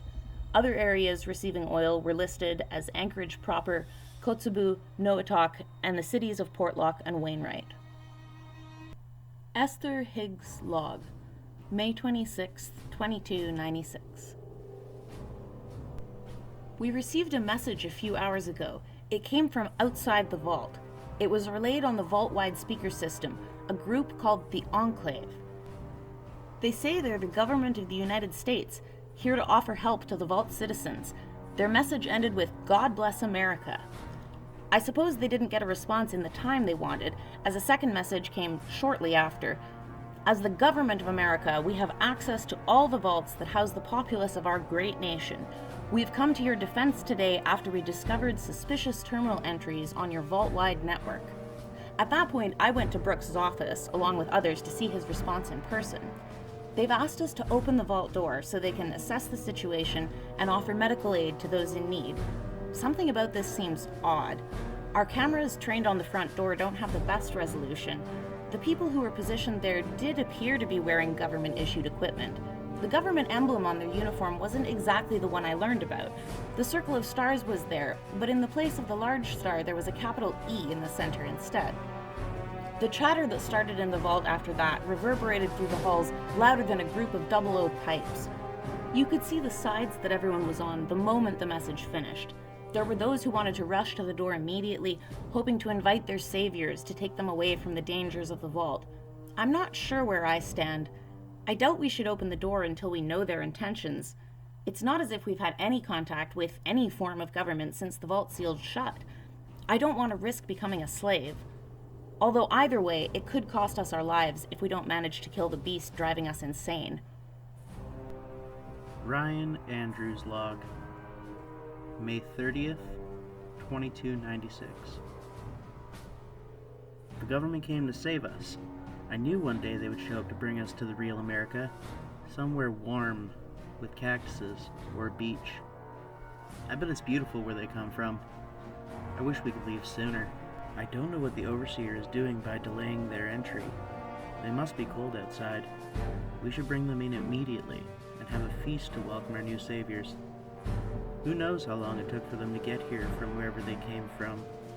I saw the camera footage. Those power armors look badass. Maybe they'll kill that monster before we leave. I can see it now. Huge Gatling lasers and plasma casters just shredding that beast. I wonder what model of vertebrate they flew in on.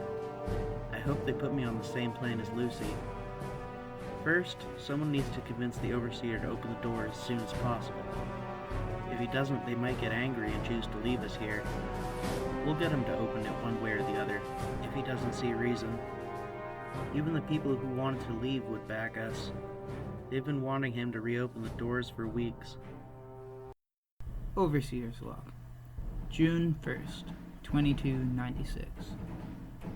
In the end, I had no choice but to open the vault door. I was unwilling to incite an insurrection.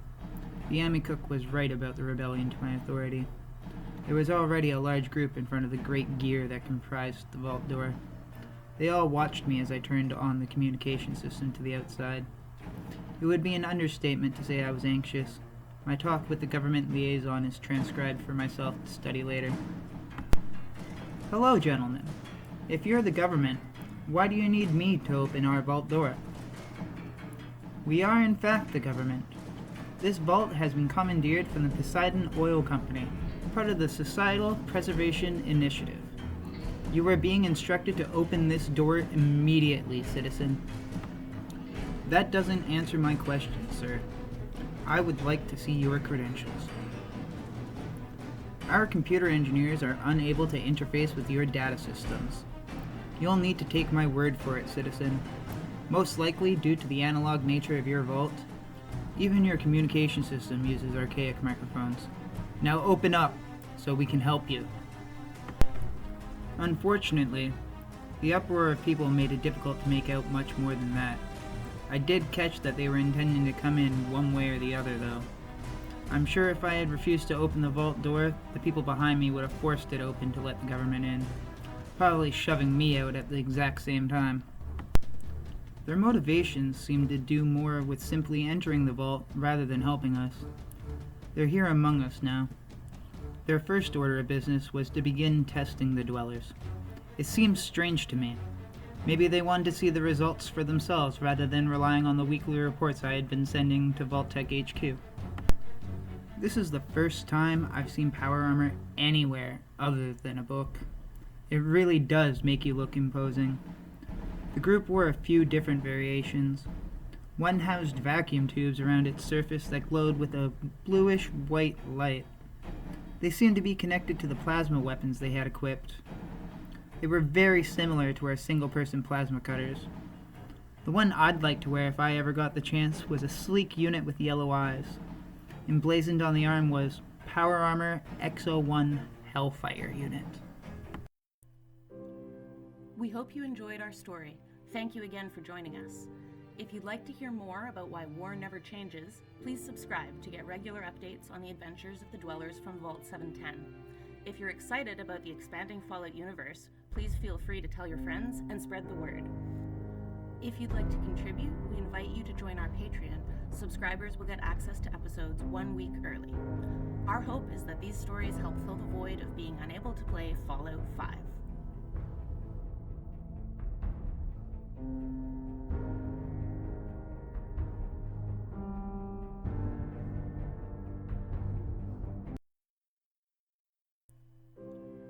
We hope you enjoyed our story. Thank you again for joining us. If you'd like to hear more about why war never changes, please subscribe to get regular updates on the adventures of the dwellers from Vault 710. If you're excited about the expanding Fallout universe, please feel free to tell your friends and spread the word. If you'd like to contribute, we invite you to join our Patreon. Subscribers will get access to episodes 1 week early. Our hope is that these stories help fill the void of being unable to play Fallout 5.